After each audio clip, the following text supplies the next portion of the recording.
is a precious voice and gently touch.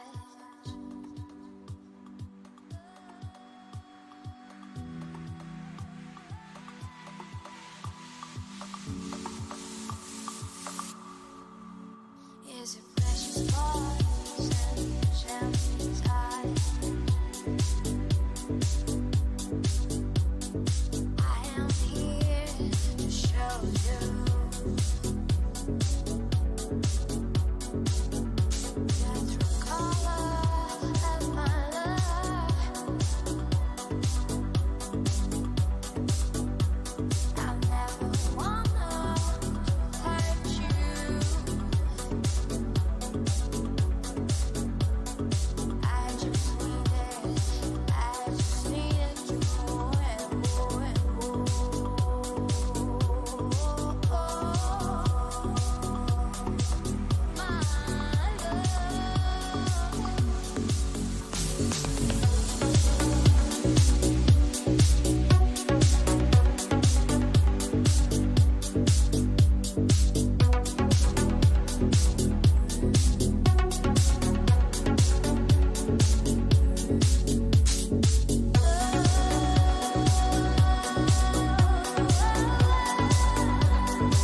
Sorry, check test one.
Someone to feel me. I used to rather survive, rather survive, rather survive. Before the sunrise, before we all die, let's try to survive.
beautiful like pearl. Every time she sang, I felt that love.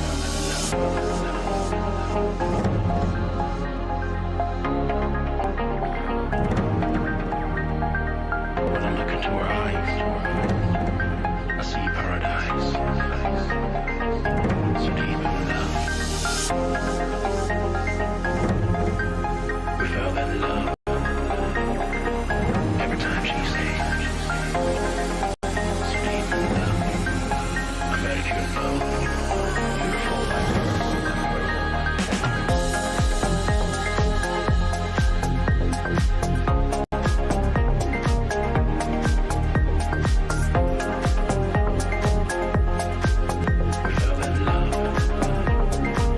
Every time she sang.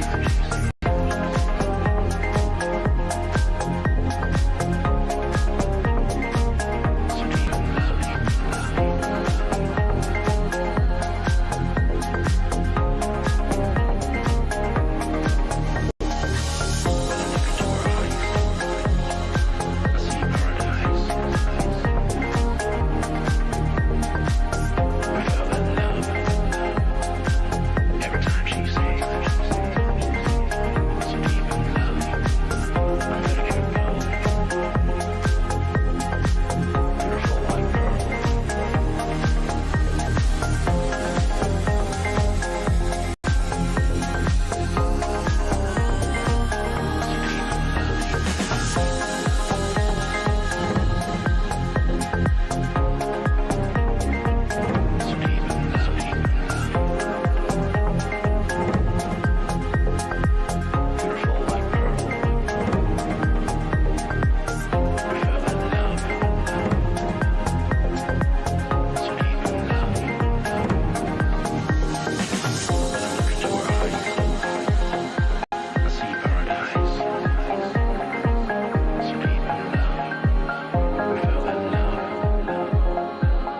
time she sings, so deep in love.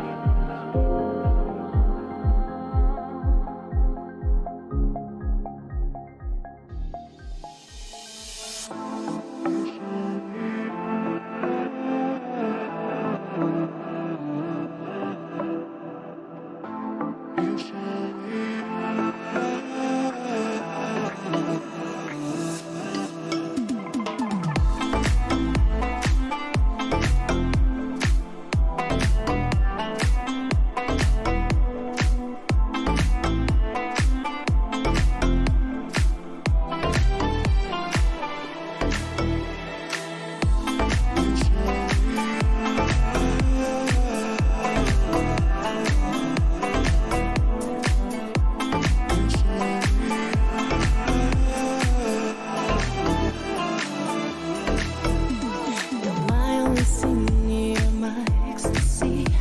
You keep me awake till I forget about me. Forget all my sorrows, you make me feel free.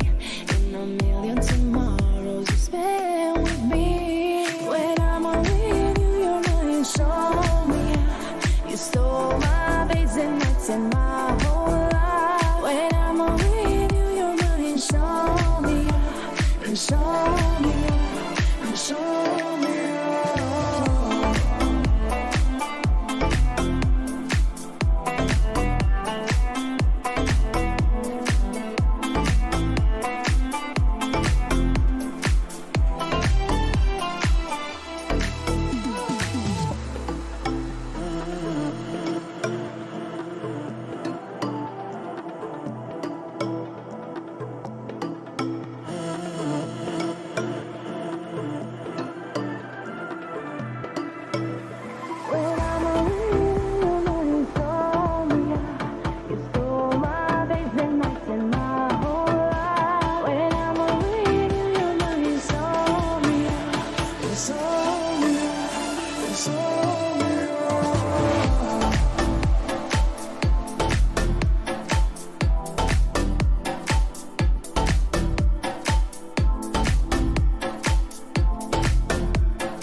Show me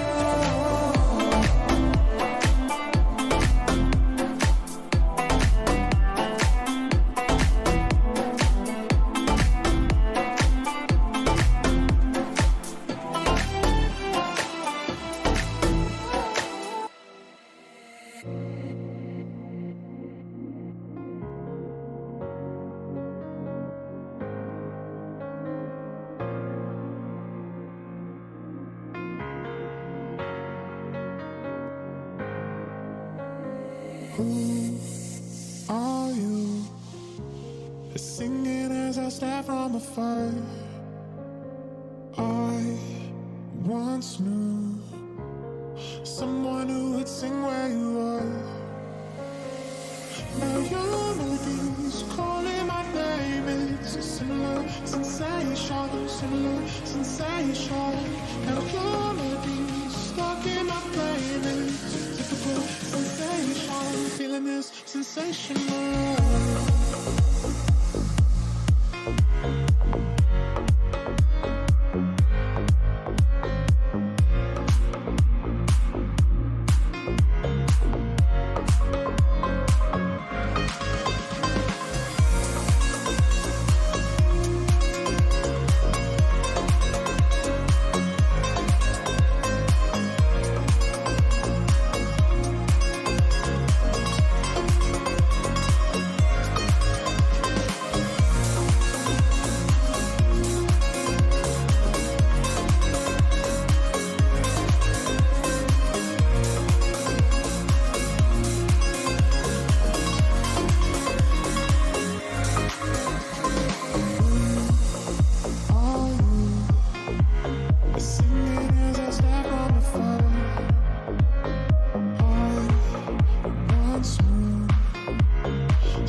Turn around, cause I'm broken. Now my world is crumbling down. Please forgive me, cause I'm only human. Not a sinner, though I can't say I'm a saint. So come back home, come back home, come back home, come back home, come back home, come back home, come back home, come back home.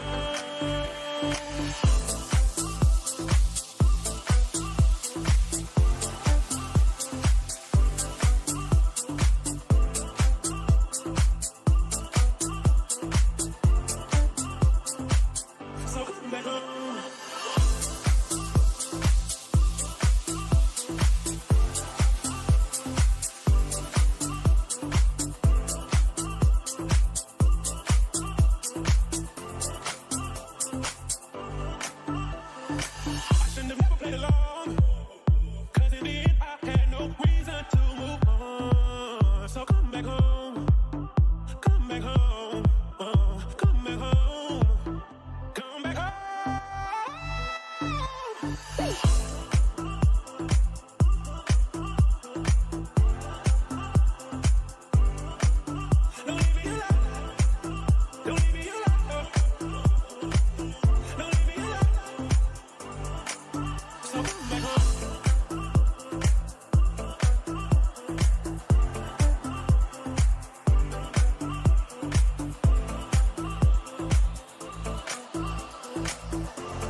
down in the Montana.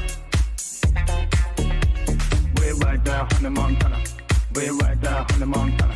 Montana, Montana. We're right down in the Montana.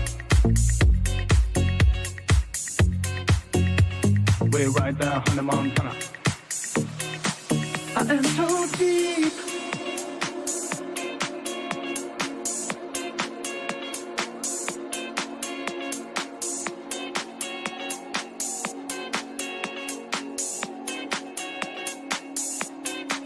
I am so deep.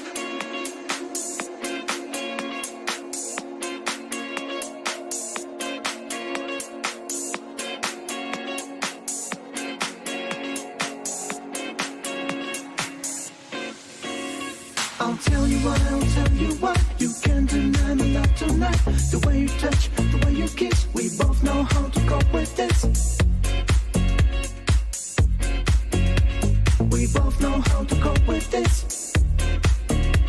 I am so deep, I feel so high. I see you dancing in the sky. It's crazy, babe, it's freaking out. Just keep your head up, scream and shout. Just keep your head up, scream and shout. I'll tell you what, you can't deny my love tonight. The way you touch, the way you kiss, we both know how to cope with this. We're right now in the Montana. We're right now in the Montana. We both know how to cope with this. I am so deep, I feel so high. See you dancing in the sky. It's crazy, babe, it's freaking out. Just keep your head up, scream and shout. We're right now in the Montana. We're right now in the Montana. Just keep your head up, scream and shout. I am so deep. Oh girl, I feel so high. I see you dancing in the sky. You're dancing in the sky. I am so deep. Oh girl, I feel so high. I see you dancing in the sky. You're dancing in the sky. We're right down in the Montana. We're right down in the Montana. Montana, Montana. We're right down in the Montana. We're right down in the Montana.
We're right down in the Montana.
nine, eight, seven, six, five, four, three, two, one.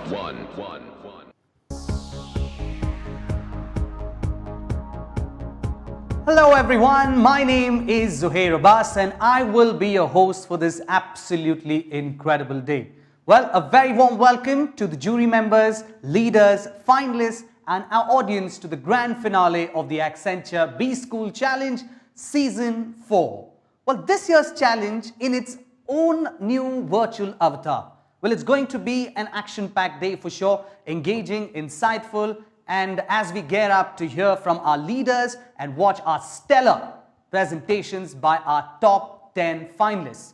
Well, talking about finalists, first, I think all of us sitting back home, sitting in our offices, we need to congratulate the finalists who have made it this far. Let's give them a big round of applause, everybody. Come on, give a big hand for all our finalists of Season 4. Well, yes, your sheer hard work and your passion for creativity and extraordinary has definitely brought all of y'all this long.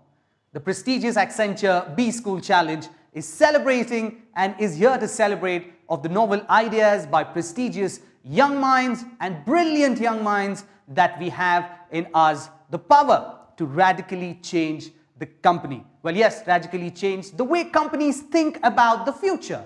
Yes, this year, the theme Reimagine the Future of Business aligns with the changing business environment and how we all are adapting to the new, whether it's our peer groups, clients, or our communities.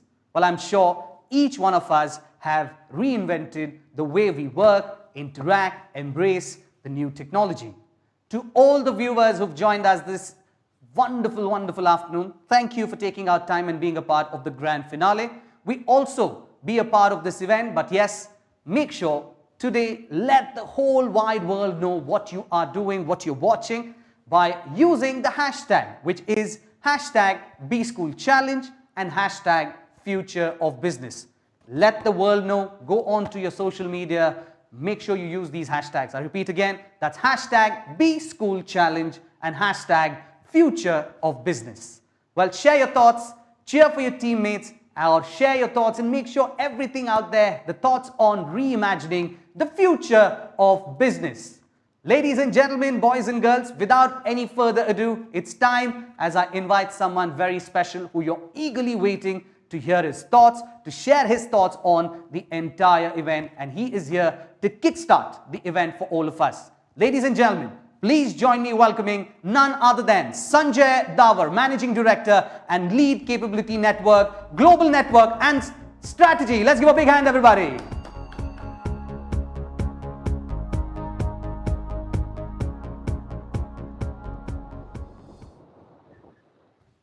Well, good afternoon, everyone, and welcome to Season 4 of this B School Challenge for the year 2020.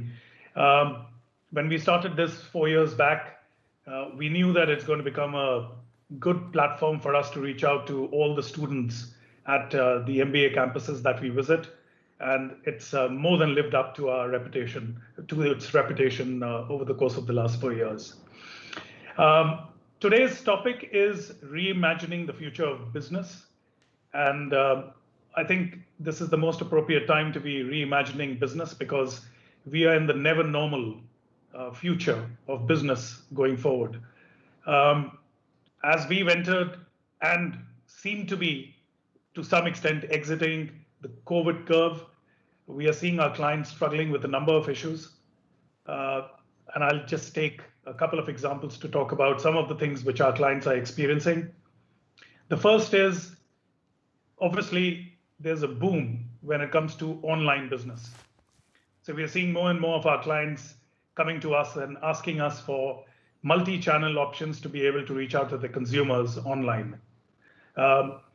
Across industries, and surprisingly, even in the business-to-business sector. A second key thing that we are experiencing is fairly obvious, which is cost takeout. A lot of companies do this as business as usual, but in this particular period, what becomes even more critical is converting your fixed costs into variable costs. So we see a lot of zero-based cost takeout programs. We see a lot of outsourcing of non-value added processes within the company. And it's a real revolution in terms of taking out cost when it comes to our clients. A more recent phenomena has been, as businesses are picking up, that supply chains are crumbling.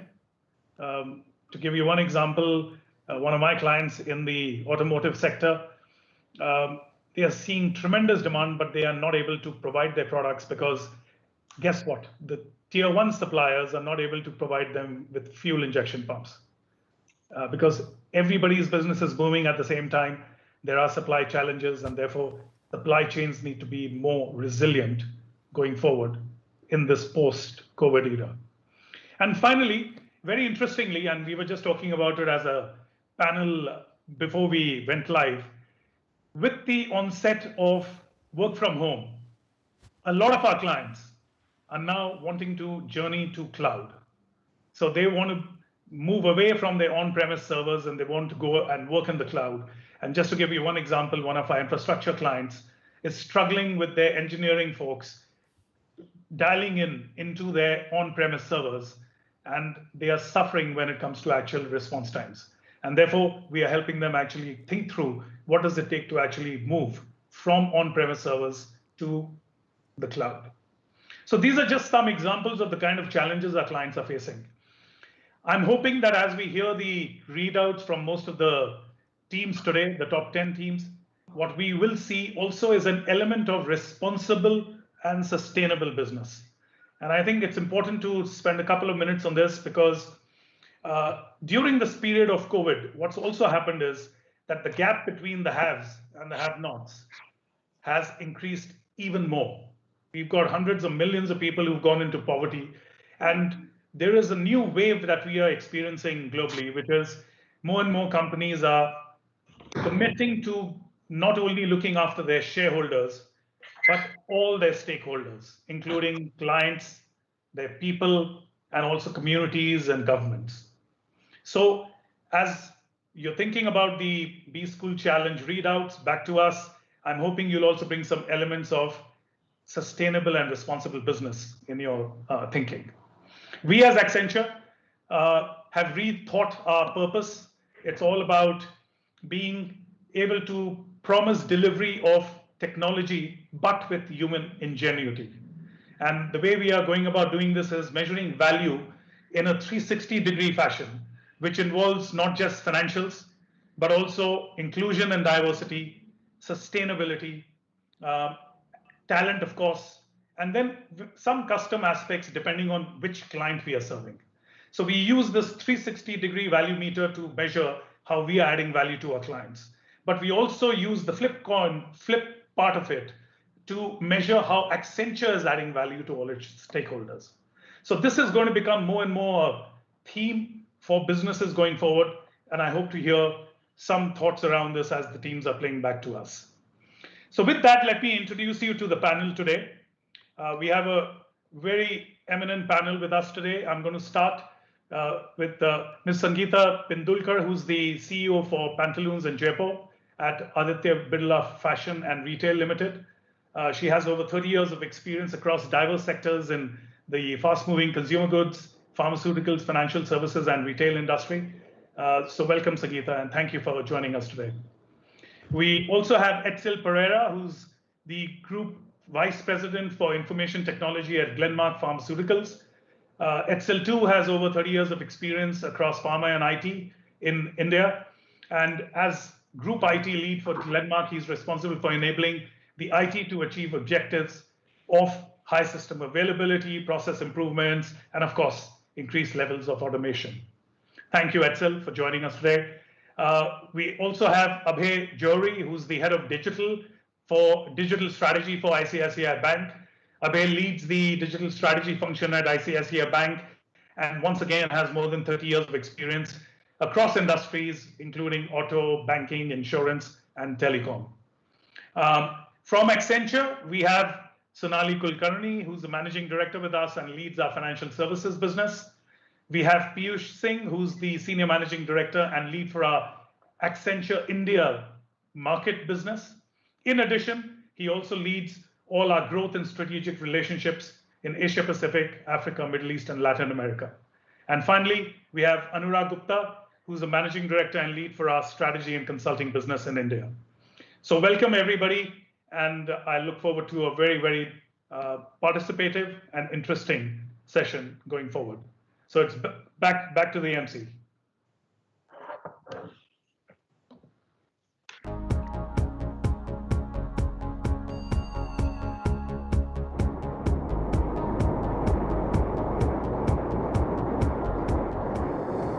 Thank you, Sanjay. We indeed have a star-packed jury for all of us here. Well, I'm sure they will be sharing, it's great, they will be sharing their great insights with our budding strategies as well. With that, before we go there, it's now time for me to invite someone very special once again, who's going to be here, who's going to be talking here and share the views on how we are reimagining the future of business. Ladies and gentlemen, boys and girls, please join me in welcoming Piyush Singh, Market Unit Head, Unit Lead India and Lead for Growth and Strategic Client Relationships, Asia Pacific and Latin America. Let's give a big hand, everybody.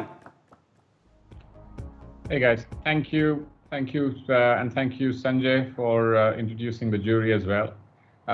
We generally always kid that the person who has the longest job title is the one who's just doing the most made-up job. So by that account, clearly I'm the one with the most made-up job. But very happy to be here. What we are doing today is probably strategically one of the most significant things that we do for this business of ours in any given year, which is reaching out to people who will be potentially our future. And ours is a business that is entirely driven on the intellectual horsepower of our people. So that's why we have tried to attract to this forum some of our most influential clients that we respect for their intellectual capital. And with the exception of me, some of our most intellectually superior colleagues, who will share their insights as well. So welcome to all the participants and congratulations to making it to the finals. I'm looking forward to hearing from you. Welcome to all those who are viewing us as viewers. The great thing about the pandemic is there is no travel, and the no travel means that you get to do more things in life that you did think you should be doing, but you couldn't because of travel. And one of that is, you get to run more, walk more, and when you do that, you get to, listen to more things. And I was listening to a podcast recently where somebody quoted Lenin, and who said, there'll be decades when nothing will happen. There'll be weeks in which decades will happen. Now, of course, he was talking revolutionary ideas, but I somehow thought that struck so well for this period, because we could have sat here and looked at books and imagined scenarios that would put the world in a disruption like that. And of course, thankfully, nothing like that happened almost ever. Of course, there are events like the World War and a few others that are there that would come close. But here we are in this global pandemic, unprecedented scenario, but also a period which is not just prevalent with global pandemic. It's also a period that has seen social unrest, that has seen geopolitical flashpoints. Thankfully, hasn't seen a localized environmental crisis in Delhi yet. I can still see a sun which is not red in color and it is glowing, and I can see Abhay smiling because he has the same risk of the same sun in case it happens. So there are at least one less crisis in this period yet. But the crisis has affected all of us, and it has affected us at every level. It has affected us at an individual level, because of course, our loved ones have been unwell. We have our, all interactions, all our natural ways of living have got disrupted. It has affected us at a community level. Our people around us, their lives have been affected. And, people around us, our lives have been affected. Their lives have been affected in much adverse ways. Because as always, every crisis brings out the worst of economic diversity, or adversity is much worse for the economically deprived. And if there was ever a crisis that would bring that out more so, is a health crisis, and this one has done the same.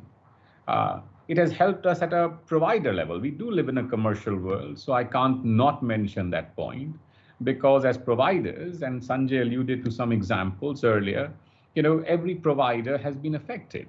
And therefore, as we go forward, and as you all prepare to enter this workforce, this world outside of, when we were, young, and I was hoping Sanjay doesn't go on to the 30-year phenomenon with me, because I would get caught out again. But everybody says, abhi ऐश कर लो, अभी तो अच्छे दिन हैं, आगे चल के मुश्किलें आएंगी, kind of thing. And I always thought, ये exam, ये इतना pressure, इससे बुरे दिन क्या आएंगे, right, kind of a thing.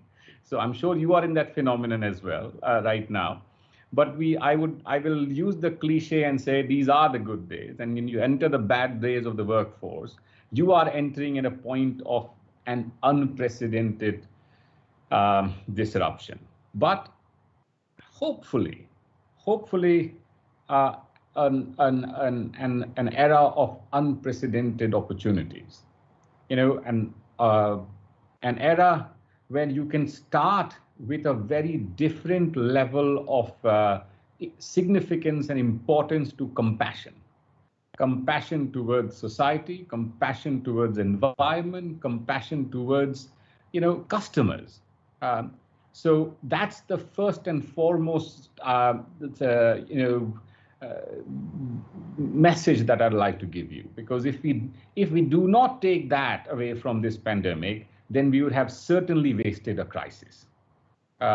So hopefully, as you come in, start to think about all the reinvention in context of that compassion, in context of that reinvention. And of course, as you are a consumer, as we all are consumers, and as a ways and means of the way we consume things, consume services, consume products, it has changed drastically in the last few weeks. It has got accelerated by many fold in the last few weeks. My first meeting with Abhay, who's here, was when he and I started talking about his bank's journey of transformation. And boy, did neither of us think that we'll have to accelerate it to the fold that we are having to do so, because the stakeholders that he was trying to convince very hard to say, look, this change is needed, are now banging his door down to say, look, you must deliver me this change. So that change is that, the speed of change is phenomenal, which will again give you all an opportunity to usher in new ideas. There is no taking away that for the provider part of our stakeholder community, it will have to reinvent itself to be able to be relevant in this new consumer world. Whether the consumer is an entity or an individual, you will have to reinvent. And that reinvention will be at every level, and it will come with a lot of paradox. Paradoxes are, remember, are choices which are all the right choices. They are not contradictions. Contradictions are one is good, one is bad. Paradoxes are they are right choices. You will be in a period when you will be expected to conserve capital when you know that the reinvention requires you to spend capital. You will be in a period when you will be expected to prevent customer fraud, because there is fraudulent activity in the market.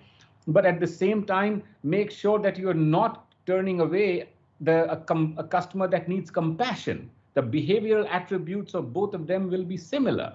So in the world of that paradox, reinvention will be more difficult, but the speed of reinvention will be heightened. Again, a paradox. Complexity is high, speed required is fast.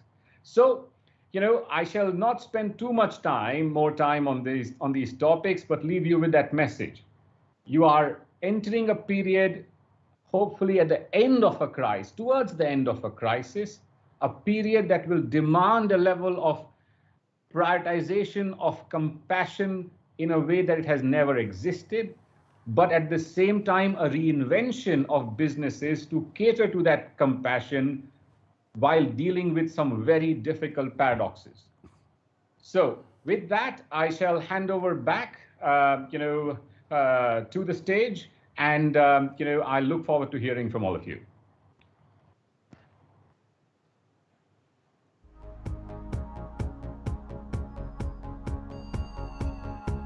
Thank you, Piyush, for that insight, for the lovely, insightful ones for sure. Well, as he said, it's time for us to reinvent. That's absolutely what we all are going to be doing right here, learning how we reimagine as well.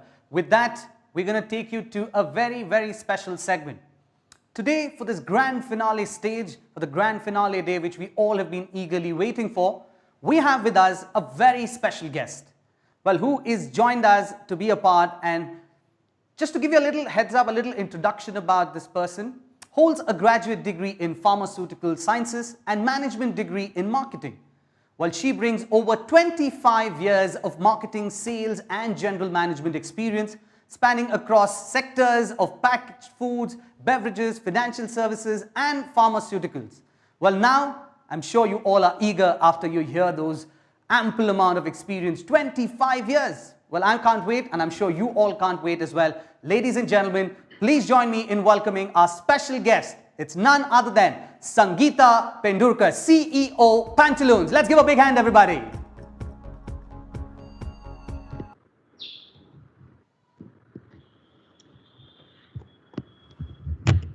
Hi, good afternoon, everyone. Are you able to hear me and see the presentation as well? Yes, Sangeeta. Good afternoon. Okay. Great. Give me a second. All right, so pleasure to be here and to be talking to all of you. I hope all of you are keeping safe and doing everything possible to keep yourselves and people who matter to you in your life safe and staying indoors as much as possible. The presentation today that I'm about to share with you is really not a formal presentation, but it is split into three parts.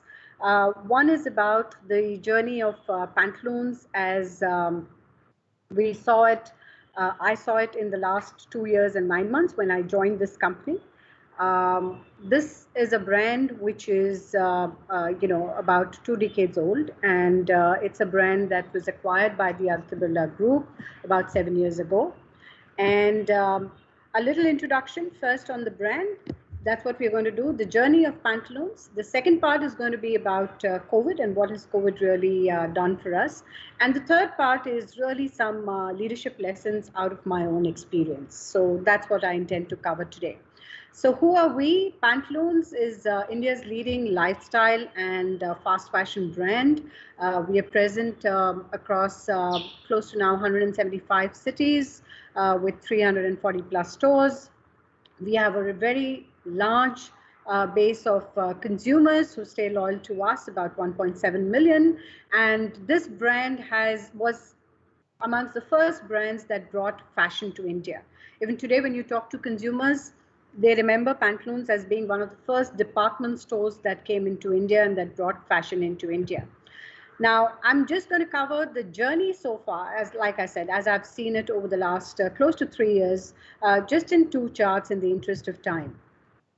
This is what most of Pantaloons stores look like even today. And a lot of it is in the process of change. So as I came on board, as has been my mantra every single time I have changed sectors or changed organizations, I think the first and foremost is trying to understand, of course, the levers of the business, but the best way to do that is to spend time with the consumers. And I did exactly that in the first few months when I joined this organization. And, retail and fashion retail was completely new to me. I was coming in from my previous role as managing director of Kellogg. So a large part of my experience has been in packaged goods. So this was completely new. Now, the beauty of this business is that it combines so many things into one. There is creativity in terms of the way you design your clothes and your store. But equally, there is a very strong commercial part to it in terms of how the economics of every store need to work. And there is a science behind, the entire way of offering your customer proposition inside the store.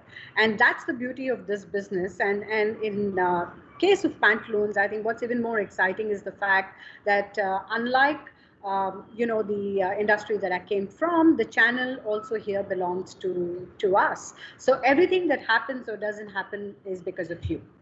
It's not like the packaged good industry that you would produce the goods and you would give it to somebody else then to take it forward into the market.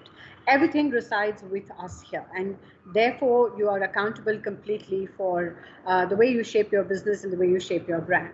Now, having stood in the stores for many, many hours and many days in the first few months, we realized that we had several opportunities to make this brand and this business even stronger. I think one of the big shifts we realized that fashion in the last 5 to 10 years has evolved so much. And fashion no longer is about picking up a pair of clothes. And as one of our researchers told us, the big evolution was the fact that, when people you would pick up a garment and say, oh, this garment is fashionable, versus that today you call people fashionable. And that's the transition that fashion has made. It's very integral for people to define themselves and to express themselves.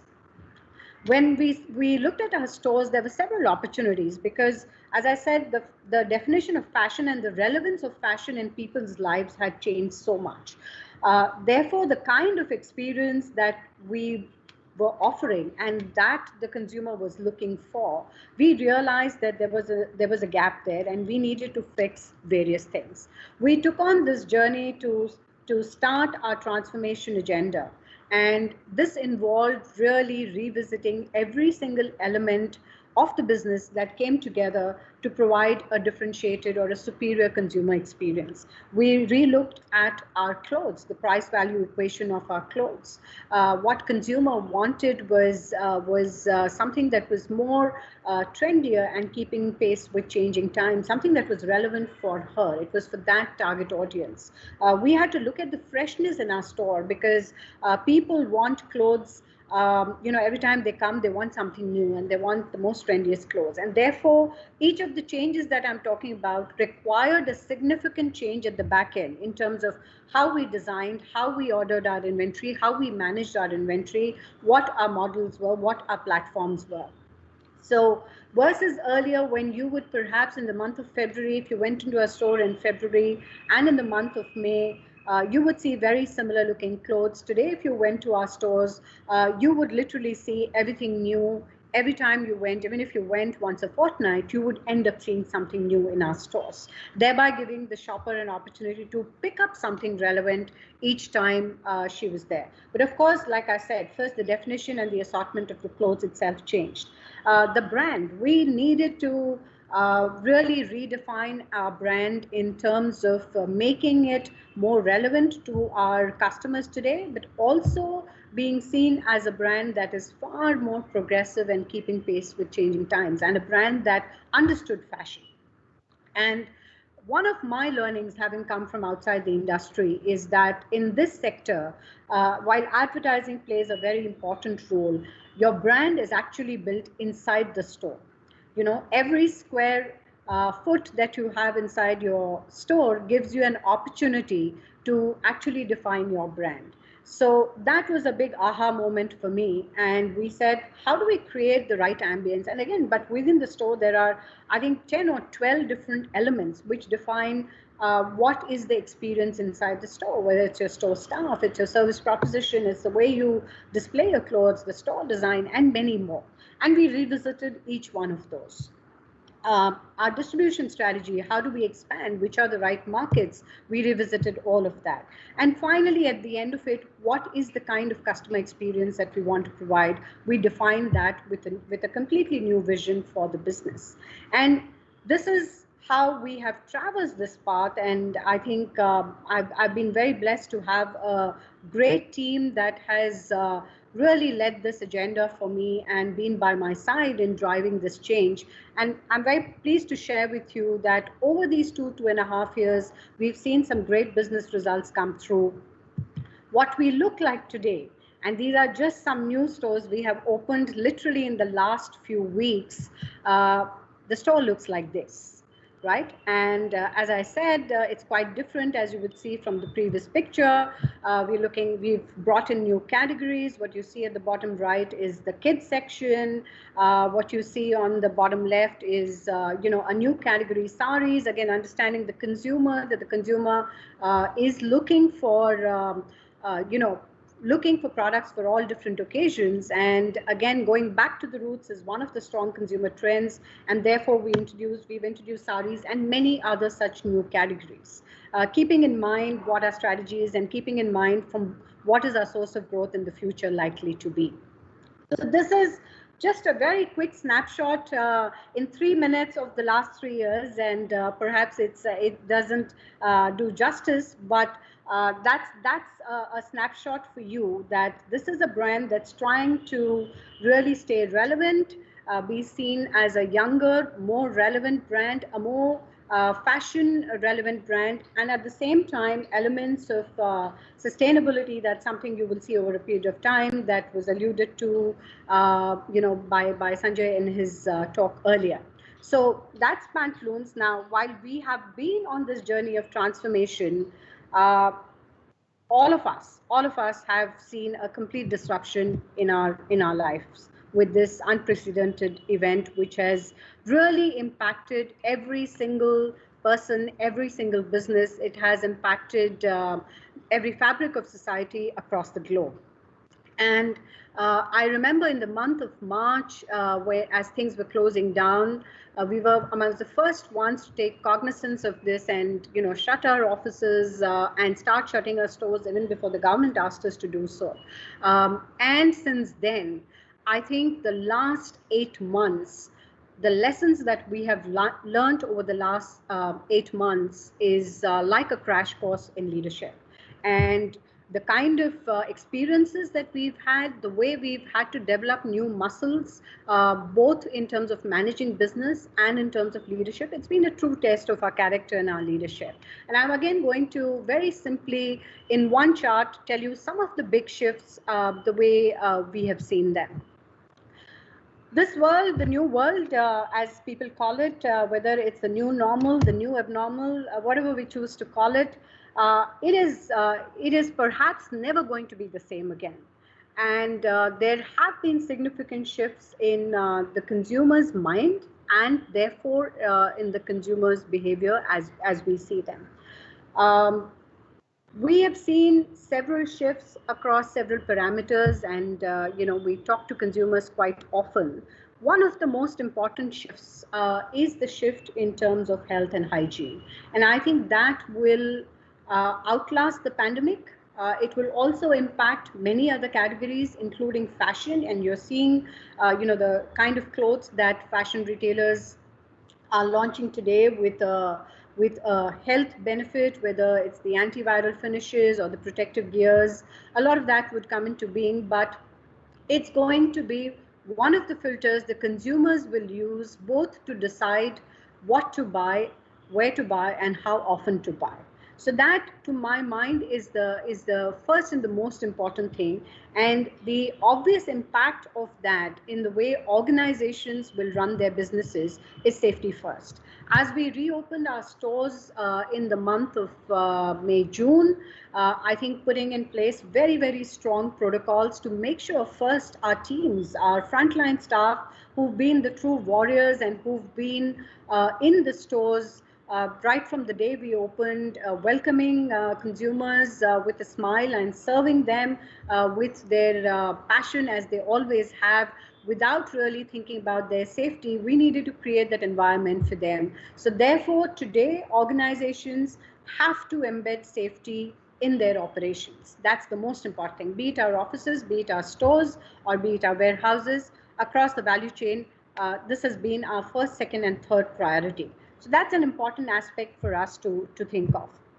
The second aspect is that consumers are very, very mindful now about how they spend their money. And this is also about conscious consumption.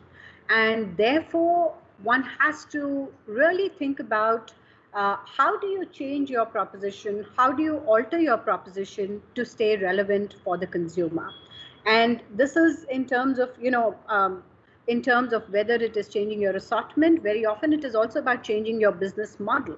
And I think that's the second implication that we've seen. And many, many organizations have seen this change. You look at education, you look at telemedicine, right? You look at retail. And again, coming back to pantaloons here, very strangely, this while this entire forum is about reimagining the business, we put out an agenda. I remember in the third week of May, and it was called the R3 plan, which was about reimagine, redesign, and reinvent. And that's what we wrote out for ourselves with the top 25 people in our team, and we defined what would be the alternate ways for us to transact business. I'm very pleased to share that the team demonstrated great agility to put in place some fantastic new channels to reach the consumer. So conversational commerce, the WhatsApp-based commerce, is something that we instated over a period of time, and today it's functioning in our stores and yielding us some great results. It's possible for us, something that we would have never imagined 8 months back. To be able to think about it, to be able to get the technology, to be able to execute it, and to be able to retrain our store staff, because their role has now become quite different versus making sure the store looks good, etc. Today, they are virtually having conversations with customers who can call them, get a virtual tour of the store, ask all the questions that you perhaps can't ask anybody on an e-commerce site. Check the length of a kurta, or the length of the sleeve length, the exact color, the fabric, etc. Everything that otherwise would have been a tactile experience is being delivered virtually. And therefore, creating new business models is something that organizations have taken cognizance of and will continue to do so and build that. Since consumers were not coming to our stores, besides this conversational commerce where sitting in the comfort of your home, you could shop and it would get delivered to your home, we also took our store to where the consumers are. And we set up stores inside large housing societies, creating a temporary store there for 2 days for consumers to come and shop and choose, and with the right assortment. We created a pantaloons on wheels where consumers could step into a small little van, again with complete safety protocols, to choose items that she would like, so that she doesn't have to really travel onto stores. And of course, we have the e-commerce business, which we are scaling up. So disruption in business models, I think, is the second shift for organizations. And the third thing that we've seen from a consumer trend standpoint is this terrific adoption of digital and technology. I mean, in my own condo where I stay, I remember that in the month of May, June, where again there was so much uncertainty, people didn't know where to get the essential items from. There were some elderly people who would have perhaps never dabbled with technology as much, and they were all ordering their groceries online, their vegetables online. And therefore, this has really empaneled and brought in many new consumers who had perhaps never experienced the convenience of technology until then. So I think the adoption of technology and the understanding of convenience of e-commerce, I think, is the third big trend. And therefore, for the organization, the implication is a huge amount of digital acceleration that they've had to put in place. Some organizations have done it successfully. Some organizations are still working on it, but this is a model that is here to stay. I again don't think this habit is going to go away. It will perhaps, there are some shifts which will be permanent, as I said, and this is one of them. It will somewhere find an equilibrium, because for some products such as fashion, people do want the touch and feel experience, and therefore people, once they feel safe, stepping out of their homes, they will come back. But digital and therefore e-commerce is here to stay, and digital is much beyond e-commerce for me. It is the end-to-end digitization. We've had to relook at our supply chain solutions. We've had to relook at our organizational processes. So therefore, end-to-end digital transformation. The big difference for me is that earlier, when we used to think of digital transformation, a lot of it used to be for efficiency.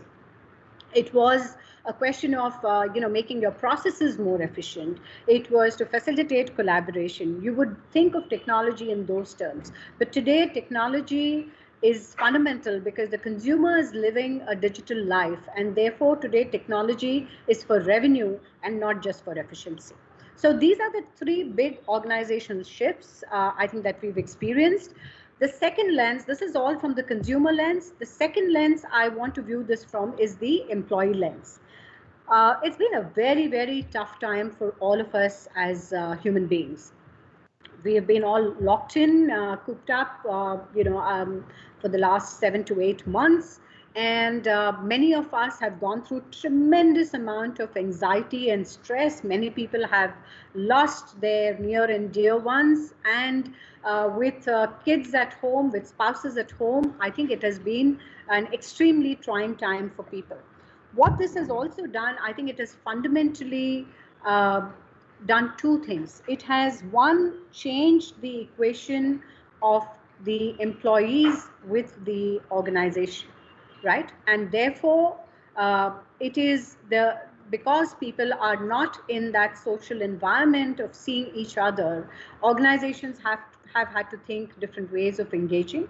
But equally, I think for people themselves, a lot of people have sat back and looked at what is really the meaning of life and the search for meaning, and people have seen the fragility of life, and therefore what's the implication of all of this for the organization. Again, three things that I wanted to call out. One, I think what will be very important is to have purpose-driven brands and organization. If the meaning of life has changed for people, and it will be it is going to be an integral strategy for people to find good talent and retain talent, and to make sure they keep their organization motivated and engaged. It will be very important to have your brands to have a strong purpose, and for the organization to have a strong purpose, which connects with the purpose of the individuals that you have. And brands, consumers will continue to choose those brands in the future which they are able to trust, and brands that show up at this point of time and demonstrate that they care for the consumers are the brands that will be trusted. So this is an implication both from an employee value proposition standpoint and from a consumer standpoint. The second is, how do you make work from home work? This is here to stay. It is, again, it has required very different channels of communication for us to keep the organization engaged. I think when we lived through that period of April to July, when we didn't know, when everybody thought in March, oh, this is a 2-month thing, and oh, then it's 4 months, and it seemed to kind of keep extending. And people didn't know where they are headed. There was too much of fear. It was very, very important that we created, an agenda which projected optimism, where we gave people a clear, as clearly as we could see, to the and give them confidence that this business has a very strong future, and this is a disruption that has come our way, but it's something that we are getting ready to tide over. And one of the things I keep telling my teams is that this is like a very long dark tunnel, and you're driving through this tunnel. It's very important, and as goes the famous maxim that never let a crisis go waste. What can you do at this point of time to really rebuild and reshape your organization, so that when you come out of that tunnel, you've changed the engine of your car, you've changed the wheels, and you're ready to drive the fastest compared to anybody else when you come out at the other end.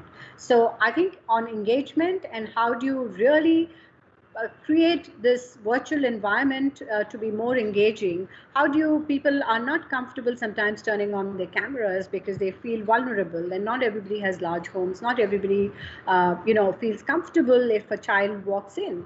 We've tried to encourage a lot of that so that people feel more at ease, and this way of working is something that we will have to be very sensitive about, and therefore that leads me to my third point, that a lot of shifts for leaders and the definition of leadership on some elements and some traits has got strengthened, and there are certain new aspects, I think, which take even more importance as we move forward. And I'm going to talk about that piece in my last segment, which is the leadership lessons. I have woven it into that, right? So this is just lessons on a page from COVID.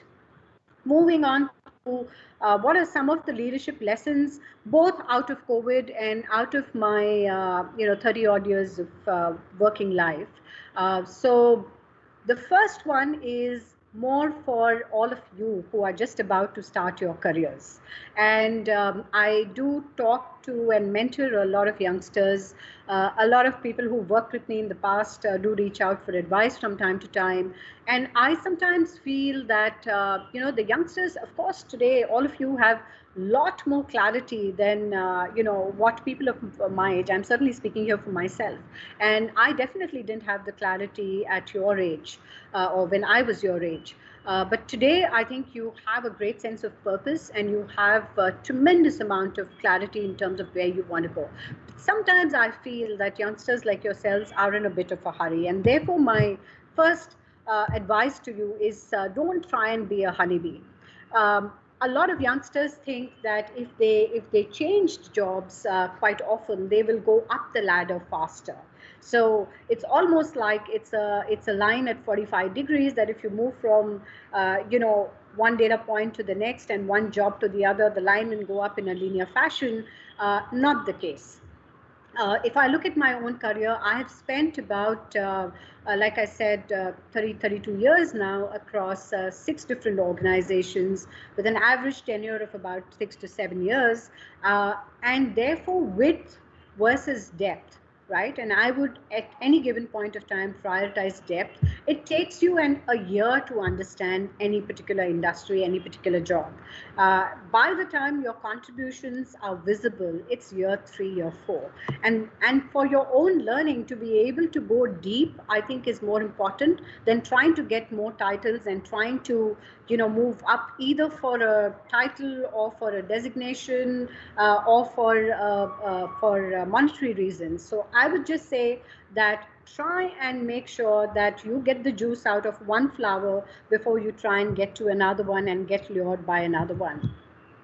My second lesson, which is a very important one, especially coming out of COVID, is that on empathy and resilience.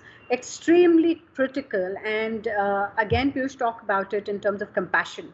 Very, very critical. I think to be there for your teams, to be there by their side, putting yourself in their shoes to understand what they are going through, to make those personal connections in the organization is extremely important.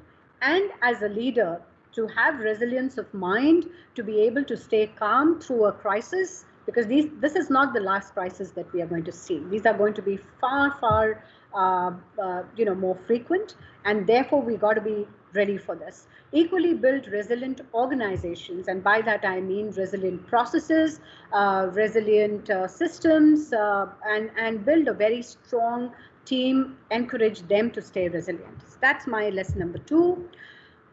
This is as VUCA as it gets. I haven't seen anything in my career. I've seen 2 other crises that we saw. We saw the .com bust that happened. We saw the 9/11. We saw the 2008 financial crisis.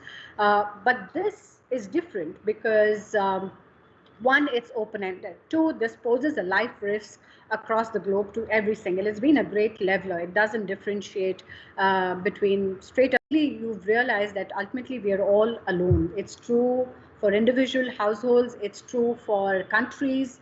And suddenly you are not connected with the rest of the world. So this kind of uncertainty is unprecedented. but VUCA is going to impact our life far more often. And therefore, for you, the need to try new things, the need to experiment with new things and fail, to be able to get your intuition to be stronger and be comfortable with uncertainty. I think if I look at April, May, June, we built I don't know how many scenarios. The ability to be able to sense the changes in the market, was a very, very important thing that came to our rescue, and we were able to change our plans. But mentally, you have to be sound, and you have to learn how to deal with uncertainty. And that's my fourth point on speed and agility. As we sense every data point, sales of every single week, what did we need to change in terms of our assortment, shorts and t-shirts going up, how do you manage shifting goods, how do you look at consumer behavior and say what's the level of people who are coming into the store, what should we prepare for. I think this will be a very important muscle leaders will have to build moving forward, because you will have to pick up the signals and have speed and agility on two counts: agility to learning agility, and the agility of decision making, to see the data, to learn from it, and to put out decisions that are right for you. The fifth one, be adaptable. I mean, having worked across industries, I think that's the biggest benefit for me as I changed industries. And culturally, every sector, every organization is very different. But every time I've had to, in many ways, break my mold, think of myself differently, because you can't change an organization. You have to adapt to the culture of the organization. So I've had to change myself, build new skills, change my leadership style very, very often, and never ever stop learning. I learn even today, every single day, from my team, from the work that I do, and that's what really keeps me going. And finally, the bit around paying forward. When I started my career, and this was the point on diversity that was also made earlier. When I remember, for many, many years of my life, I used to be the only woman in boardrooms, in many meetings. And it wasn't easy, but I think I've equally been very blessed in terms of having some very good bosses. And I think barring 2 of the 16, 17 bosses I've had, most of them have been men. It's very important that as women, and I'm sure there are many who are on this call, it's very important that we today make it easier for the women who are coming into the workforce. And we create an environment, and this is for the men and women who are leaders, that makes it a little easier for the women to work. And therefore, as leaders, being inclusive leaders becomes extremely important.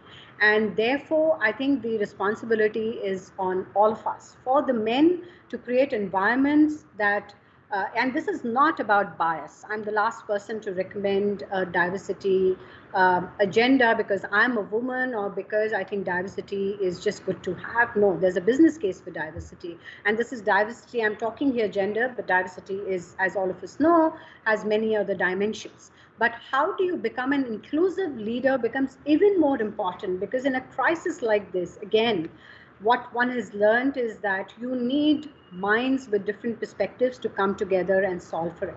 Therefore, being an inclusive leader becomes extremely important. And I request you, all of you, to think about that. Create environments for women so that it's easier for them to continue to work and we don't see the sharp drop-offs that we see at middle management level. I think for the women, it is all about thinking big, dreaming big, and making sure that you don't give up your journey along the way.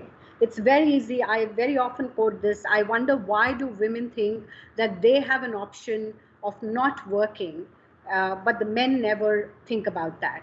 And that leads me to the third point about the conditioning of how we bring up our daughters and our sisters becomes extremely important.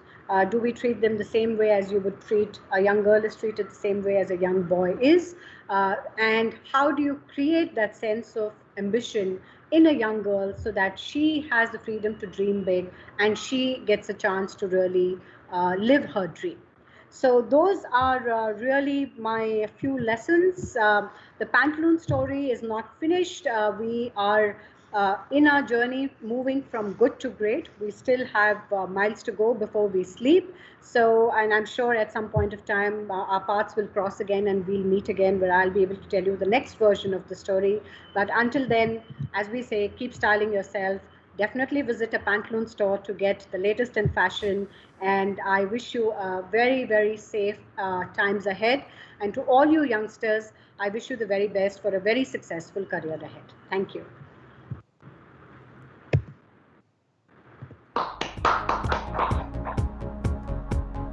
All right, what a fabulous session for all of us to take it forward from there. Well, I think, Sangeeta, thank you so very much for accepting this and being a part of the grand finale day for all of us. Well, now, before, as you said, that keep styling, well, I'm sure we all will definitely keep that styling on and on. On that note, ladies and gentlemen, the countdown has begun. The countdown has begun before we get our young minds, young leaders to present their stellar strategies to you. And right there, what we're going to do right now is we're going to take a quick short break. But just before we go to the short break, I want you to scan this QR code. Well, this QR code is going to be flashed onto your screen. Well, this is a code which will take you to a very interesting, engaging photo booth where we want you to take part in this, and make sure you upload that, and you can use that and spread the word with using the hashtag B School Challenge and hashtag Future of Business. Remember to use these hashtags, and you can use these around any of your social media networks. So ladies and gentlemen, boys and girls, we are at 3:15 in the afternoon. We're going to take a 10 minutes break, and we'll be back exactly at 3:25. We request you, in a meanwhile, grab that cup of coffee, a cup of tea, a cup of juice, a glass of water, whatever it takes, because the actual action is about to begin right after this break. So as I said, 3:15, we'll see you back in 10 minutes. That's 3:25. Grab that, and we'll see you in exactly 10 minutes. Thank you. Just point to the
slides and then being able to pitch in 5 to 6 minutes. So very well done.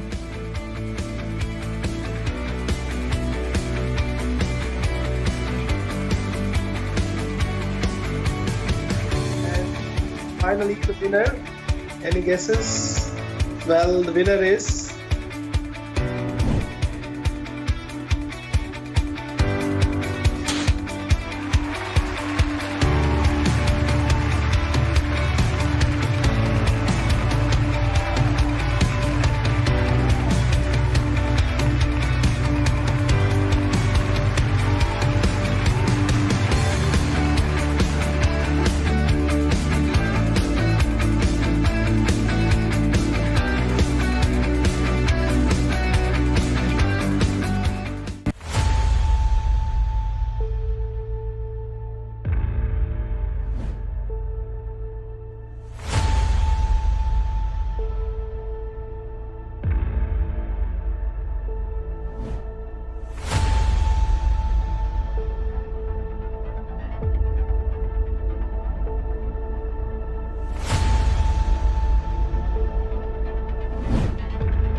discussing, I think the quality of thinking is not easy. Putting it into 4 or 5 slides and then being able to pitch in 5 to 6 minutes. So very well done.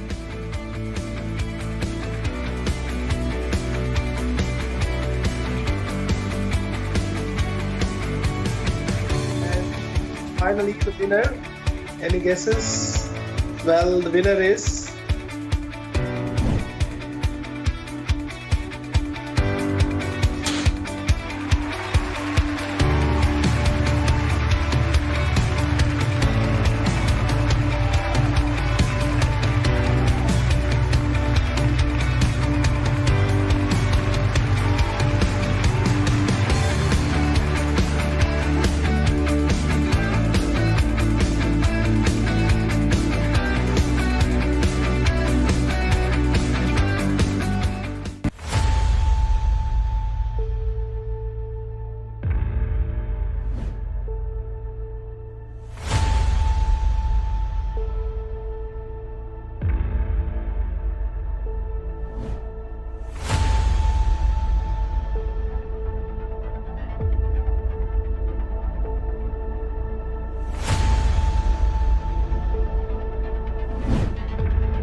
slides and then being able to pitch in 5 to 6 minutes. So very well done.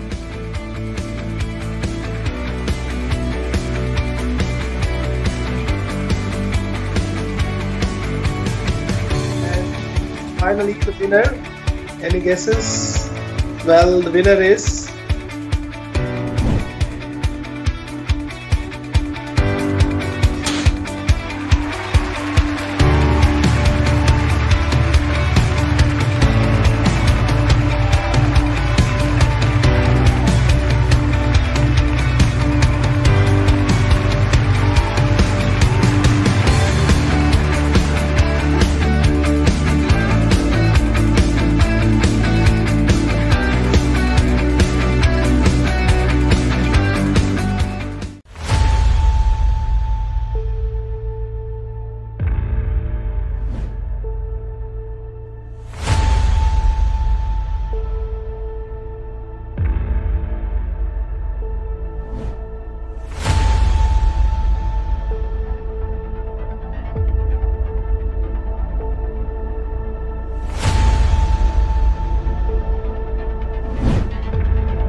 slides and then being able to pitch in 5 to 6 minutes. So very well done.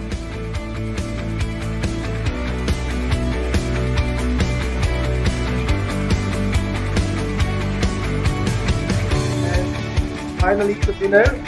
Any guesses? Well, the winner is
Hello everyone, welcome back, and I'm sure you all had that refreshing break. Well, yes, you definitely need that because the grand finale, the pitches are all about to begin. Well, just before we go there, let me tell you that today, for this grand finale, it's raining audience are out here. We have with us 1,500 viewers who are joining, and it is still growing up and up. They're right there to cheer for the teammates, and yes, to vote for their favorite team. Well, that is absolutely amazing. Well, yes, we are all ready for the next segment. Well, just before we start, we thought why not we hear it from our esteemed panel on what they are here, like on what they expect from the teams, what they expect from our finalists. So what I'm going to do right now is I'm going to invite all my panelists, the jury members who are going to be joining us. And yes, with that, I would like to just welcome to the jury. I hope you all are doing great, and I'm sure all of you are excited. yeah. Absolutely. Yes, lovely. So let's get this going. So before I start, I would just like to hear it up from you guys. Let me ask Abhay. Abhay, what is that one thing you are looking forward for? Yeah, should be easy to implement. And should have a streak of originality to it. Okay. Streak of originality, easy to implement. All right, I'm going to shift my attention to Anurag. Anurag, tell me, what is that one thing which you have definitely been a part of a lot of jury, but right now I want you to tell me that one main thing which you are really excited and you're expecting that would happen.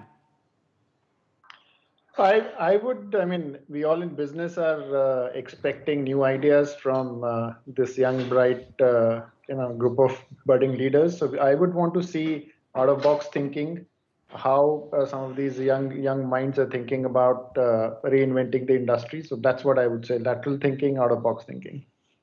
Perfect. So you're looking for something out of the box thinking. All right. Now I'm going to shift my attention directly to Sonali. Sonali, tell me, what is that you are not expecting? I'm sure all of us are expecting. What is that you're not expecting? For anyone to finish on time. Okay, I would definitely take that, and I will definitely put that across. All right. Okay, now tell me, Sonali, what is your look up to for this grand finale? So I think as both Anurag and Abhay said, I think some interesting, ideas, more, creative. I think this is a generation which I believe at least does think a little differently than or to some of the standard, challenges that we face. So looking forward to hearing and seeing some creative thoughts coming in. Perfect. So you're looking for something creative, something amazing. All right. Let me call on Edsel to join us, please. Edsel, I'd like to ask you a question, nothing to do with what you're expecting. If you were on the finalists, you were about to pitch, what would have been your goal or your motto? I think in my motto, if I would were to pitch, today, I think the world is looking at about a sustainable solution and a solution that can ride every kind of wave. And I think this COVID situation has, put us in unprecedented times. Okay.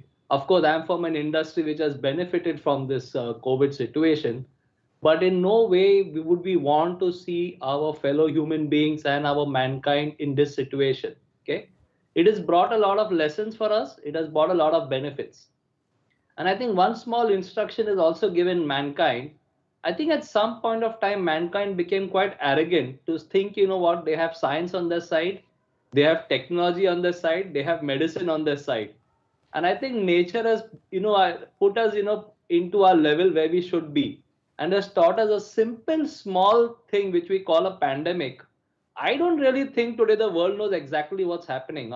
Given to even say that even I'm from the pharma industry, we are all presuming it's a virus and we are all presuming it's a viral and we've titled it as COVID. But literally, if you ask me, do we really know what was the cause of it and where's the end of it? I don't think we know that. Okay, so let's take that very strongly from the man who belongs to that industry. Okay, now I would like to ask Sangeeta. We've heard, we saw and we heard your 6 lessons. Out of those 6 lessons, Sangeeta, if you had to pitch today as a finalist, which lesson would have been your topmost priority? Given the current times, yes, it would be agility. Agility. And why would you say that? As I said earlier, because we're living in such uncertain times, which are here to stay, as Etzel rightly said. It's not going to go away in a hurry. And our situation is going to be fluid and ever-changing for the next few foreseeable months. And therefore, any such solution, if I had to evaluate in today's context, I think the agility of learning and agility of decision making to me would be most critical. Of course, all right. Just 2 parameters for assessing is everything too. As a marketer, I learned this many decades ago. There are only 2 things. It has to be relevant for the consumer and differentiated versus competition. So given that, as leadership lessons, I would take agility. Okay, we will take the agility right now. So I'm going to shift my attention from you to Sanjay. Sanjay, you kick-started the whole session for us. And I'm sure you are really looking forward for something, something which will definitely give you an awestruck moment. All right, okay, this is the moment. This is something which struck me off. I'm sure you're not going to let that out because I'm sure the finalists will definitely try to do that if you happen to say that. But something on those lines, one moment where you think this is going to be the moment for the winner. So, I'm not sure whether there's one thing, but as we hear the solutions, I guess, typically there are 3 things that I would be looking for, honestly. I think one in these times, because agility is so important, how quickly can what the teams are talking about be actually implemented? The second is it something where I get the sense that there's some element of surety? And I know that's difficult, but that certainty, can that certainty really be talked about by the team? And finally, can it be sustained? So I'd say it's 3 S's: speed, surety, and sustainability. All right, it's going to be an SQ for you, speed to take it over. Okay, now I would like to ask Piyush. Piyush, this question has a lot of people, I'm sure, would have been expecting. If this pandemic or whatever we're taking through, as we all are staying back home and the comfort of our homes, if there is one thing which you would pitch, if you were there in that final 10, what is that you would have pitched keeping this pandemic in mind? See, I'll tell you, I will narrate back a meeting that I once had with the chairman of an Indian company, where I went in and did this, and I said, "Excuse me, sir, what do you think?" So at that point, he turned around and said, "Consultant आप हैं, आप सोचिए, हम क्यों सोचें?" So, this is why, contestant ये हैं, ये सोचें, ये बताएं हमको, हम क्यों बताएं इनको, right? But, but I think we've already covered, if I was to replay back, we have already set the expectation that we are expecting out of the box thinking that comes up with realistic solutions that can have sustainable impact, can be implemented quickly, but gives certainty, and is definite to deliver outcomes. If this group can give me that, I will ask for nothing more. This is an easy task now.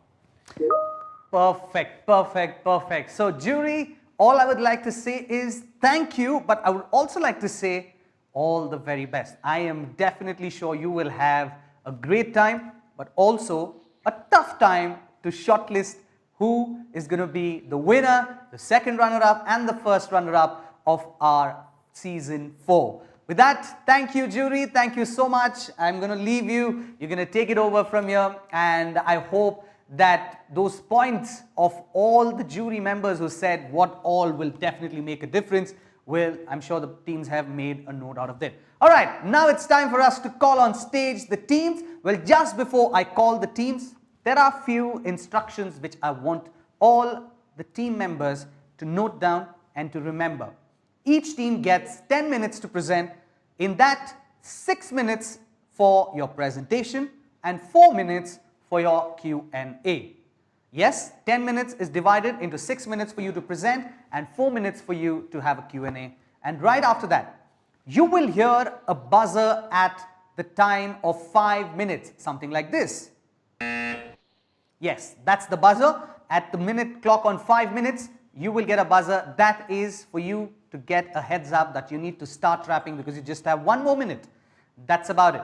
And right after that, you will hear a double buzzer at 6 minutes, something like this. Perfect. That is going to be your final 6 minutes time over. And yes, do not forget to pin the live studio, console 1, and yes, on your screens. To all the viewers, keep cheering for your favorite teams, keep that social media buzzing around, the hashtag #BeSchoolChallenge and hashtag Future of Business. With that, ladies and gentlemen, I'm going to quickly call on our team number 1 who's going to be ready to present what they have to present to our jury and to the world. With them, I'm going to just do a quick check if the mics and the cameras are all set to go. Ladies and gentlemen, our first team to present here, I present to you, that is Team Catalyst. Lovely. We have Team Catalyst who have joined us, and we're going to take this over. Team Catalyst, quickly, can you all say hi, hello, so that I get to know your mics are on? Hi. Lovely. So I hope you all are set. I hope you know the rules. I hope you are ready to go. The jury is ready. The Catalyst team is ready. What I'm going to do is I'm going to leave it up to you. Your 6 minutes starts now. Can you just give us a 5-6 seconds to just set up the presentation? Okay. Your 5 seconds.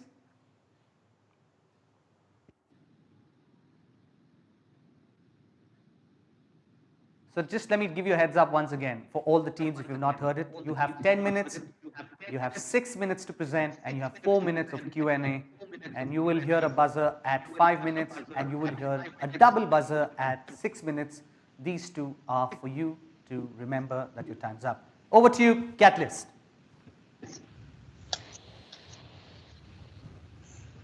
Good afternoon, everyone. We are Team Catalyst. Am I audible? Yeah. Yeah. Good afternoon, everyone. We are Team Catalyst. As our team name suggests, we are here to catalyze the growth of ABC Limited, which is an established retail business having around 2,000 stores across India. It started as a luxury brand and has now expanded into fashion, food, and FMCG. Their key revenue streams are airports, malls, and street shops. The company believes in executing future scenario while retaining values. The problem at hand is that the company is experiencing low profitability. Hence, our plan of action for the coming year involves driving down costs while generating incremental revenue. Our vision is to leverage ABC's core retail expertise by building an app to integrate offline shopping with digital medium, with focus on responsible retail. Here we have identified 4 key customer segments in which treadmill runners, which are frequent flyers and lack time and hence couldn't cater to their desire to shop. Offline evangelists love the offline shopping experience, like recommendation from sales executive and checking out the product quality with touch. Digital rookies need hand-holding with each step of technology and have adopted basic apps like WhatsApp and Facebook. Convenience seeker uh, uh, prefer online mode for every transaction and cherishes a hassle-free experience. We have identified star customer segments across channels basis the segment attractiveness and ABC's probability to win. We have identified pain points and developed solutions to address the same. Now, to strategize for airport outlets, we have tried to figure out the target segment, which is treadmill runners. Now, as we all know, due to the current pandemic, the passenger traffic has decreased drastically, more so for non-metro airports. And so, we suggest to close down non-metro airport stores and instead set up kiosks there. So, here's a brief consumer journey video that we've prepared, wherein at the departure airport, the customer is nudged to download ABC app and about the information about the ABC kiosk is delivered through geofencing. And at the arrival, after placing the order, the consumer can collect the package, thus saving the need to carry the package throughout the journey and optimizing the travel time. And now, to strategize for mall outlets, the main target segment that we've identified are offline evangelists. Now, these people learn to love to shop offline, and for them, online experience is not stimulating enough. And hence, for such people, we suggest to introduce shopping slots. And since these are our premium customers, they can be treated with virtual tours by sales executives, etc., to increase the overall conversion rate. And for food and FMCG outlets, we can deliver notifications via app and improve its self-checkout options, payment options, so as to improve the overall customer journey. And here we've presented a consumer journey for a luxury shopper, wherein the consumer first places order on the app, and after the order is placed, the consumer is presented with a brief survey wherein she can put in the expectations and product assortment she would like to have. And then after the order is placed and after the slots have been booked, the consumer visits the store, and the entire stores have been changed to maintain all the hygiene expectations. And after this, quick cashless payment, contactless checkout will ensure that the entire consumer experience is totally enhanced. Next, we move on to the street shops, which are very important for ABC as they comprise 50% of their revenues. The target segment for this are the digital rookies and the convenience seekers. The overall strategy for this channel is to leverage the trust and familiarity people have with ABC's neighborhood stores. The first feature of the app will be an option to provide contactless takeaway and delivery at home option for the ABC's customers. Next, we'll use WhatsApp bots and audio-based orders with handwritten grocery list for making the app more inclusive in the online sense. Finally, we'll have to increase the customer lifetime value and inventory planning. We'll introduce the subscription model for ABC's customers. We've also shown the customer journey at the bottom of the slide. Moving on to the implementation plan. Can you move on to the next slide, please? Okay. Before moving on to the implementation plan, we'll talk about the communication strategy, where the communication will focus on how people want to restart their lives quickly but cautiously. We present you an ad campaign for the same.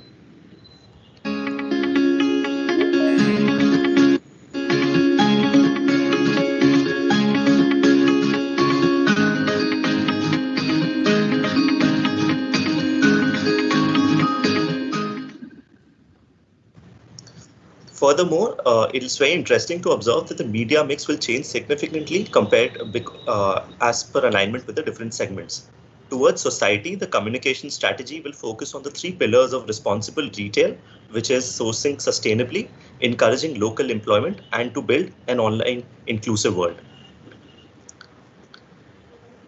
We've also planned the implementation strategy, and our quick solutions arrest the revenue decline which is happening, whereas the longer term solutions address make ABC more widen its competitive moat.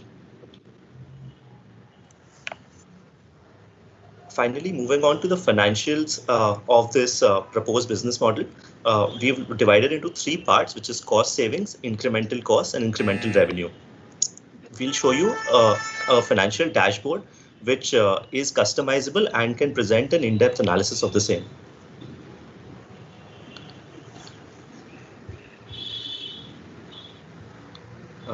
Manali, can you please present that? Manali.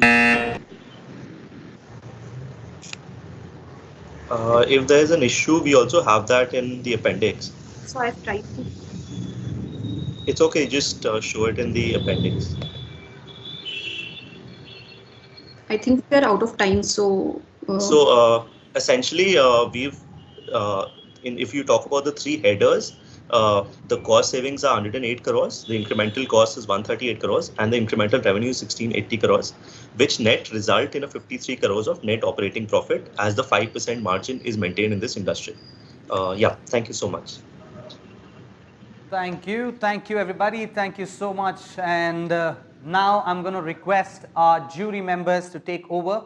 Well, as we said, we have 4 minutes of Q&A for the Team Catalyst. We request our jury members if you could quickly switch on your cameras as well. We are all set to start with our Q&A. Just wait for all of them. Lovely. Over to you, jury. The Q&A time has started. Hi. So a couple of questions for you. Your main objective here is to maximize revenue or optimize costs, or is it both? Ma'am, it is both. It is both.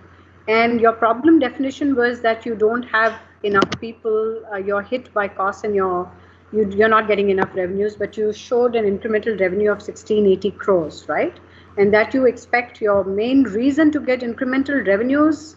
I thought you were trying to prevent a free fall in revenues, but you're projecting incremental revenues. So did I get the numbers correctly?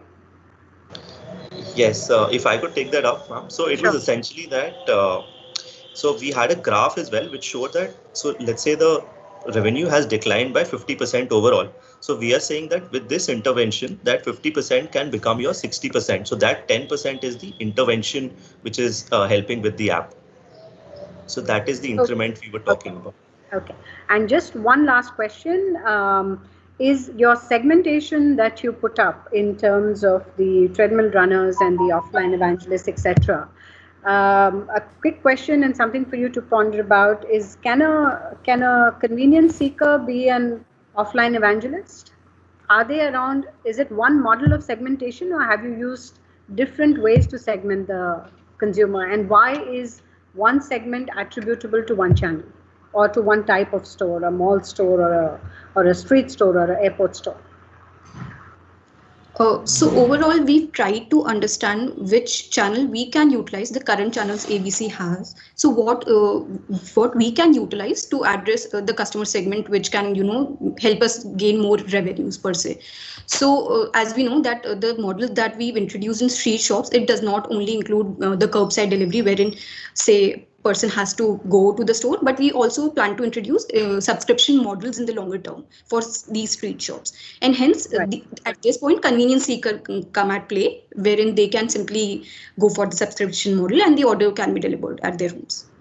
Yeah, adding to that, so basically it's all about the probability to win. So it's not like an offline evangelist will lose out on another channel. It's just that there's a higher probability that the ABC Limited will be successful in that business. Sure. Okay. Thank you, and thank you for a good presentation. Thank you. Thank you. Anyone else? Yeah, I have a question here to the Catalyst team. How are you to basically address any disruption to your business? What is your strategy on that? So if I could take that up. So essentially, the disruption in the COVID was majorly to this business model itself. So the disruption has like almost happened, completely breakdown of everything that we were kind of the best at. Now we are trying to disrupt ourselves by adopting this online channel per se. So this is something which is kind of very different, and there's going to be a channel conflict as well which takes place. But moving on, if you look at even Amazon's Q1 FY21 revenues, it was significantly higher than what it was before. So this is almost like an existential crisis. We are trying to meander around and win in the long term as well. So that is what the whole idea was. Also, when there's a disruption, right? So what happens is that at the end, the company has some core competencies. So you have to let go of a few practices, at the same time take up a few new practices. But at the same time, your core heart, the core competency should remain the same. So that is what we actually focused upon as well, that offline experience. And adding to that, any disruption requires to make immediate impact as well, take immediate decisions. So I think the solutions that we try to offer, like WhatsApp bot or virtual tour, can help to, quick solutions can help to make a fix in the short term at least for any kind of disruption. Okay, thank you. All right, thank you everyone, thank you jury, thank you Catalyst. Your time is up. We'd like to say a big thank you to the entire team out there for all those valuable questions, and thank you Catalyst. We wish you all the very best, and yes, let's take things forward. Thank you Catalyst, thank you. Well, that was definitely a stellar performance. Thank you, Catalyst. Now we request you to join us back on the 6Connect platform. Now we'd like to request the team Catalyst to join us back on 6Connect platform. All right, with that, now we move on to our next team. Without any further ado, we present to you our next team. And the next team is CHO1 from IIM Calcutta. And we have team members Arun Sharma, Digvijay, and Ikjot Kaur. Let's give a big round of applause. And team CHO1. All right, guys, welcome back. I hope you all are ready. Can you please check your mics to start with? Yeah, perfect. Perfect, lovely. Guys, I'm going to bring up the screen, please. Yeah, right. Sorry to cut you in between. No worries, no worries. So we're going to take it over. You know the drill. 5 minutes, you get a buzzer, and you get a double buzzer at 6 minutes. Over to you. The screens are yours. Can we move on to team CHO1? Guys, please let me know if you can hear me well and you can see the screen. Yes, it's on both counts. Yes, sir. Perfect. I'll start now. Hello, everyone. This is Team CH01. We will be presenting our recommendation for reimagining the future of banking for XYZ Limited. XYZ Limited has branches all across India, and it is known for its impeccable physical experience. But it has been detrimental, the same thing has been detrimental in moving towards a digital channel strategy. Hence, we provide 5 key values, 5 key offerings, which they should look at. The first one is imperative to switch gears and exploit digital capabilities. Second is working across all avenues to create an omni-channel experience. Third is to leverage moments of truth in the customer journey to drive exponential enhanced customer experience. And to do so is our hyper-personalized digital branch strategy. At the end, this will result in an ROI of 21%, adding tremendous value to the company. To begin with, I would like to highlight why digital. So 68% of Indian consumers are using digital banking to conduct financial transactions. In the COVID, 48% people were asked if they would stick to contactless payments. At the same time, although digital may seem like the future, but the human interaction as well as the sales being derived from the physical channel makes us imperative that we should have omni channels to start with, which is a mix of personal channel as well as digital channels. The transition will require a dramatic shift, and here's the ideal scenario. Overarching customer strategy to elevate human experience, channel strategy of banking anytime, anywhere, organization strategy to digitally empower our personals, a steering model which will redesign the KPIs. All of this will be backed up by strong tech and infra strategy, which is big data, AI, ML. All in all, a good implementation across these 5 areas will result in a cost effectiveness, consumer centric, and customer growing omni-channel of XYZ. Banking is inherently a compassionate and responsible business. It's built on the foundation of trust. To responsibly address unmet customer needs, we identify 4 personas based on digital behavior, value, and number of transactions. These segments are at different stages of the customer journey, which provides us multiple intervention opportunities. The tech-savvy pioneers will be nudged beyond routine low-margin transactions and will be vital in co-creating new services. For the traditionalists, confidence and trust building takes center stage, whereas educative banking is the key for MSMEs. And informal workers will be technologically and financially empowered to save and invest for the very first time. This will unlock a new horizon of growth for the bank. We will use in-branch assisted app downloads and demonstrations post-COVID to pack the first 3 stages of adoption journey into one branch visit. Now, what are we offering that will drive this channel migration? We'll look at some use cases now. Firstly, the app opens to an easy login page with a roster of regional languages and quick access to the most used functions. This ensures we don't exclude people based on vernacular obstacles. The high convenience is designed to increase repeat transactions by pioneers and lower the drop-off rate along the funnel. For the uninitiated, there's the option to visit our digital branch. Here, a familiar interface will greet the traditionalists along with an AI-enabled virtual assistant who will guide them through text, voice, and visuals. Dedicated counters for various services simplify the experience further and put the bank in banking from home. To retain the personal touch that XYZ is known for, an assortment of assisted versus self-service options is available. MSME owners can opt for guidance along every step of the way. They can hop on a video call with relationship managers, access quick online tutorials, and an AI-enabled digital banker to educate them on relevant service offerings. Now, finally, this spectrum of service offerings will range from the very basic, say financial advisory and budget planning for informal segment, to loans and virtual wealth managers for the pioneers. Analysis of valuable behavioral data from these new channels will allow us to develop and cross-sell high-margin, personalized products. 68% of consumers are purchasing financial products online already, but with the proliferation of startups like Zerodha, the mistrust of completing complex purchases online is fading. Even during COVID, 16% of respondents in a recent survey took out consumer loans digitally for the first time. This acceleration leaves us at a natural inflection point, which can help us mold and optimize customer channel choices. Now that we've covered the why, what, and who, we move on to the big question of how do we exactly make this transformation. So essentially, we have divided the roadmap into 4 stages. First of all is to communicate and raise awareness about the new platform. Step 2 is winning over our customers through an integrated partner ecosystem, as well as the intelligent infrastructure. Over time, we want to redesign the existing operations, both online and offline, to transition to a digital bank, thereby eliminating the one branch fits all model.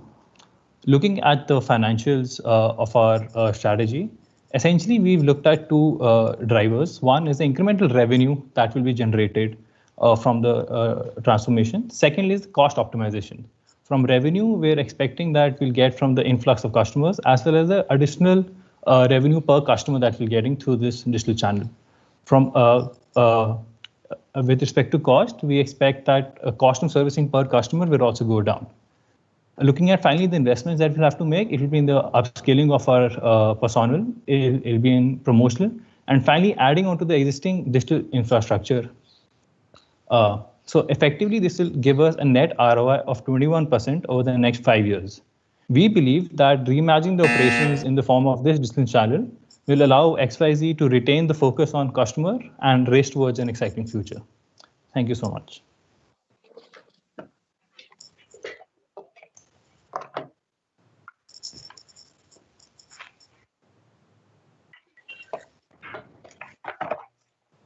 So thank you, guys. This is pretty good. Well done.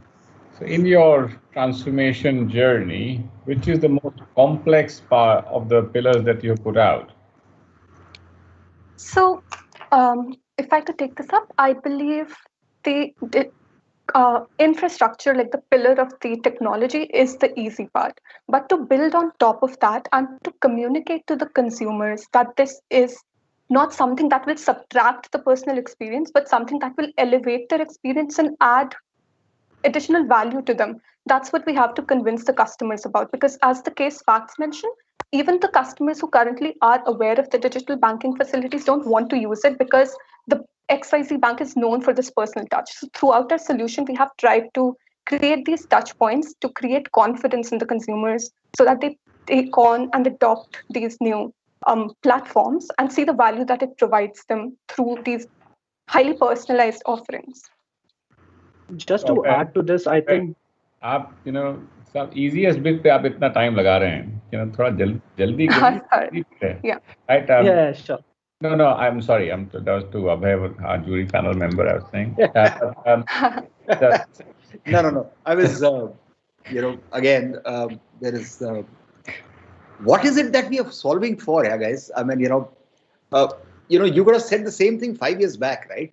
I mean, when 3G was launched in the country, everyone should go digital. So, I mean, to be relevant for the times, what is it that's changed? I mean, yeah.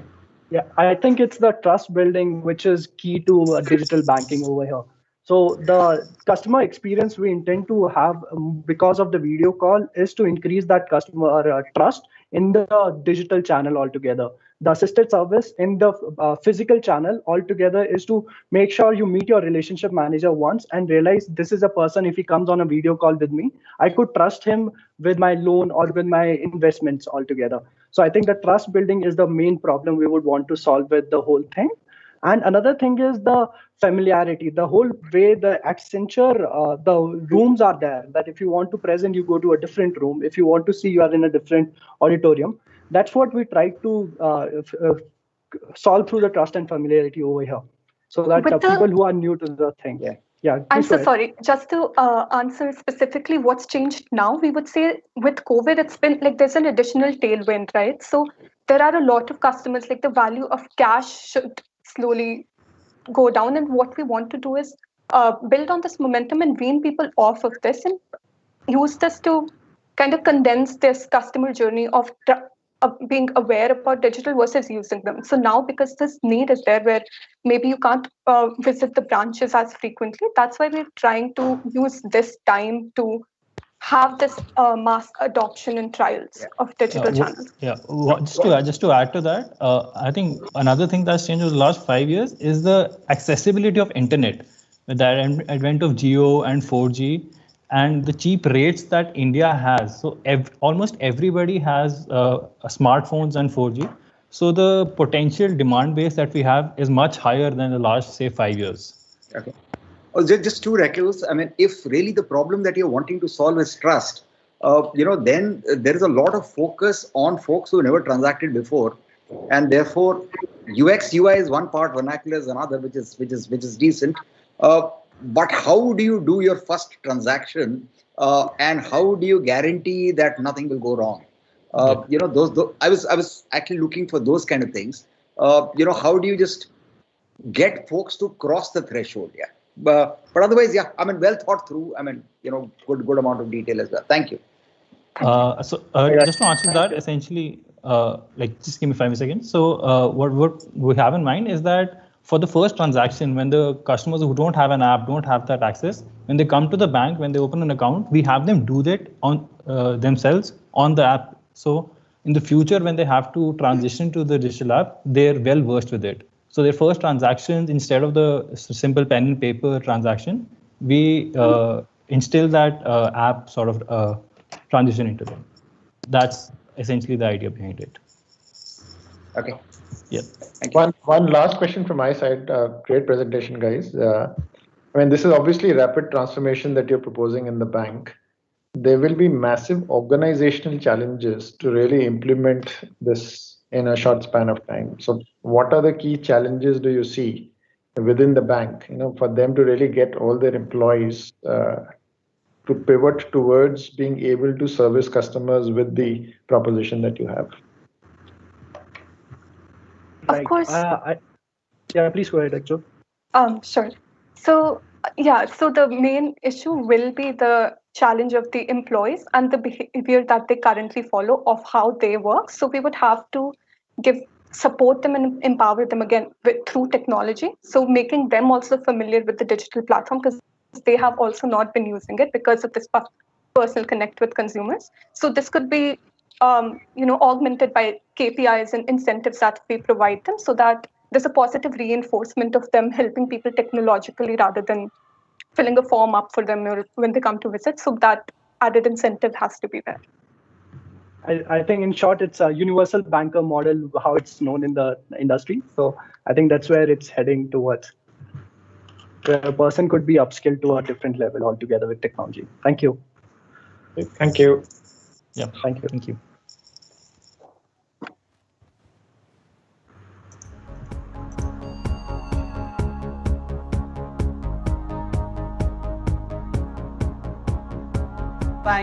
Thank you team for that wonderful presentation, and we request all, I'm sure the juries are having a tough time already on their tabulating sheets, and I'm sure they're going to go upside down while we present you. But with that, ladies and gentlemen, boys and girls, we are going to invite our next pitch. Our next team who's going to join us to present on this grand finale stage is none other than Team Change Makers from IIM Lucknow. We have Shrenik Shah, Lipika Agarwal and Onkar Ernad who's joining us.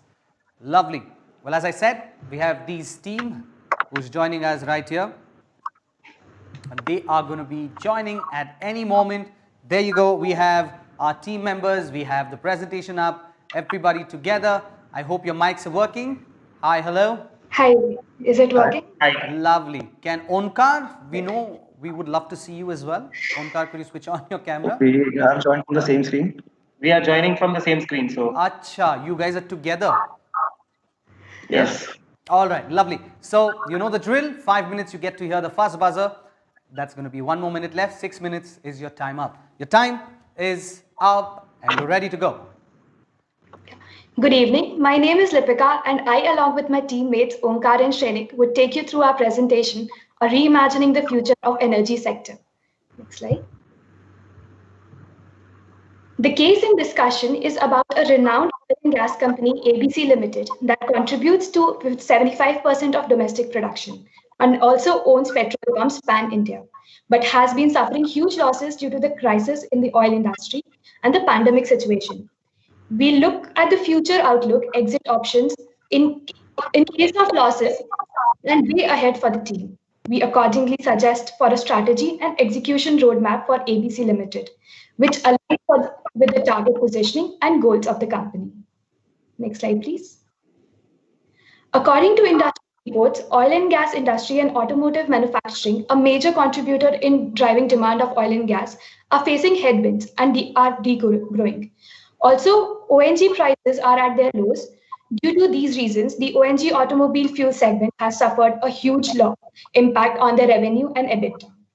Next slide, please. Extrapolating based on the foreseen trends and benchmarking ABC Limited with comparable firms, we see that it would start making losses by year 8. This would now become a target year to transform ABC Limited into a profitable business. Next slide, please. As per the current position of ABC Limited, we came up with 5 exit options for ABC, which were extending its capabilities into petrochemicals, expanding into renewable energies, exploring EV infrastructure avenues, continuing new energy source exploration like shale gas or coal gasification, or to liquidate and exit the industry. Evaluating these through 5 different lenses of resource sustainability, government support, growth opportunities, alignment with company goals, and adjacency of the options, we find that exploring EV infrastructure is a promising option as government support and growth opportunities are high, the resources are also sustainable, and this aligns with the mentioned goal of the company. The existing petrol pumps could also be leveraged to set up the infrastructure, thus aligning with the adjacency of this option.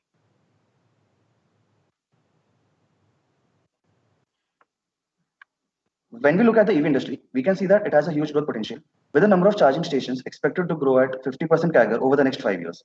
The drivers for this trend are increasing adaptation of EVs, central and state governments opening up avenues and providing subsidies for companies to explore and provide solutions in this space, the declining cost of ownership and huge investments being made by manufacturers. Lack of sufficient charging infrastructure is a major deterrent behind the adoption of EVs, and we would be directly targeting that. We recommend a setup having both public charging stations and battery swapping stations infrastructure. Although a few players do exist in these 2 categories, the only major competitor for us are Tata Power, which is on an expansion spree, and Sun Mobility. Coming to the execution part, we would start by converting petrol pumps into hybrid fueling stations, offering both battery swapping and charging stations. The government is planning to mandate hosting charging stations at petrol pumps, and this would give us a first mover advantage. Secondly, the use of solar panels at these hybrid fueling stations would help provide electricity to charge the batteries, and excess electricity would be then sent back to the grid, thus creating a new revenue generation potential while reducing energy costs. Since we are not currently in the space, we have also identified potential hardware suppliers like Siemens, ABB, etc., and renewable energy suppliers like Renew Power to aid us in setting up charging stations by creating power purchase agreements or outsourcing to OEMs. We have divided the whole launch plan into 3 phases over the next 8 years based on the openness and pull of state government for EVs. It is to be noted that apart from these states, some tier 1 megacities and state capitals in line with the government's vision would also come in phase 1 and phase 2 plan. There is a big unpenetrated market in the form of B2B and B2G business for electric vehicles in India. City and state transport is an obvious choice, but we look at ride hailing and delivery services with their whole fleet capable of converting to EVs. We also explore the B2G space, where fleets of India Post, Indian Army, and official government vehicles can also become our potential clients. Using existing real estate, which is already at strategic and well-placed locations, and trusted brand image with customer-centric delivery models like subscription or drop-and-go model, which gives us a competitive advantage to fast track into the EV industry and also leverage the growth speed. The three-phased approach focuses on implementation plan, creating an effective and sustainable value chain, and executing it to success. This would also coincide with the ending of FAME 2 initiative by Indian government, which extends massive support for the EV and its infrastructure. Aligning with the government of India's goal of 30% EVs by 2030, starting with the pile-up and scale-up of phase 1, we expand to phase 2 and phase 3 states, as per the previous slide. We would transition from hybrid fueling stations to standalone charging stations post 2028, as per the dynamic industry scenario and the situations there. Coming to the financials part, the capex required here will be in terms of the EV charging infrastructure, IT infrastructure, solar setup, and training required for the support of maintenance staff at pumps. At the rate of deployment of charging stations and battery swapping stations assumed, we estimate to break even by year 7 and gain an EBITDA of around 1140 crores by 2028. The option to shift towards the EV charging industry not only pushes ABC towards to profitability, but also portrays it as a responsible organization, promoting the EV industry despite it being a traditional oil and gas player. This is also in alignment with the Board of Governors' goals to promote it as a responsible organization. The presence of electric vehicle charging stations at petrol pumps will also be a push for the electric vehicles. Hence, looking at the trends and also the growth potential of the EV industry, entry into the EV infrastructure is a promising option. We suggest entering into partnerships with related organizations and leveraging our existing resources and capabilities to have the competitive advantage. Thank you. All right. Thank you so much, Team Change Makers. Well, now I request our jury, your time will start as soon as we see everybody is on with their cameras, with their questions, the tabulation sheets, everything is ready. All right, so the jury is there. Over to you, jury. So I have a question. I think you're talking about a break even in 2027. Do you think that the business has the opportunity to hasten that particular break even basis, whatever is the current environment in India? Okay, so if you see, it means that's why we have divided the plan into different phases. So if you see the phase 1 states that we've considered are those states which already have a definite policy or target for the electric vehicles in their state. The phase 2 states are accordingly then selected who have these policies either in the draft stage or in the planning or implementation stage. So that's why our implementation is in such a way that where we see the adoption of vehicles to be higher, so we are planning to implement it phase-wise in such a way. And hence, we are confident that we can break even. It is obviously, yeah. Go ahead, finish. Yeah, it is obviously under the assumption that these plans or the definite targets would be achieved by then. So that is one back-end assumption behind this break-even. So just a quick follow-up. So if this doesn't happen, what's your contingency? So in that case, again, means the financials that we've considered are conservative. So we all, if you see, means when we launched the solar setup also along with the existing charging infrastructure and taking power from the grids, we also are looking at reducing our operating costs in terms of the electricity charges. So that is again push towards reducing our costs and improving our EBITDA margin. So that can also help, means either it may not be that it's in year 7, but going ahead, it will definitely reduce our costs and improve our profitability. All right, thank you, guys. Good presentation. Thank you. I had a question, Sonali Yes. here. So I just wanted to understand, I mean, other markets, who have like US or China, for example, where we've seen much more of, electrical cars sort of coming in. What were some of the learnings that you considered those manufacturers who have invested in this entire infrastructure? Anything that you particularly considered which would help this company become much more successful and faster as well?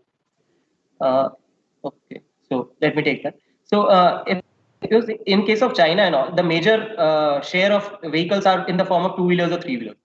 The four-wheelers are also gaining share, but the major push is because of the two-wheelers and three-wheelers. And the benefit that they are there over there is that there are standardized batteries for these two-wheelers and three-wheelers, and battery swapping stations is a major factor which enables quicker change of batteries and a longer range for the electric vehicles. So having this infrastructure in mind can be a factor which can drive the adoption of electric vehicles in India also. And that's why we are also promoting dual delivery models in terms of charging stations along with the battery swapping stations.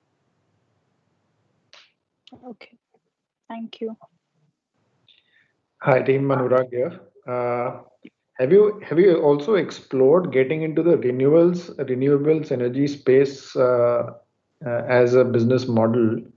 And if you compare that to the current proposition that you are proposing, and what are the pros and cons of going either way? So in case of renewable energy, there are already many players which are existing in the industry, and we being a energy supplier in terms of the oil and gas means we had to retain a dominant position into the energy supply space. So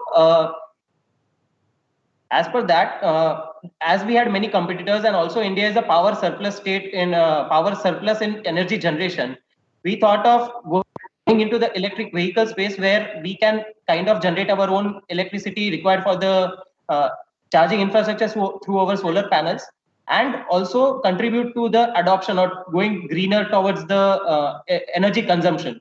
So definitely, as we are an oil and gas player, moving towards the electric vehicles kinds of makes a better sense in terms of the adjacency, and also it promotes our own goal of being a responsible organization and providing or going towards a green as a green company. Adding to it, if you look at the exit option slide that we have presented, although the first option is EV infrastructure, the second one is renewable energy. If you look at the criteria of selection, I think you can see the slides, right? Yeah. In the growth opportunity section, you can see apart from growth opportunities, all are similar to each other.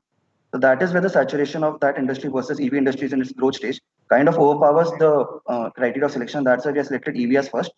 No doubt, renewable energy would be the second in terms of the criteria that we have. Okay, thank you. Thank you. Thank you. Thank you.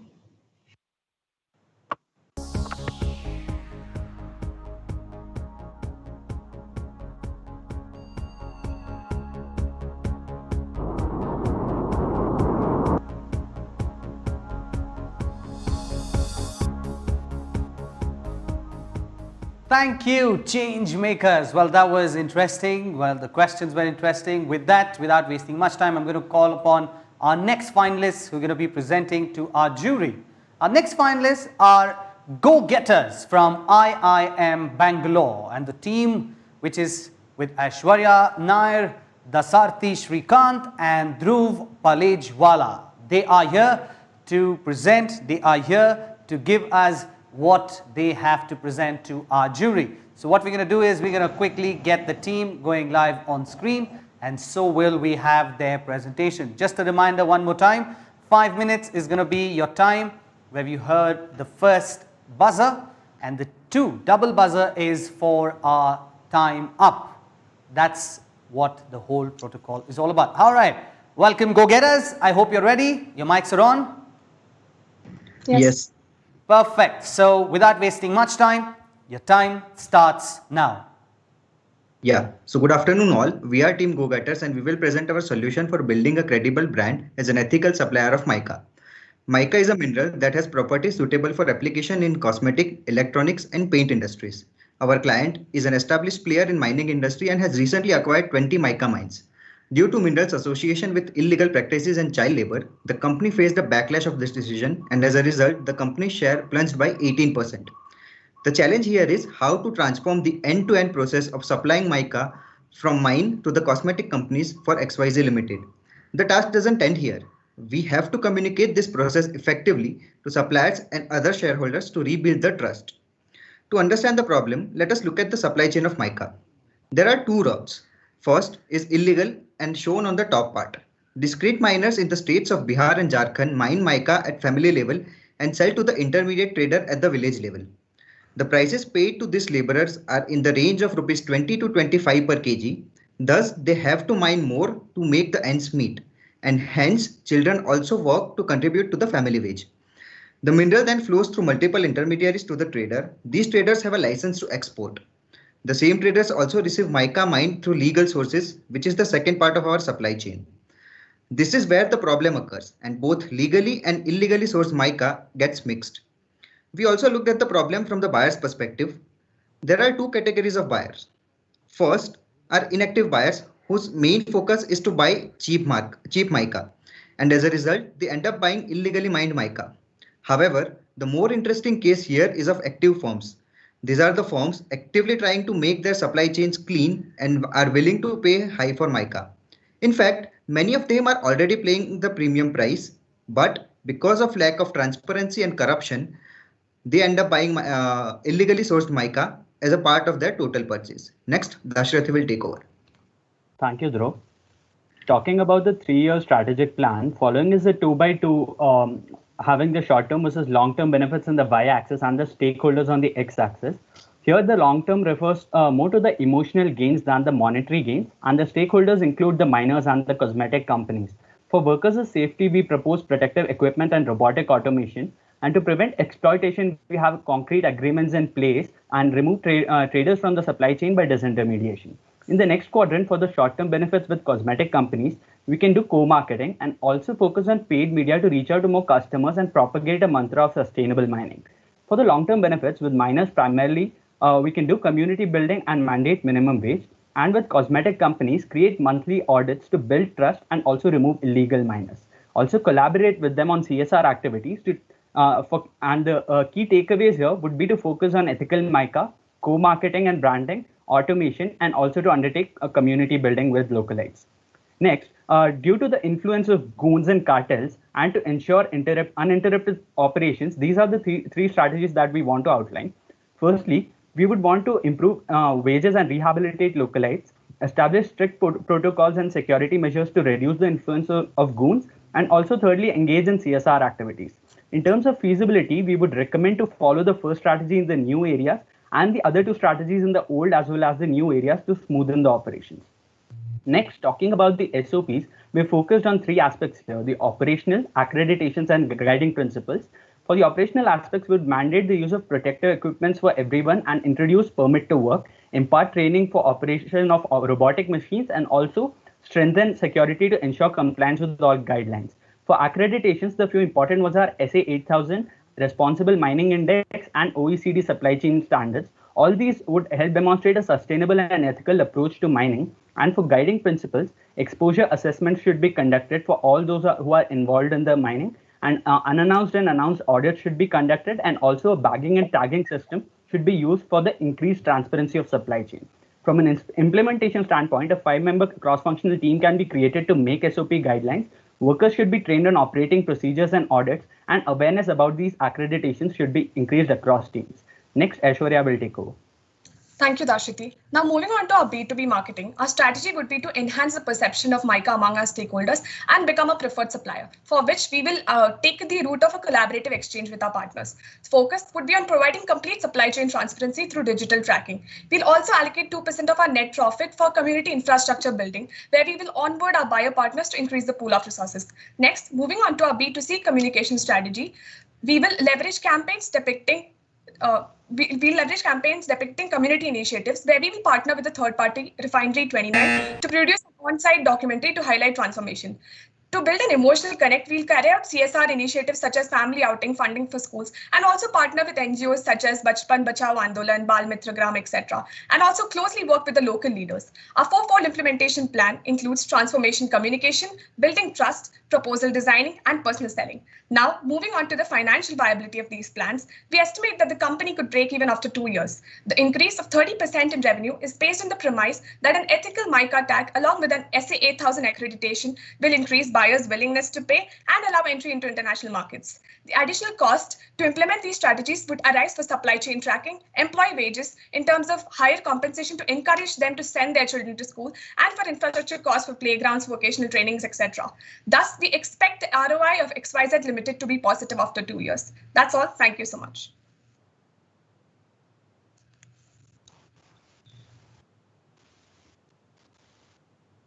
Respected jury is going to be on to ask you a few questions. Well, the jury is there and the timer is also ready. The jury is ready. Over to you, jury. So I have a question for the team. So far in India, where we've not been very successful in terms of, the corporate social responsibility in the areas where, we've had mining. And if you see the states in India which have got a large amount of natural resources are the poorest states in India. And, the companies have been claiming a lot of corporate social responsibility and a lot of governance and, trying to build the communities and, being very kind of, balancing it out. So what is it different that you're going to play? Take Jharkhand as a state, or you take Bihar as a state, or even Orissa. What is it difference that you're going to play now going forward? Yes, I would like to take that up.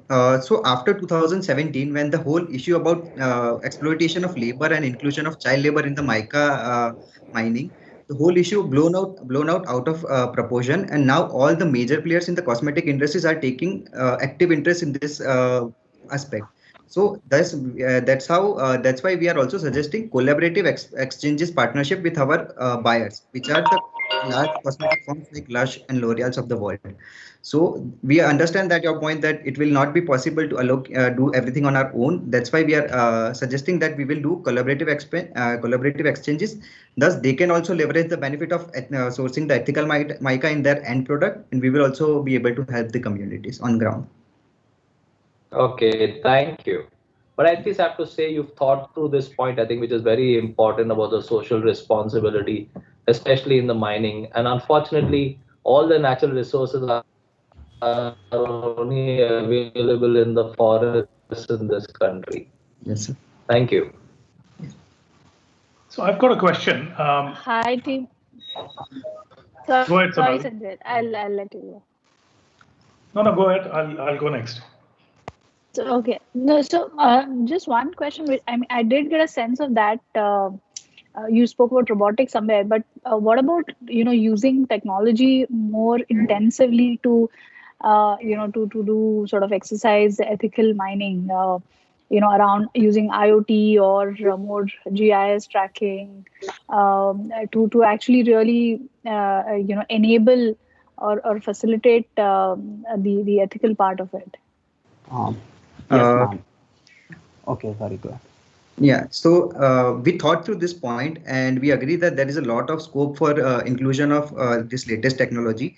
But the major point is these communities are completely dependent on mining for now. So we are focusing on the next 3 years, and that's how we don't want to completely omit them from the whole process. Once we establish a whole system in place, then we will look into the more options available in terms of technology. This robotics is we are suggesting because of safety concerns, because these mines are very narrow and difficult to operate in. Thus robots will be helpful, but we don't want to completely omit this community from the ground. Also, we are suggesting technologies to complement these miners who are already working in the mines in terms of surveillance using drones, or maybe using AI to identify the age of children, so that you don't rely on the third party to identify that there is no child labor included. But yeah, eventually we will move to the technology, but that we expect to happen after 3 years. Okay, thank you. So interestingly, Sonali, I was going to ask the same question, leverage of digital and technology. But another question, I guess, is, today there's a saying that in this COVID environment, every business is a health business. So, given the nature of mining, did you all think about safety and health of the people? Did you have any thoughts around that? We did have some thoughts about the safety, especially from the standpoint of protective equipments, and even these kind of basic equipments were something that were not being used in mica mining specifically, whereas that's not the case with say limestone or iron ore. So from that standpoint, we did think about it, but from a more long-term perspective, the kind of respiratory hazards that say the people might go through. So that is something that we did not specifically recommend anything for, because that is maybe in a way a natural hazard that comes along with mining. But then we wanted to focus first on the even more pressing issues and the concerns that were at hand at mica mining, as opposed to something like say iron ore. So yeah, we did make some recommendations on that front. Yeah, so basically in short term, we are suggesting the use of basic equipments like personal protective equipments and masks to avoid respiratory problems, and we will limit the exposure time. Also, we are recommending a monthly checkup for, not monthly, but frequent checkup of health checkup about these miners. All right, thanks. Thank you. Thank you. Thank you, sir. Thank you. Thank you so much.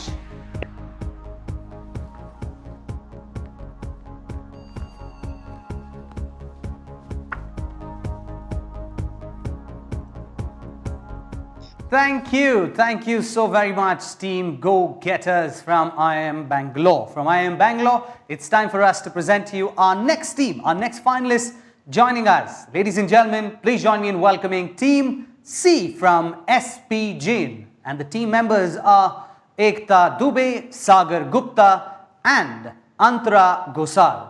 Well, the team is ready to join us live as we are all set. Just to give you a heads up one more time, well, you will have 5 minutes of time with the buffer, and right after that you will hear the double buzzer, which is for you to know that your time is up. Right after that, we jump directly towards our jury members who are there to ask you a few questions. Well, as I could see, the team is ready. The teams are about to join us. Remember, as we have always been saying, use those hashtags. Yes, the hashtag to let the world know what you all are doing today. There you have Team C. Can someone just check your mic? If you're hi, hello? Am I audible?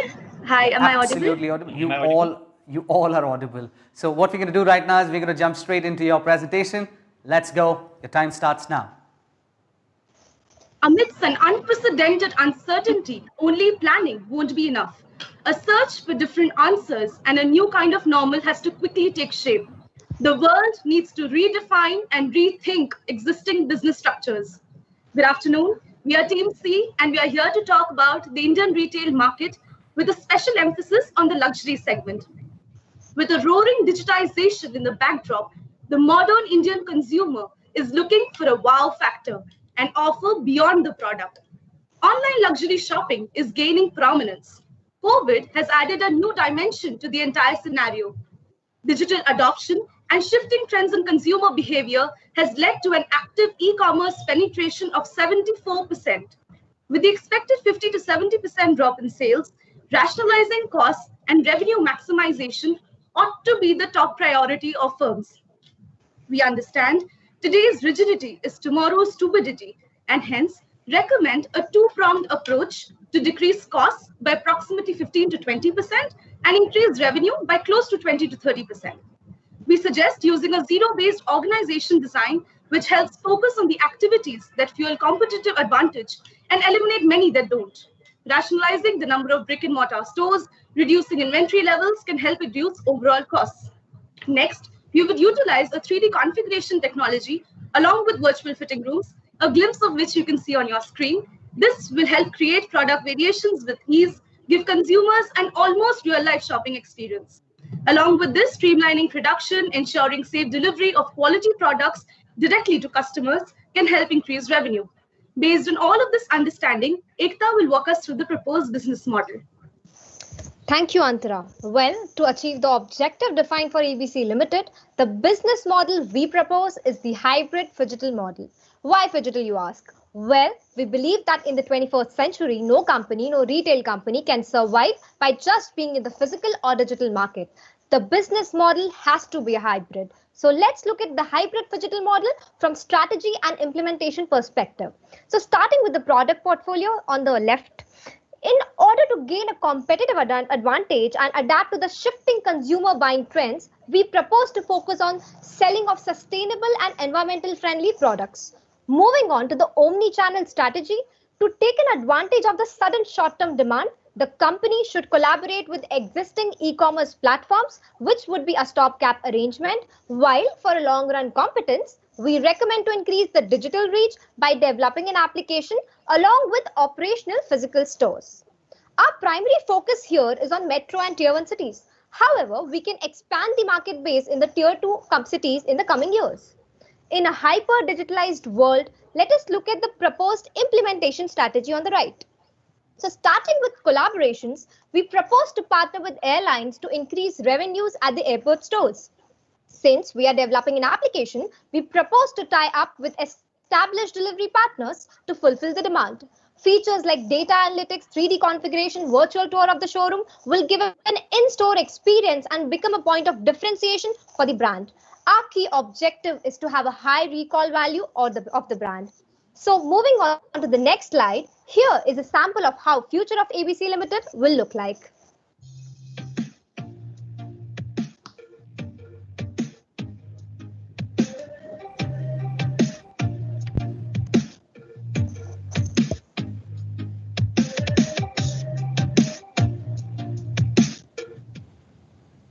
Well, having seen the future, now Sagar will take us through the communication strategy of this model.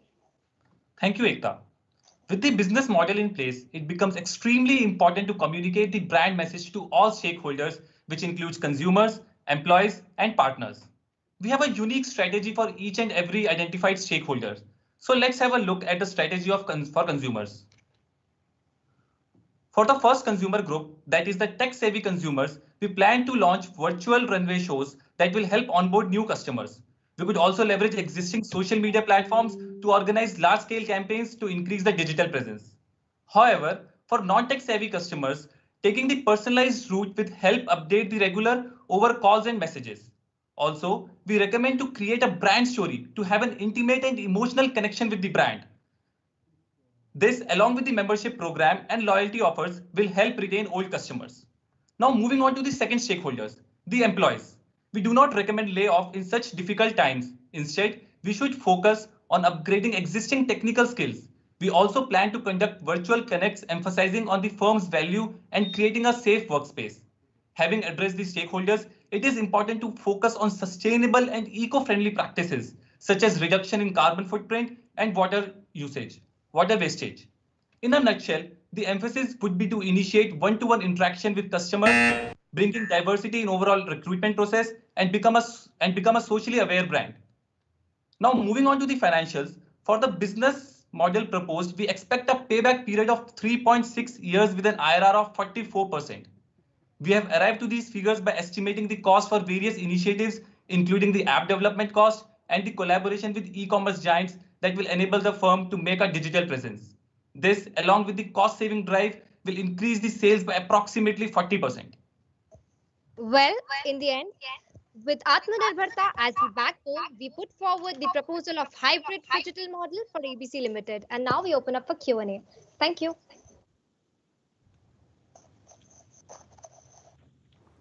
Well, now we request our jury to take it over. Could I request our jury members, if you could switch on your cameras. Lovely to see all the jury members. I'm sure you all are having a tough time, but I'm sure it's very interesting to take it over as well. All right, over to the jury members, the question and answers. Hey guys, presentation, well done. Quick question. Your stakeholder strategy did not have the capital lenders who will lend to fund this transformation in there. So what's your plan for them? Or, where's the money coming from? Okay, yeah. So we thought about it. We've not put it there. But then we believe that having so much of advancements, technical advancement, we would be paying a lot of money. And to raise money, we have two approaches. First is cost reduction. Second is getting investments. So for investments, I believe we will need to take the funders in confidence with the technical advantage and the population increase. The customer base is going to increase. We'll make a digital presence, and that's what would be a key a catalyst for them to make investment in our model. Adding on to that, we will be taking several cost saving initiatives. So the saving that we will be getting from those initiatives, we will be funneling that cost into our initiatives that we are planning, like virtual fitting rooms and the 3D configuration technology.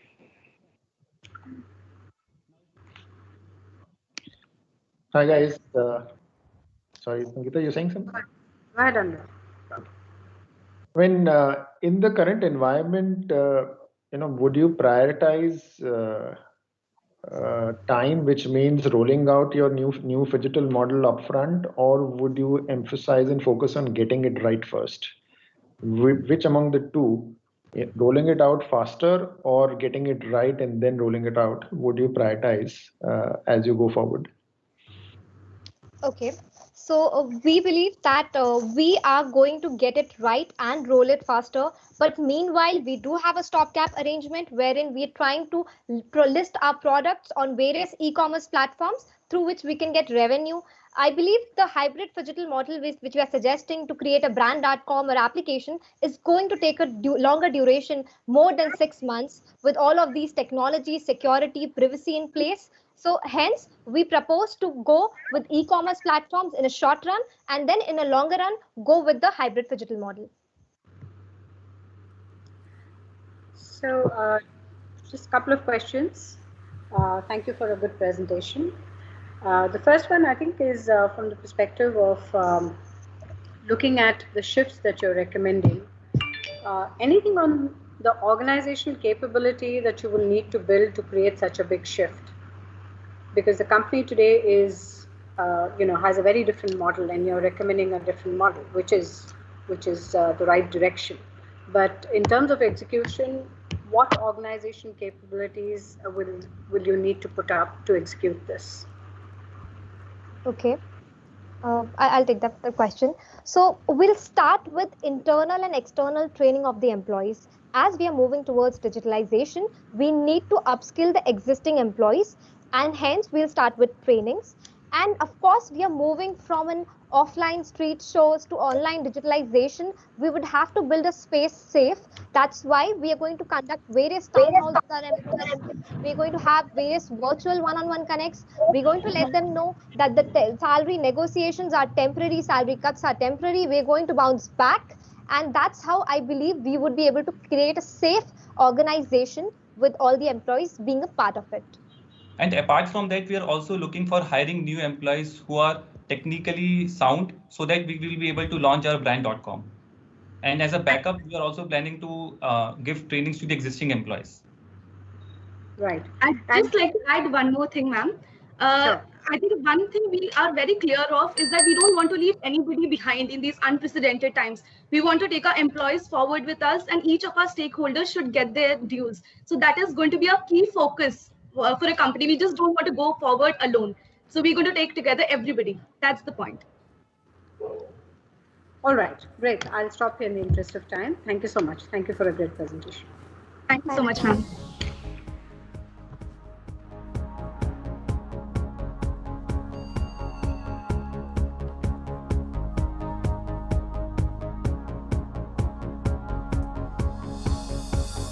Thank you team, thank you so very much. That was really interesting. So with that, we moved our attention to our next finalists, and our next finalists are all set and are all ready. Ladies and gentlemen, presenting to you our next finalist, that is team X Legacy from XLRI, and the team has Padmanabha Pandit, Abhishek Bhatt and Shrishti Sharma. Well, the team, as I said, you will definitely have your time, and we will give you that 5 minutes buzzer to make sure we get you to know that you have 1 minute left, and the double buzzer is for you to know that the time is up. Once the time is up, we come back again with you for your Q&A. Well, the presentations are ready, the teams are ready, Let's have the teams on the screen and let's get our next finalists present to us. What do they have to present to the jury and to the world? Let's quickly move directly to X Legacy. Team, if you could quickly check your mics. Yeah, hi. Hi. Can you guys hear us? Lovely, we can hear you, we can hear all of you all. All the best, the team, your time starts now. Thank you. Good evening, everyone. We are Team X Legacy. My name is Abhishek, and with us we have Padmanabh and Srishti. We will be presenting the market entry strategy for XYZ Limited, a European auto manufacturer in the Indian market. The client's global portfolio consists of traditional cars, electric vehicles, and two-wheelers, and they've set an ambitious goal of achieving a 10% market share in the Indian passenger vehicle market by 2030. First, let's understand the Indian passenger vehicle market. The two-wheeler segment is highly concentrated. It has low margins and requires a vast dealership network.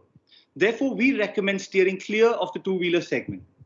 While the EV market represents an exciting opportunity for the future, which we intend to capitalize on, currently the infrastructure is in its nascent stage and we don't have enough charging infrastructure in place in our country right now. Therefore, we propose entering the EV segment down the line. The market data also suggests that an increasing number of people are looking for feature-rich and connected passenger vehicles at an affordable price point. Furthermore, within the passenger cars, the SUV segment is the fastest growing. This is despite COVID and despite the automotive industry slowdown in the last couple of years. According to projections, the SUV market will account for about 40% of the total cars in India by 2030. Therefore, we recommend a phase-wise entry. In the phase 0, we would set up the backend functions like manufacturing, dealership, and service networks, followed by launching a single product, which would be the mid-size SUV. We would be doing that in Delhi, Bangalore, Hyderabad, and Pune. Subsequently, in 2025, we would start our phase 2, where we would enter the mass market segment with a compact SUV, and also expand to other tier 1 cities like Mumbai, Chennai, Kolkata, at the same time ramping up production. Finally, in phase 3, we would round out the portfolio and continue expanding our dealer and service network. In designing the framework, for the market entry, we answered several key questions around product, customer, channel, engagement, manufacturing, distribution, and service. Let's tackle these one by one. Moving to the product, most of the cars in India today have very similar features. So the positioning of the SUV is critical. We recommend positioning the car as a connected and feature-packed mid-size SUV, one that is rugged and can take on any terrain, yet with a stylish European design. What we're trying to convey is that the car has European design, but it's built for the Indian roads. To keep inventory management simple, we would only focus on 3 petrol variants of the car, starting at approximately 9 lakhs, so it would be competitively priced, and going up to around 15 lakhs. We believe that the car is an extension of your digital life, and hence it would come with a virtual SIM capability, so you're always connected. It would also allow us to deliver over-the-air software updates to optimize the functioning of the car. And as you can see, we've represented a sample digital or print advertisement of the car here. Now, moving on to understanding the customer. Based on the primary research we conducted, we identified 3 different customer personas, which are here in front of you. Out of these, we would be focusing our attention on the experience seeker. He's a driving enthusiast. He loves taking frequent trips out of town to hill stations. He's tech savvy and watches various videos about new cars in the markets, reviews. He subscribes to Autocar, Zig Wheels. He's looking for a connected and stylish SUV that will complement his personality. Moving on to the channel. An omni-channel presence would allow us to provide a seamless customer experience, whether the customer wishes to shop from traditional dealers, from the comfort of their own home using online stores, or just using vehicle as a service. According to Kantar research, 90% of the customers today use internet at each step of the purchase process, not just at the decision-making process, not just at the information search process, rather. The vehicle as a service model is already prevalent in several other Western countries. However, traditionally, the Indian consumer has been resistant to the idea of leasing a car, as they associated a sense of pride and ownership of the car. However, this trend is changing as the millennials are far more comfortable with a subscription-based model, and they understand the tax benefits as well as the flexibility that leasing a car allows them by upgrading to new cars every few years. Moving on to manufacturing, distribution, and the service plan, we looked at 3 different methods of production: building a plant, acquiring distressed production facilities of the now defunct players in India, and contract manufacturing. Acquiring the distressed production facilities would have been our first option, but we couldn't find, based on our research, any distressed facilities, factories at the moment, because most of them have either been taken up by Kia or by MG. So building a factory takes around 2 to 3 years, and therefore we didn't want to wait that long to enter the market. So we decided to go with the route of contract manufacturing with companies like Volkswagen and Ford, who have excess capacity and they're looking to lease it out. In the meanwhile, we would also set up our own production facility in Andhra Pradesh, which ranks #1 in ease of doing business, and this would be ready by phase 2. We also plan to have 15 dealerships in phase 1 in the 4 aforementioned cities and 25 service centers strategically located. And we would gradually expand these in phase 2 and 3. Coming to customer engagement, even though the product would enter the market after 1 year and hopefully the situation with COVID would be much better by then, we believe that COVID is going to leave a lasting impact on the way we interact with people and products. So we've suggested using an array of digital technologies to engage with our customers. We would have an integrated digital experience on the website and an app which would allow 360-degree views of the car, chatbots to answer any queries. We also plan to use AR and VR experience stations in residential societies, and that would enable us to showcase our cars at fraction of the cost. Finally, we've got a phase-wise market. Based on this, we will be able to break even by the end of 2026. That is all from us. Thank you, and we're open to questions now. All right, thank you so much, team. That was really nice. Now, as we know for a fact, we have our jury who is ready with their questions. And over to you, jury. So I have one question. Your advertising, you talk about the big bad driver in you. Is that responsible?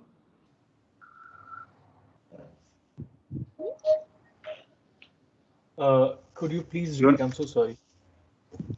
No, I'm saying your advertising line seemed to indicate the big bad driver in you. I'm just wondering if that's a responsible, if that's responsible advertising. Do you want? Shall I take it? I think. Yeah.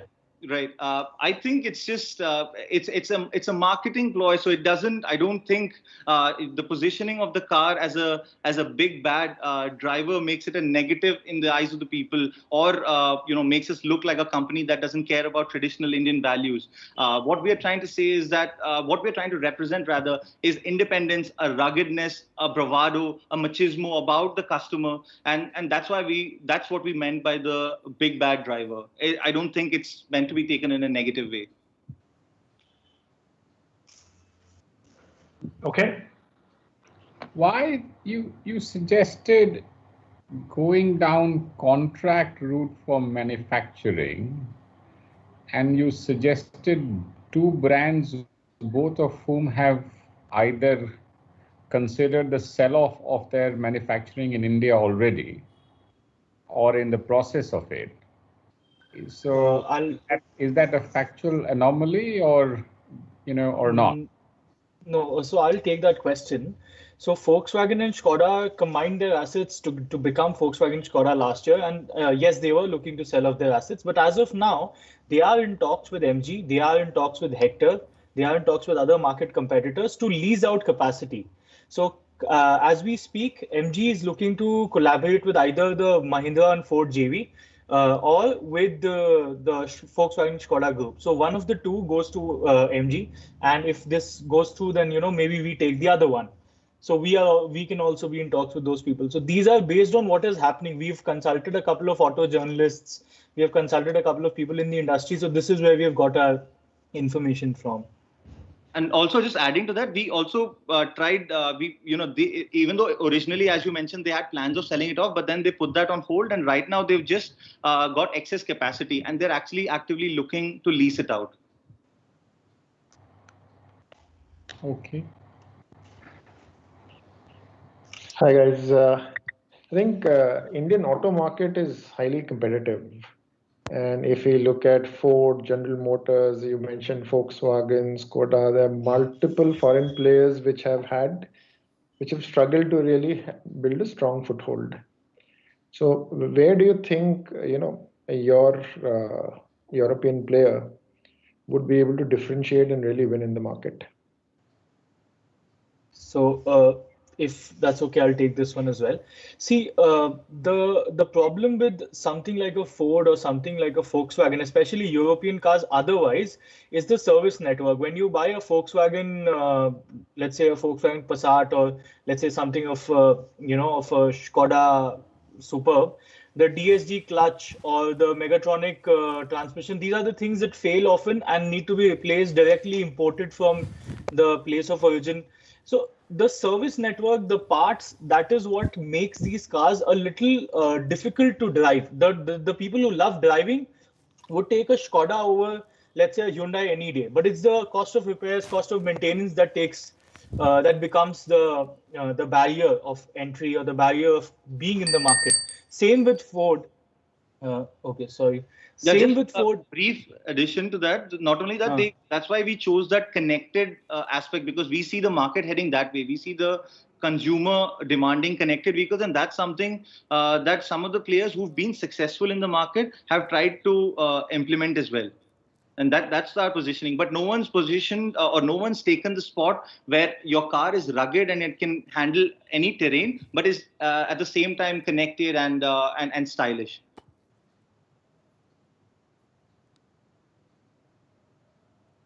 And when you say connected, what does that mean? And do you think the likes of Hyundai or Maruti don't offer that? No, they do. So we do have cars that are coming in now which are connected. So that's what I mean. So it's a combination of the design that we have, the fact that it can handle all the any terrain, the fact that it's connected, and the way you position it in your marketing. Because that's why I mentioned most of the cars today in the Indian market have very common features. The features are very similar, so you can't really differentiate yourself in that way. So it's a positioning play.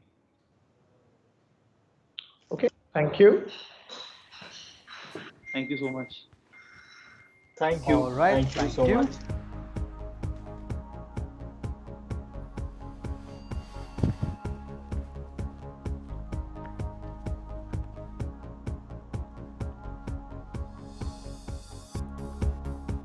Thank you so very much. That was really nice. With that, from one finalist, we take you to our next finalist. Well, our next finalists are from IIM Ahmedabad, and the team is called Red Brick Crusaders. Let's welcome Red Brick Crusaders as they are all set to join us. While we are going to tell you once again, 5 minutes is going to be our first buzzer, and 6 minutes is going to be a double buzzer to let you know that we are all done. All right, teams, can you quickly check your mics? Hey, hi everyone. Hi, hello. Hi, I'm Akanksha. Hi, lovely. So we all can hear you. Over to you. Your time starts now.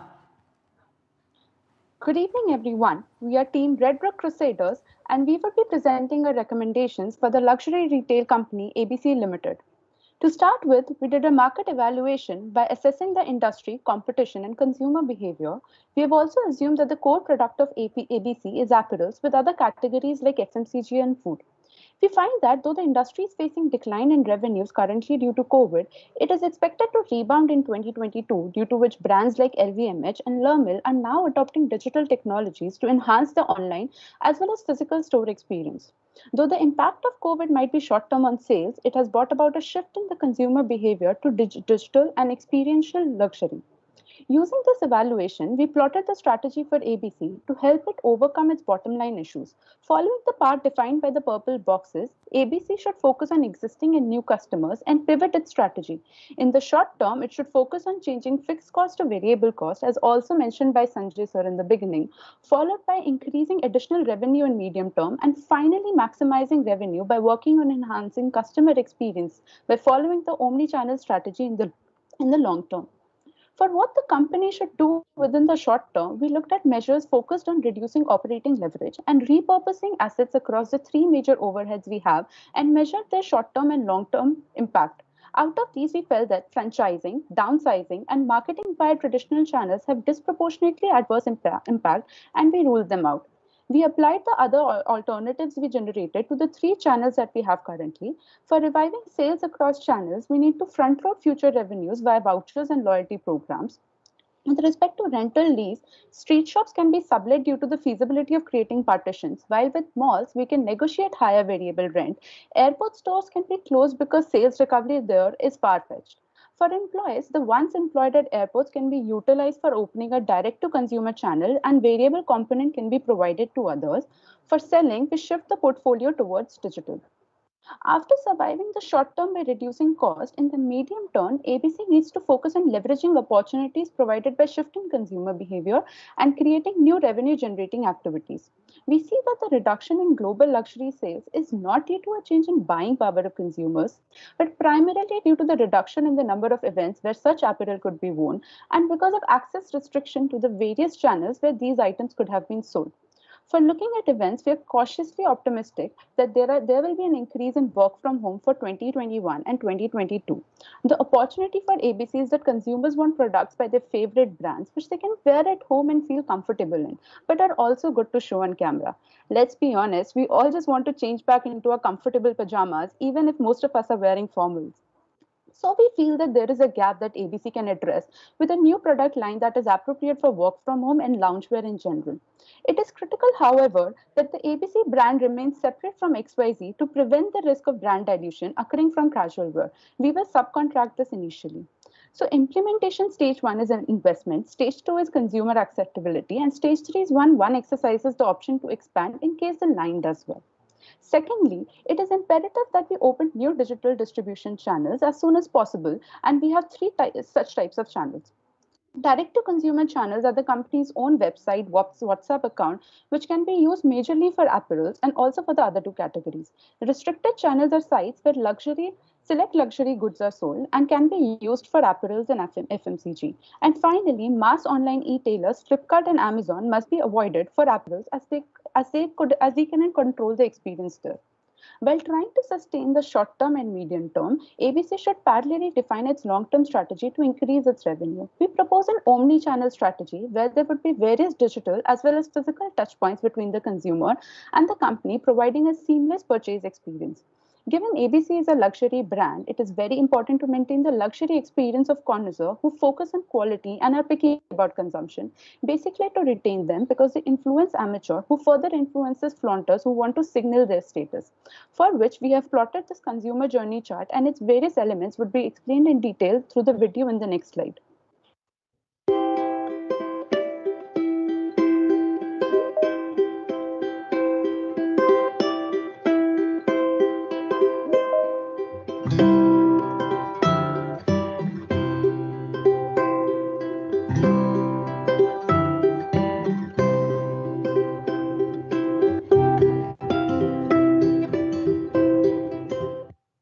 Moreover, with the growing influence of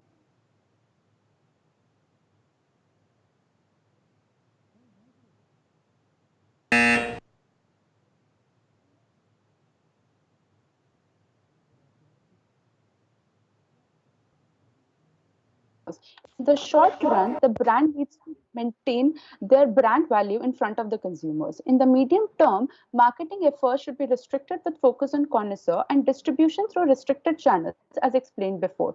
In the long term, the marketing goal would be to increase awareness of the enhanced luxury experience of connoisseur and using their influence to induce trial for amateurs and flaunters. For marketing the services, awareness would be increased among the connoisseur through initiatives like personalized invitation, visualization of products, followed by in-home visit by personal assistant to induce trial, and finally virtual personal shopping session. Using their influence, the services would be marketed to amateurs and flaunters. We also did a feasibility analysis from a financial perspective for the three phases. So on a longer term horizon, we have done a basic top-down cash flow modeling analysis and realized that a plan will achieve an ROI of roughly 20% with a payback close to. Thank you, and we are open to questions now. All right, thank you. Thank you so very much for doing that. On that note, I would like to request our jury to take it over. Well, the jury is going to join us. Lovely. All right, over to you, jury.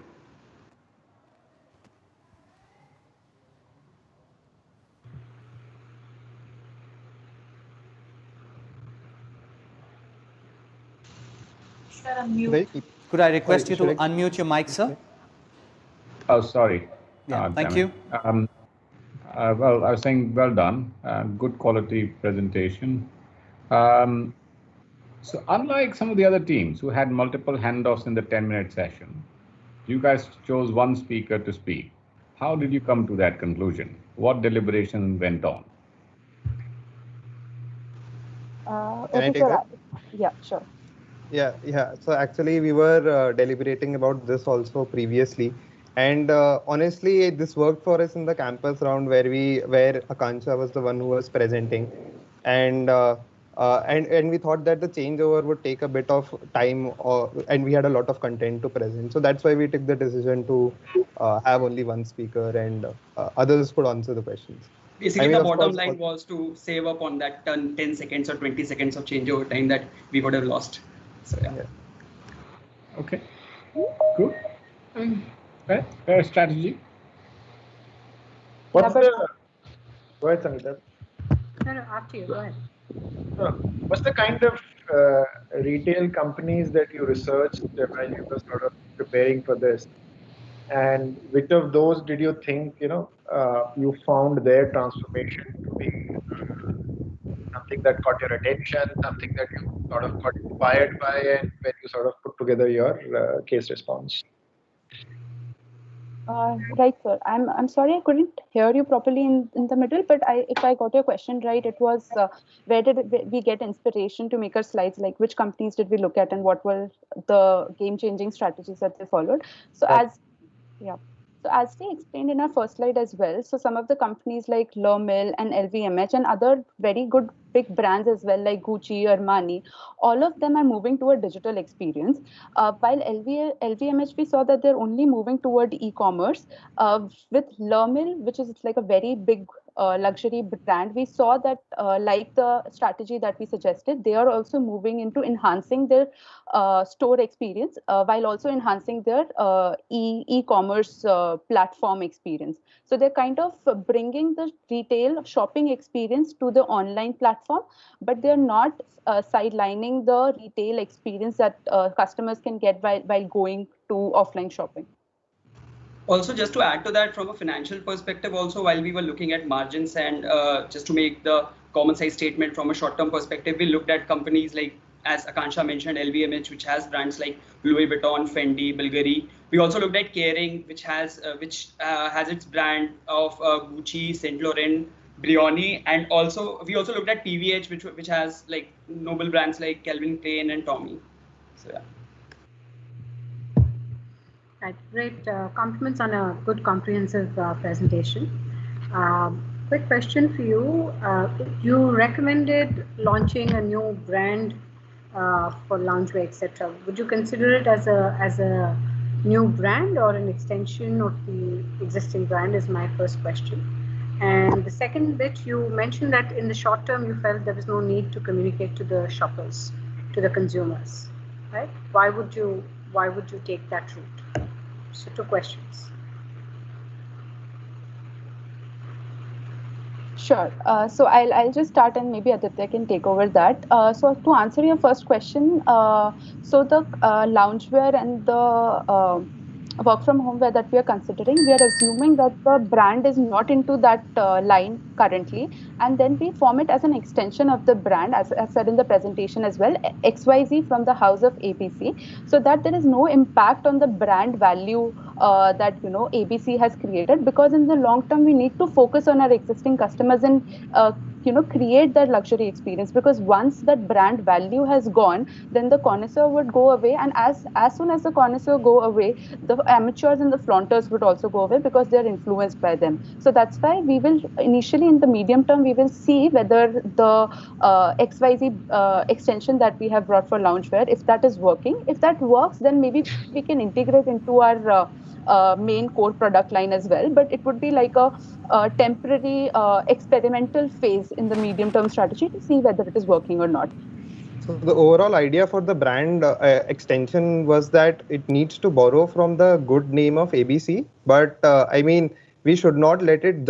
I mean, if we can imagine maybe Armani making tracksuits, it does affect our perception about the Armani brand itself. So I mean, that is a risk that I think ABC cannot really take right now. So we basically try to mitigate that risk by giving it an extension of a brand name rather than using the same brand name. But then again, we wanted to borrow some amount of reputation that ABC already has as a luxury brand. So that is why we chose to do it as XYZ from the house of ABC. And also, to briefly answer your second question on cost, so we have just considered a period of 6 months to to get the brand back to its sustainable position, so that in 6 months it is able to get decreased cost and then get up there, and then in the medium term we bring in a new line wherein it would help it sustain its revenue, and then in the long term it will help the strategy that we have suggested will help it in increasing the revenue. So that is why that is how we thought that should be the phases of short term, medium term and long term, so that the brand gets enough time to implement the strategy that we have suggested. Okay, great. Thank you so much. Thank you, I have one question for you all. Every luxury brand, if you see, it never, I don't know, can I ask the question? I just have one question for every luxury sure. brand that you see, any corner of the globe, any kind of economic situation, upturn, downturn, the spend of a luxury consumer never drops, whatever the economy be. And I feel that the Novo rich and the rich, super rich only get richer in any kind of, downturn. And they would always want to keep that exclusiveness. They do not compromise on quality and they do not care about cost. Any region of the world, I've lived in about, 8, 9 countries and I've seen that all throughout. Even India, it's even more. So why do you think you have a very, brand conscious customer, you have that exclusiveness? Why do you want to dilute that and you start a brand which actually could, your existing loyal customers, a Louis Vuitton customer will not go and buy, I don't know if you want to say, any other local brand here. Definitely not. He will buy Louis Vuitton, come what may. Armani will buy Armani. He's not going to go and compromise. Why do you think you want to somewhere you're creating a confusion in that exclusive customer's mind? How do you want to prevent that? So again, you kind of hit the point right on the head. So basically, as we already also presented in the presentation, we saw that there were 3 factors which were affecting the demand right now. So first was, I mean, there is no change in how the consumer of these luxury brands is purchasing. The change is in the events in which the person can wear, and the second is and the second is basically the access restrictions in the distribution channels. So those are the 2 problems that we are focused in the medium term. To answer the second part of your question on why exactly we are launching another brand which may actually confuse the customer, again, it comes to the risk mitigation part. Again, I cannot really see a very huge luxury brand releasing casual wear to wear at home. Obviously, I mean, it's a good market to be in right now, and it might be a long-term trend that they should move also. But I think they should right now at least mitigate the risk by launching a new brand. And we are obviously borrowing from the fact that ABC is a luxury brand, and we are saying XYZ from the house of ABC. But ultimately, it should not really affect the brand in the long term if it really is just a short-term fad or a short-term trend.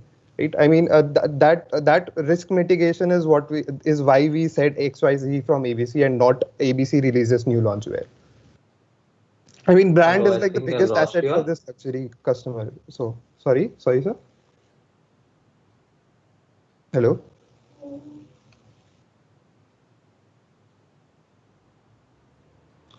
Sir, hello.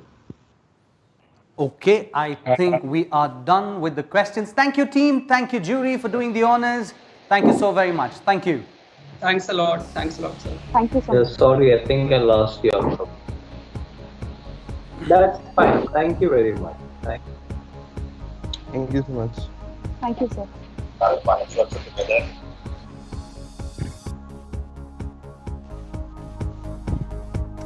Thank you. Thank you. Those were Red Brick Crusaders from IIM Ahmedabad. With that, it's time for us to present to you our next team, next finalists, and they are called as Twisted Minds from Indian School of Business. Well, as Indian School of Business is going to join us right here live to present what they have, let me remind you once again, as I always do, 5 minutes is going to be your first buzzer, and 6 minutes you have a double buzzer to know that your time is up. On that note, we're going to be quickly asking Team Twisted Minds to join us, and we're going to start this up. Let's have them on screen, please. There you go. The team is ready to launch. The team is ready to come. All right, we have Team Twisted Minds. Quickly, guys, can you quickly check your mics? Hey, hi. Hi. Hi, hello, hello. Hi, good afternoon. Perfect. I'm not going to waste much time. The time is going to start as I say. Your time starts now.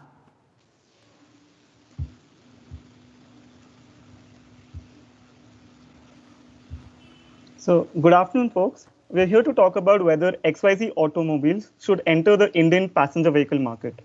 Our stated goal is to achieve 10% market share by the year 2030. To achieve this goal, we recommend that you launch a new SUV named Tarragon for the Indian market. Our target consumer would be 25 to 45-year-olds belonging to the upper middle class of the family of the country. The market entry would require an investment of 1.2 billion euros, and we expect a break-even period of about 7 years. Let's deep dive into the analysis. You currently have a diverse portfolio containing of motorcycles, hatchbacks, sedans, and SUVs across different fuel types and price ranges. For market entry, we've considered a few key criteria. Firstly, the segment should have growing demand. It should have reliable profit margin, sufficient market share, and align with the core competencies of XYZ, which are mass production and lean manufacturing. So we can disregard motorcycles and sedans due to negative CAGR, electric vehicles, which won't be large enough market even in 2030, diesel cars, which after the BS6 regulations will not have high margins, and luxury segments, which is not suited for XYZ's core competencies. That leaves us with hatchbacks and SUVs, and it would be better to enter the market with SUVs to generate a more premium image. So moving on to recent and major changes in the automobile landscape in India are Kia's bombastic market entry and GM's exit. So based on the learnings from these two events, we recommend that you customize your offering for the Indian market and develop a very healthy network of dealerships and service centers to win in India. Now, so your primary customer would be Jay. So Jay is a career-oriented and tech-savvy 29-year-old coming from an upper middle-class household. Having spoken to people just like Jay, we found that apart from the core functional features such as fuel efficiency, what Jay finds most exciting in a car is high-tech features, high style quotient, and a big cabin size. So for Jay, who's keen on innovation, technology, and comfort, and wants to be ahead of the crowd, XYZ Tarragon is the ideal SUV that is both stylish and spacious. Now moving on, let's describe Tarragon. Apart from the core specifications, the key differentiating features that actually would attract Jay are keyless biometric entry, perennial connect through which Jay can monitor and control almost every aspect of his car through smartphone, and other features such as 360-degree camera control and ventilated massage seats. Next, to sell in India, XYZ must make in India because import taxes here are too prohibitive.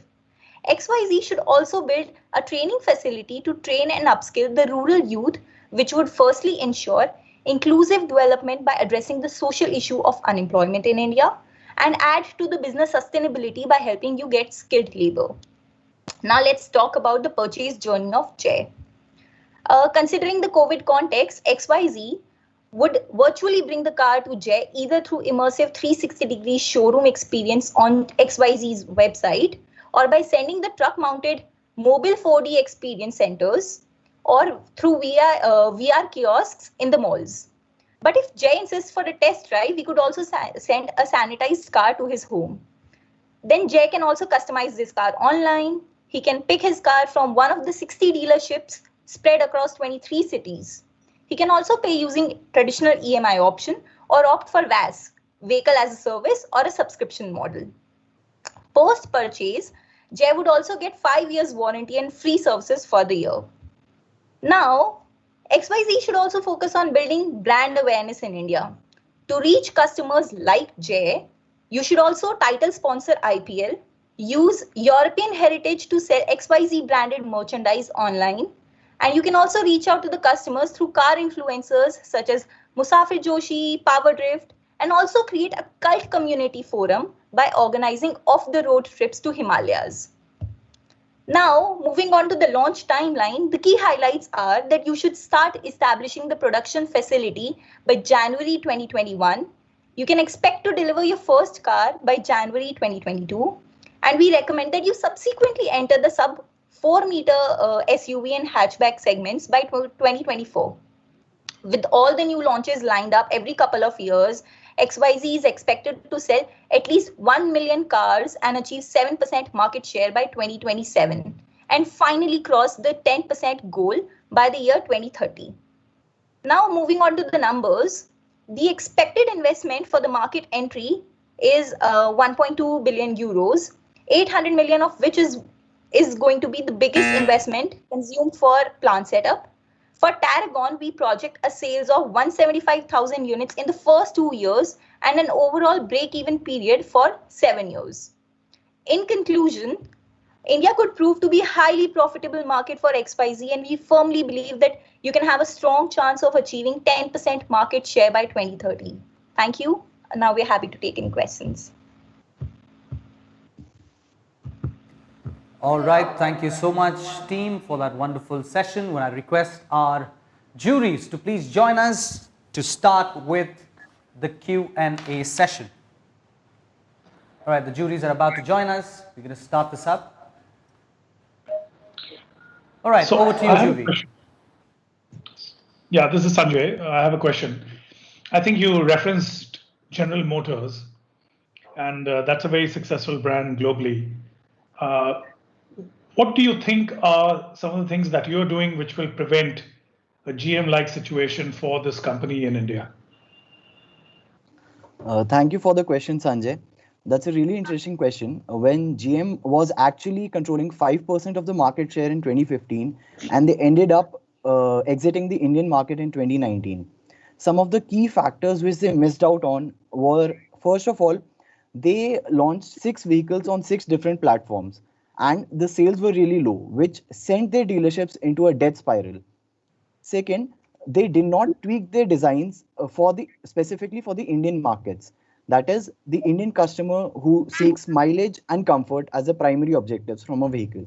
These are the 2 key learnings we see from GM Motors, and would really like to change those things when we launch our product with XYZ. So, hey, that's a pretty good presentation, Piyush. Any of you got any auto industry background? So not exactly automotive industry, but yes, I have done an undergrad in mechanical engineering and have worked in a factory environment where we are producing components for the automobiles. Okay, no, that's fine. I mean, it's but a good presentation. In terms of you've mostly chosen the tried and tested SUV route as an entry. Is that market getting saturated? Is there a risk of that? Did you consider that factor? So while doing the industry analysis, we came down to 2 segments where we could launch our initial vehicle. First was hatchbacks, and the second was the SUV market. The key differentiating factor we found here there were 2 factors. First, there were a lot of established players in the hatchback market, one of which is Maruti, which holds a majority of the share, and it's really tough to dethrone Maruti over there. Second, the SUV market does not have really well-established players, and it's a growing market over the past couple of years in India. And with the launch, as we've learned from the launch of Kia and MG, that the players in the market do not really care about the brand name, but care about the features and the technology upgradations that are being offered.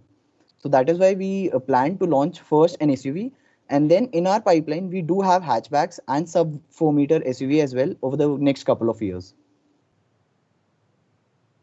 Okay. Just one question for me, Sonali here. What was the objective for the venture? Is it to maximize revenue, or is it to be number one in a particular segment? Because otherwise, while the electric vehicle as a market is probably not that large, but it's still quite underpenetrated. And if you all believe that's going to be the future, why not pick that up as a segment, which gives more opportunity to differentiate as well. So thanks for the question, Sonali. We did consider electric vehicles as an entry option as well, but having seen from the launches of electric vehicles from Mahindra and Tata Nexon, they do have electric vehicles in the market, but those are they are launched along with petrol and diesel versions in the market. They cannot be the primary vehicle that a company launches. That is why our first launch is an SUV in the petrol segment, and then over the years we do have an electric vehicle segment in our European markets. As and when the infrastructure improves in India, and we are going to work upon that, we'll be improving upon our R&D technologies and bringing in electric vehicles as well in the future. Okay, thank you. Hi, last question maybe. This is Anurag. Since your team's name is Twisted Minds, let's look at some lateral thinking. Do you think we can, post-pandemic, a lot of industries have got disrupted. Sangeeta spoke about whether retail, whether it is education, whether it is entertainment. In the auto industry, what's the kind of disruption that you see? For example, can passenger car business in India be run without any physical dealerships? You don't need physical dealers. That's about, I don't know, maybe 15-20% of costs that you can do away with. You can run with virtual dealerships. So maybe an answer to that, can you really run a passenger car business without dealerships, physical dealerships? And what other disruptions can really come into the auto industry? So keeping the COVID scenario in mind, first of all, this is a temporary disruption. Once this pandemic gets over, the consumer mindset has changed and they really want to have a personal vehicle to travel rather than moving in public spaces in care of their health. So in fact, once this COVID situation gets better, the expectations of the auto industry is that the sales will again jump up. Apart from that, looking at the disruptions in the market, a lot of people are already making the payments and everything online. They're exploring the cars on websites such as Car Dekho, and they're comparing those vehicles there and making the payments online. The only physical aspect currently is to have a touch and feel of the car. And changing that will take a lot of time. As in the retail industry, it's not very easy to change that mindset in the Indian customers. But yes, with the VR and AR experiences we are offering, we think that over time we can switch the Indian mindset to a non-physical relationship with the dealer. Okay, thank you. Hello. All right, thank you. Thank you, jury. Thank you, Twisted Minds. That's it from you all. Thank you so much. Thank you. Thank you.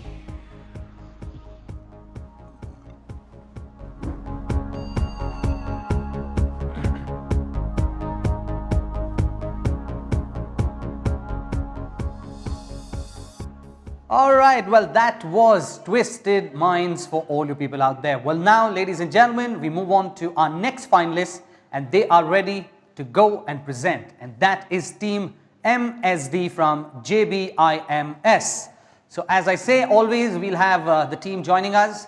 And the team, 5 minutes is going to be your first buzzer to let you know that the time is up. And 6 minutes is the time where you get the 2 buzzers. All right, the team is ready. Can you quickly check your mics? Hey. Yes. Hi. Lovely.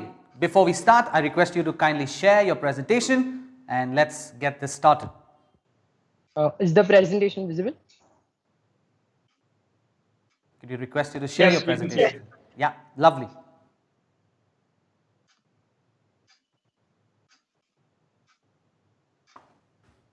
Great. Good evening, everyone. We are Team MSG and we have selected the natural resources case. I'm Renali and my colleagues are Sumit and Dev. Currently, mica is not shining owing to the negative outlook of the industry due to the plight of mica pickers, illegal mining, child labor, and health hazards. Our client, XYZ Limited, has acquired 20 mica mines and shareholders are losing confidence, which is reflected in the company stocks. Thus, our objectives are to increase shareholder value, create a transparent supply chain, and provide legal mica mining solutions using interventions like building a sustainable ecosystem and a robust B2B marketing strategy, and in the process, create value for all our shareholders, clients, vendors, as well as employees. These are our 4 pillars of our value chain. Initially, we plan and design the mines and peripheral infrastructure. We then construct it in the build phase. Next, we execute our operations and then try to sustain and improve it. In the 5-step planning and design phase, we initially take the important licenses from the Green Tribunal and the Indian Bureau of Mines. Then comes the mine planning, which includes topographical surveillance to understand the geography, hazard study, and design the in-plant infrastructure. Mining is risky, so risk management with respect to environment, political risk, and security protocols are a must. We plan to register mica pickers for unions, individual Aadhaar, basic trainings, and health checkups for their welfare. Lastly, we will define the standard operating procedures which will be followed for different phases of operations. The next phase begins with mining infrastructure like drilling and excavation setup, admin and security network, as well as the in-plant excavation and transport vehicles required. Equipments used for mining like plows, sickles, hammers, along with safety gear like protective helmets, shoes, and masks, yard ramps for loading as well as unloading will be procured. A mica refinery along with a warehouse will be built for quality segregation, refining process, and storage with high security geofencing around the mines and the refinery to avoid pilferage or theft of products. This is connected to the integrated mine surveillance system, which will keep a check on the operations. Coal India has prevented a pilferage of 1,000 crores worth of coal using these technologies. Before starting operations, we wish to empower our laborers with basic amenities like housing, access to clean water, and safe travel via our Pragati township. Now, beginning with our execution phase, we have 8 elements which are essential for robust day-to-day operations. With mining operations, we excavate and filter the 3 forms of mica, which are powder, sheets, and scales. We monitor and control the risks associated with the safety and efficiency of our miners, throughput of the equipment, logistics, as well as the structural integrity of the mines on a daily basis. To track the health and safety of our employees, we have 7-step safety standards, occupational health checkups, as well as emergency response team available 24/7 in case of any mishaps. India produces 15,000 tons of mica, whereas exports 135,000 tons of mica. The difference is the amount of illegally mined mica in India. Thus, to boost transparency, we have third-party independent audits with random checks from ombudsmen associated with the responsible mica initiatives. Using end-to-end risk assessment, we create a robust supply chain. We would create an e-marketplace, which is a digital medium for transparent bidding for vendors, as well as a real-time tracking system for our clients. We have segmented the strategy based on our product and are targeting each client with a different proposition to value them. For powder, which is heavily used in cosmetic industry by our prospective clients like L'Oreal and Chanel, we would engage them with sponsorship of cosmetic events and fashion magazines, offering them high quality and traceability. For our other products like scales, which is used in paints and construction by the giants like Kunshai and Porsche, we plan to engage them with participation in auto expos and publishing articles in journals, offering them commoditization through volume discounts and annual rate contracts. To sustain and improve our operations, we would enhance the Pragati township with hospitals, schools, crash facilities, and other non-monetary benefits for our laborers with aid from Pradhan Mantri Awas Yojana, the Poshan Yojana, and the Gram Sadak Yojana. As most of our miners are tribals, we plan to engage them with NGOs like Bachpan Bachao Andolan to empower them on the child labor laws, forest conservation laws, and with few basic banking etiquettes. To counter the risk of cartels, we would leverage technology for protection and community engagement for awareness. Hindalco has a similar CCTV and state-of-art alarm system which prompts the security in any case of trespassing. We would promote our social activities through celebrity videos using our hashtag Life with Mica is Safe. For the first quarter, we will be in the planning and the design phase. From the second quarter onwards, we would begin the build phase, which would go on till the end of the first year. We have also planned incremental investments for capacity and technology improvements through the build phase in the years 2 and 3. We would start operations in the third quarter of the first year with 40% operational capacity, improving it to 70 and 100 in the second and the third year respectively. These are the important numbers from our financial summary.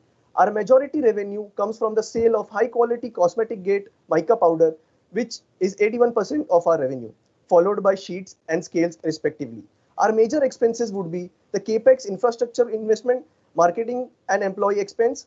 We would break even in the third year operationally with an ROI of 43% and a profit of 31 crore at the end of the third year.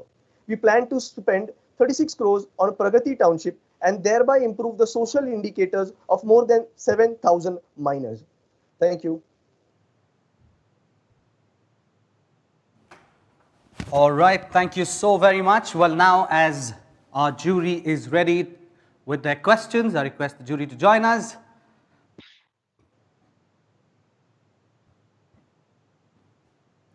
Right, the jury, the question answer time, the time is all yours. Over to the jury.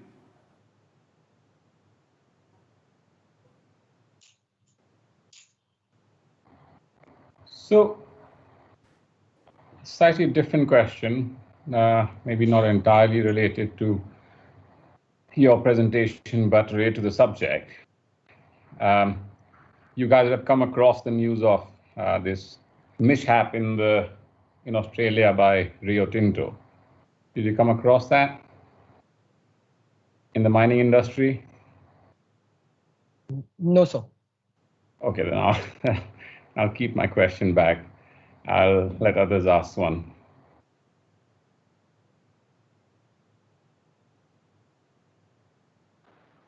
So I've got a question, I guess, Sanjay here. Do you think you've leveraged technology and digital adequately in the solutioning that you've presented? Sure. What were some of the things which you considered and maybe set aside for possible usage later? Sure, I'll take this one. So basically, the entire problem is that there are a lot of cartels and goons over there, and because of those cartels, there's a lot of requirement of security for the mines as well as the workers inside the mines. So to tackle this problem, we have come up with a few technology leverages like geofencing around the mines as well as the refinery area. We have laser scanner drones, which will be set up in the watchtowers in and around the mines as well as in and around the refineries. And apart from this, we also have set up a few security personnel on the ground and near the refineries as well. I'm constantly focusing on refineries because mica is a highly competitive product, and legalization of mica is going to be difficult. So to keep our security in check, we've kept additional security when it comes to the refined products as well as the warehouses that we have kept. Yeah. Sir, and also adding on to this point, so till 1980s, the mining of mica was very much legal. And in the 1980s, when the Lalu Prasad government came into the Bihar state, they put all the mines in the reserve forest categories. So from 1980 to 2017, when the Hemant Soren government came, it was not legal to mine mica in the Jharkhand, Deoband and the Tehri districts, which are very much, you can say, abundant. They illegally supplied 25% of the global mica, illegally. So when the Hemant Soren government came into Jharkhand, it initiated with leasing of mica mines. And so using of technology and leveraging technology would also come from the state government side, because they have also started with the mine surveillance system on their portal, so as to you can daily log in how much amount of mica you are producing in a week or in a month legally, so that all the huge giants like Chanel, Kunshai, Porsche, they can directly see and have a transparent view as to which and how much amount of mica has been mined legally. All right, thanks. All right, thank you so much, jury. Thank you, team MSD. We wish you all the very best. We'll see you in some time. Thank you, jury. Thank you. Thank you, sir.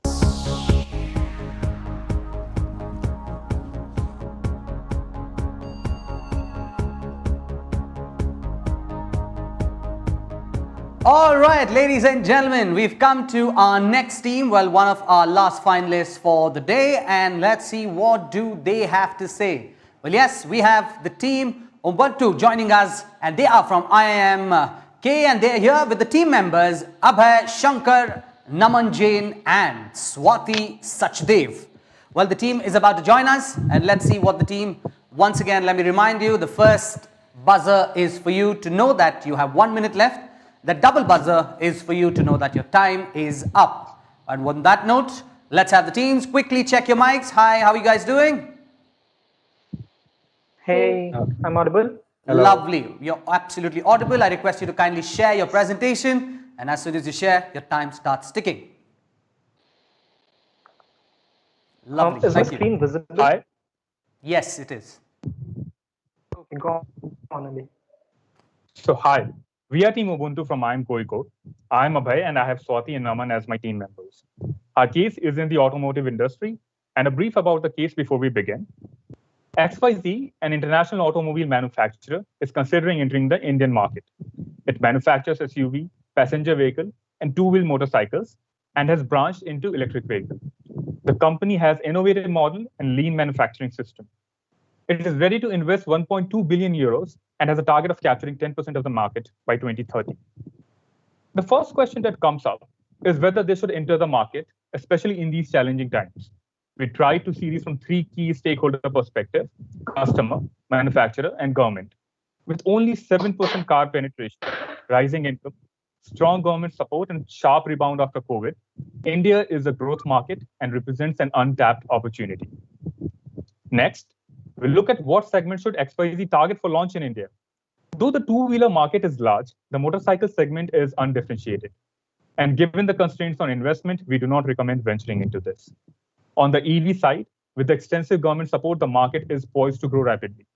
Further, currently underdeveloped charging station, an essential part of the infrastructure, are also growing fast. Hence, we recommend launching EV segment in 3 to 4 years when the ancillary market matures. Under the non-EV segment, hatchback is the largest car segment, followed by SUVs. SUV is a fast-growing segment and had a 13% CAGR over past 5 years, with compact SUVs growing at 30%. We also decided to look at the competitive landscape. Interestingly, SUV models like Kia Sonet, Hyundai Venue, which were launched in the last 2-3 years, have managed to capture market share as large as incumbents. Thus, overall, the SUV segment is large, it is growing fast, and is not dominated by incumbent. Given XYZ capabilities in mass manufacturing and innovative model, we decided on launching SUVs, specifically compact SUVs, as they cost less and are the fastest growing subsegment. Also, as you can see, there is less variance in the 10 to 15 lakh band, and hence our compact SUV should be priced in this range. Further, the target of 10% market share by 2030 can't be achieved by SUVs alone, as that would mean XYZ selling 1 out of every 4 cars, assuming SUV market share to be 40%. And that seems to be tough. Hence, we decided to explore other high volume segment and found that Maruti dominates the hatchback segment with 56% of market share in top cars sold. Given hatchbacks are out of picture, we finally decided on crossovers in the sub 10 lakh range. Now, even within the SUV segment, customers have become less brand conscious and prefer more feature-rich cars at a competitive price point.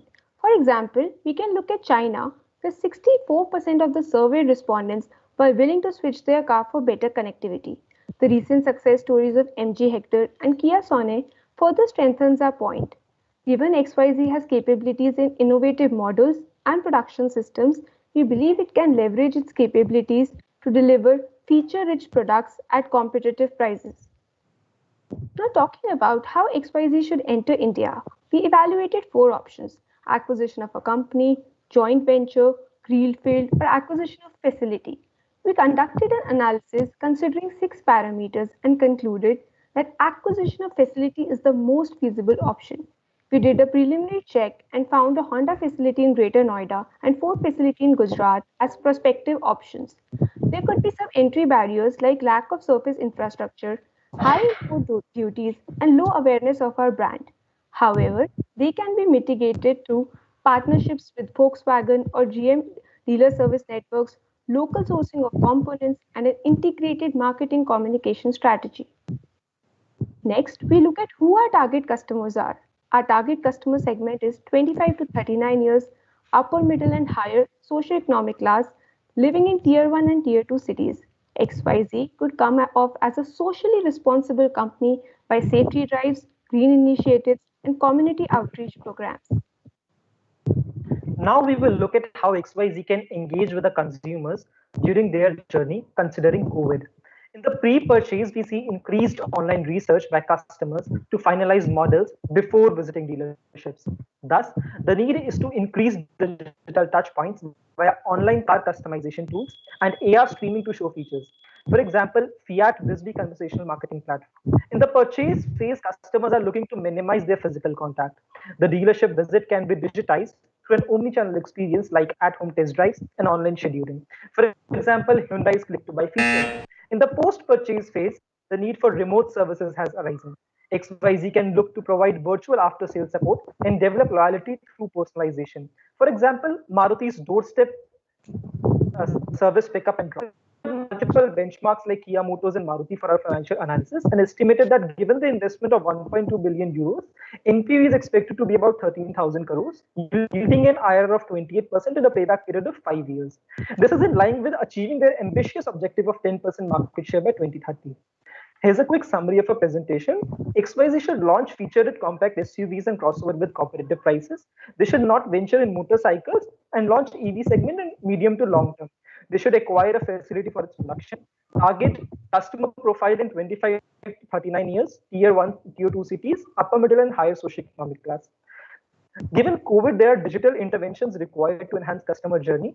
And considering the financials, their investment may yield an IRR of 28% and a market share of 10% by 2030. Thank you. All right, thank you so much, team. I would now request, as always, we have the jury who is ready and the team is ready. The juries are joining back as in lovely. Over to you, jury. So guys, well done again. Presentation. Who is that? You seem to be in a rather dark room. Are you all right? Yeah, there is a power outage at my home, so it's just no, that's what I thought. So thanks for joining despite that. That's good. Well done on mitigating that circumstance. Very good. So, who's the largest? Which is the largest selling car in the US? What? In the US? Yeah.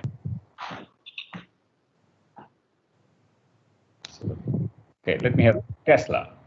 Tesla sold in the last quarter more than the 3 German brands combined. Yep. Which is BMW, Mercedes, and Audi. Yeah. How many years when we went from nothing to more than all the 3 of them combined? I'll give you that answer. Tesla started in around, I think, 2003 with their operations, their R&D at least. Yeah, but if you went to a commercial launch of Model X, it was about 3.5 years. 3 years, yes. So how come you guys don't buy into a sustainable society and back an electric vehicle onslaught on the Indian market, than go with a crowded segment of SUV, tried and tested, challenging Maruti? So I'll take this. Electric vehicles is one part of the entire system. Another is the ancillary system, which is the charging infrastructure. So even if, let's say, OEMs and other players are bullish on, or even the government is bullish on, let's say we manufacture more electric vehicles, you do not have the required infrastructure to support that kind of system. Talk about battery swapping or charging infrastructure, we hardly see developing now. And even in the long term, I think so. It's quite some time before it will be developed to support the more cars. For example, let's say there exists a lot of petrol pumps to support diesel. I'll pause you there, and don't worry about. I mean, this is not a. I mean, why I took Tesla's example was, remember, they started with no electric charging infrastructure in the US. Yeah. Right. They also started with no government support in the US. And the reason why I'm saying that is if we talking about the business of the future, and again, don't worry, this is not a marking scheme question. This is just a, because there's your colleagues and your peers listening. You've got to focus on being bold and disruptive for a sustainable world. Yeah. Going and therefore tomorrow when you're advising organizations or working in an organization, challenge it. Don't accept how to figure out a little bit of tweak in a very crowded market, because then you will leave behind a society which will be as messy as we are likely to leave behind as a generation. Right? Don't make that mistake. Yeah. Sorry, you can go back to your presentation. I said this is an offline question. We will, I'm not doing this for any marking plus minus elements. Yeah. Yeah. One of the questions I had was, you guys didn't think of an ecosystem play here, right? I mean, the company does not necessarily have to go on its own.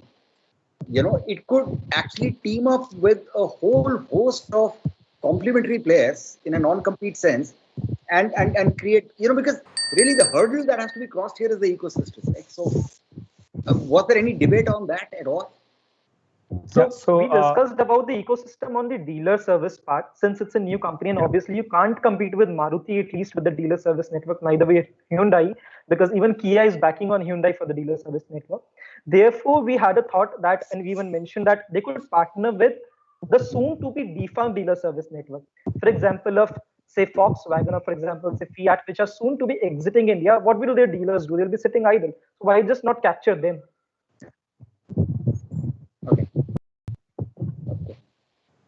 Which industry do you think is going to be the most disruptive if EVs were to get a critical mass?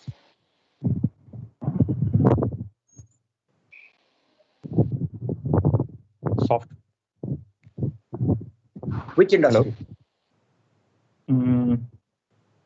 I don't know. I have a different. If you get an answer to that, you know which industry we need to partner with. Is it software industry? Sorry? I do believe it should be software industry. Software industry, more on the self-driving. Because Tesla, essentially, they say it is more of a software company, not a car company. And eventually, we also heard that going to the future, their plan is actually to lease out this software to other manufacturers. And they can update their car over there. And so I think the next, car is not to be more about the mechanical, it is about the software, digital car in the future. Is the answer, right? So who is the single biggest ecosystem partner that these guys could team up with and cross this whole funding hurdle and the long-term view hurdle? Yeah, so there is an ecosystem play here. That is really the answer. Yeah. The other industry that gets hugely disrupted is the hospitality industry, because nobody has to now sleep in a hotel room. You could just put the car in autopilot and continue, right? Yeah, you don't need hotels anymore because you don't have to wait. Yeah. Yeah. This autopilot thing, sir, I still believe is a quite a long-term thing, because I recently read Nitin Gadkari said that till we are in the power, we are not going to allow autopilots in India. No way. I'm just saying, if you were to just think of second, third order consequences on concomitant industries, you could partner with them and actually create a new front, right? So that's really the point.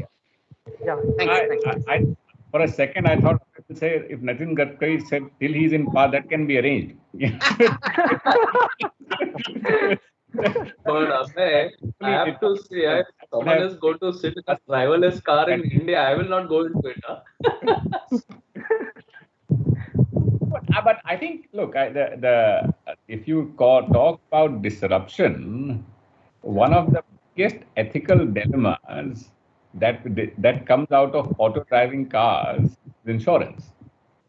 Because the question becomes, do I instruct the software of my car to save the occupant or to save the person that I'm about to kill? It's classic trolley problem. So the big ethical dilemma of insurance industry is, if the insurance industry knows that the software had been instructed to kill one or the other, how would you decide the premium and how would you pay out the consequential losses? Yes. Because in case of a human mind, you can't prove that had been instructed one way or the other because it's unproven. But the software would have to be proven. So, anyways, I think we are running out of time. Well done, guys. I think it stimulated some discussion. Thank you so much. Thank you. Thank you so much. Thank you so much, Judy. Thank you, jury. Thank you, team. Thank you so very much for doing that for us.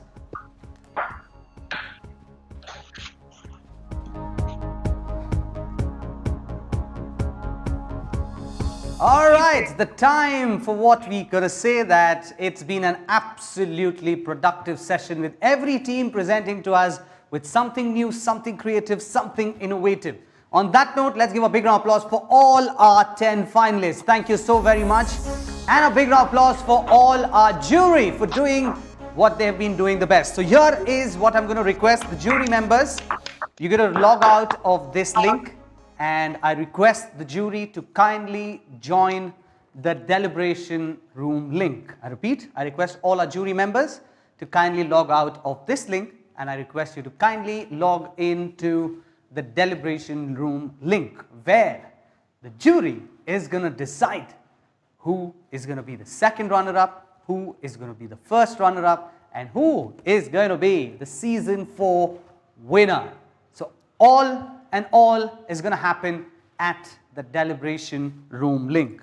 All right, on that note, that was for the jury, but right now I would like to request all of y'all log out of all our teams to kindly log out of the 6Connects link and join us onto the MS team link.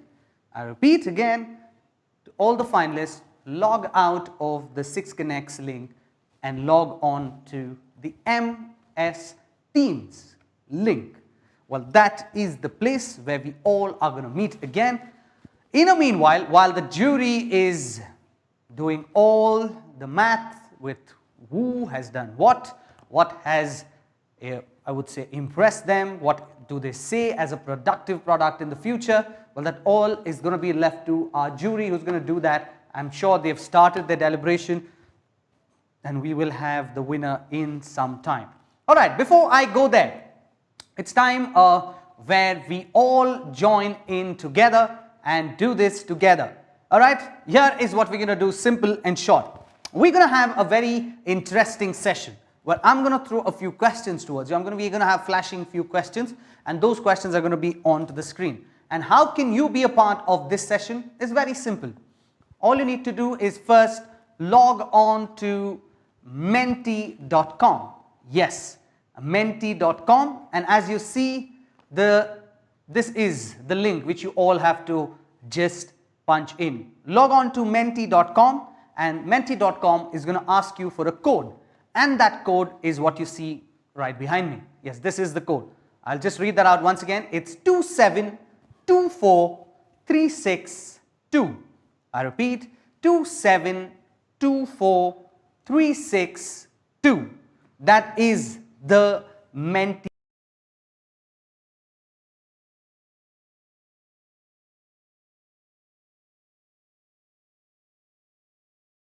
There, it's menti.com, and right, you need to enter the code. Once you enter the code, you enter the Menti session, and what is going to happen? We'll just give about 10-15 seconds for people to join us in. Join in, be fast, be ready to answer these lovely questions. All right, there you go. The first question is, how has studying from home changed over the past? All right, there you go. You can give us your answers. Just go out there, give us as many as you can. How has studying from home changed over the past years? Well, people are saying Zoom is getting a lot, and a lot of people are saying it's comfortable. A lot of people are saying it's tiring. And, well, the answers are just shifting up, down, left, right. Let's see. Let's keep seeing what those answers, whatever you think it is. The question is very simple. How has studying from home changed over the past years? Well, as of now, the leader is still Zoom. Well, Zoom is the one who's giving us a lot of people say, waste of 20 lakhs. All right, that is getting a lot of answers. All right, it says boring, it says tiring, it says Zoom. Okay, okay, okay. I think let's see the final answer. What does that mean to all of us? And it keeps switching. It keeps switching. And there it's going on and on. But still, one thing which is unshook, one thing which is strong, steady, it says waste of 20 lakhs. I would agree with that as well. But let's see what the entire audience have to say on this for us. All right. People are joining in. People are giving us their views. People are giving us their answers.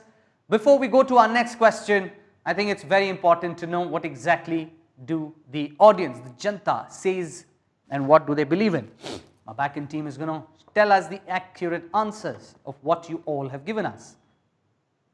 There. Okay. Okay, there you go. The next question. Has the use of digital impacted your interaction with family, friends and peers? There you go. Has the use of digital impacted your interaction with family, friends, peer and everyone around you? Whatever you think. A big yes. A big yes. One says, hell yeah, it is. Another one says, big way. Yes is definitely staying there for long. Yes is definitely staying there for a long time. Let's see why is that question? Better now. Let's see, is it going to be, is yes going to stay there for a very long time? Is yes going to stay there for a very long time is what we will know. Zoom, obviously, yes, no, obviously. Not in a good way, yes, no, what we're going to do. All right, let's see if this is going to go on and on for a long time. Has the use of digital impacted your interaction with family, friends and peers? Let's see. Obviously, yes. Someone says not in a good way. Someone says yes. A lot of them say obviously. All right, there were a lot of them. There are about hundreds of people sharing in their answers. Hundreds of people. That's what is so nice to see everyone right here at the very special the Accenture B School Challenge. Season 4 is getting interesting. All right, the answer is not in a good way. Obviously, yes. All right, thank you. Let's quickly move on to our next question. Let's see what our next question has to offer. What does reimagining the future of business mean to you? What does reimagining the future of business mean to you? Accenture, all right, work from home, technology, globe, right? A lot of people are saying it's work from home. Is it saying globe? A lot of them are saying Accenture, better, Accenture PPO, technology, sustainability, better, resilience, digitalization, sustainability, entertainment. All right, these are getting interesting. But one answer is unshook right there, and that is work from home. Let us see if that stays till we finish with the answers. A lot of people are giving us your answers. Send us your answers, because that's what's more important for us. We want to know what exactly do you have to say about this. All right, technology, Accenture BPO, work from home, technology, globe, survival, better, and much more. And things are getting special.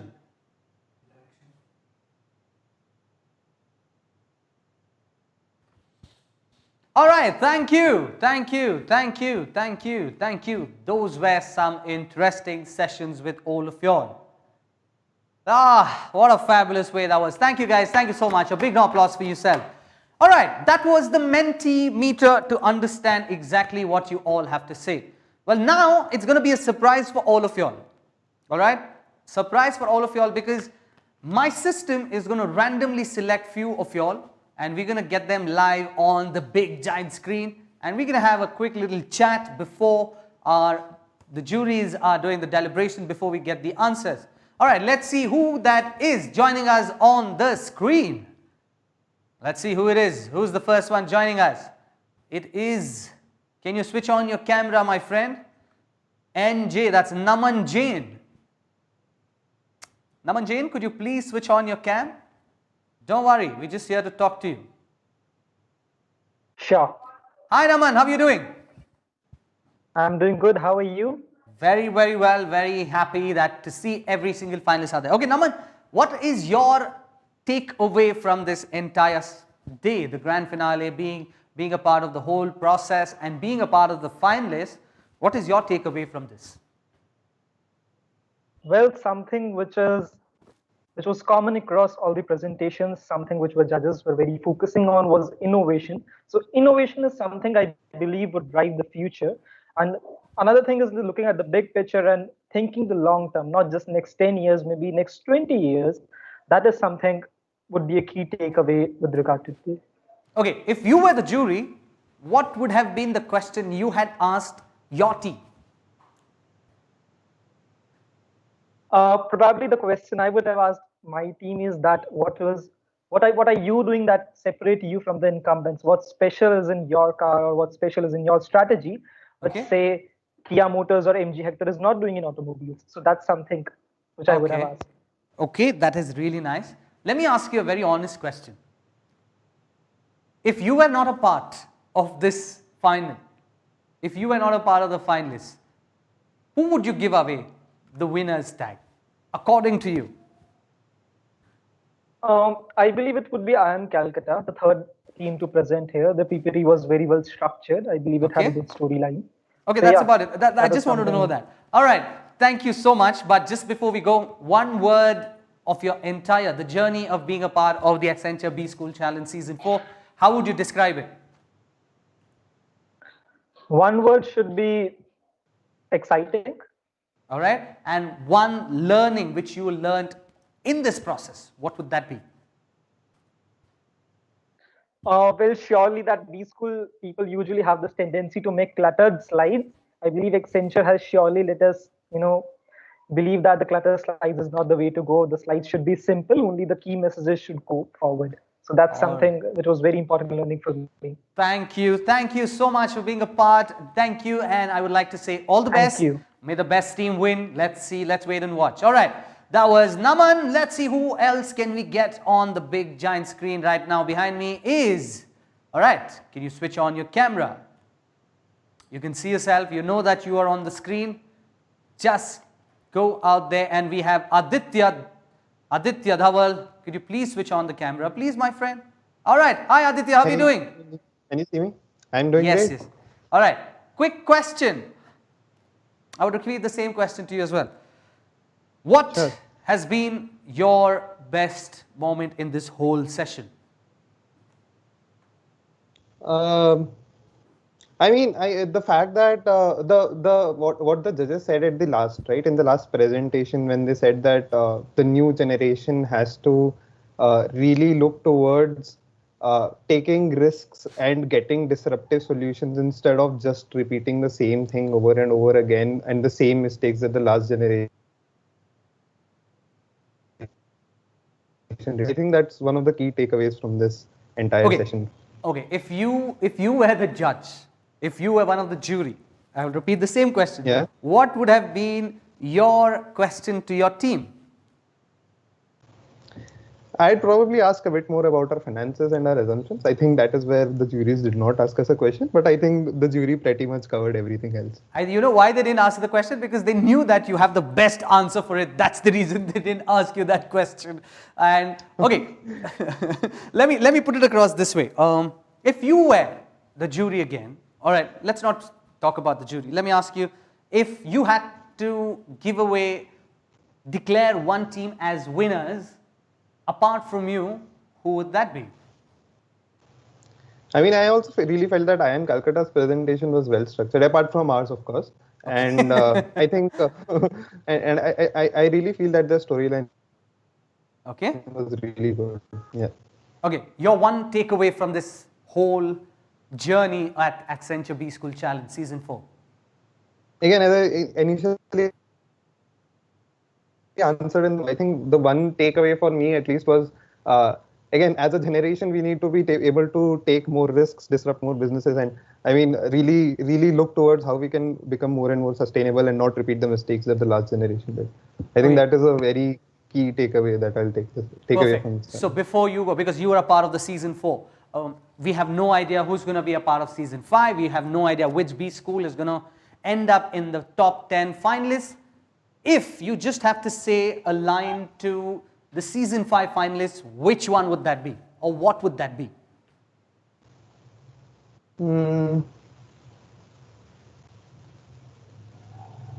Okay, so you need to say in Season 4. Yeah, you have to say today and not in Season 5.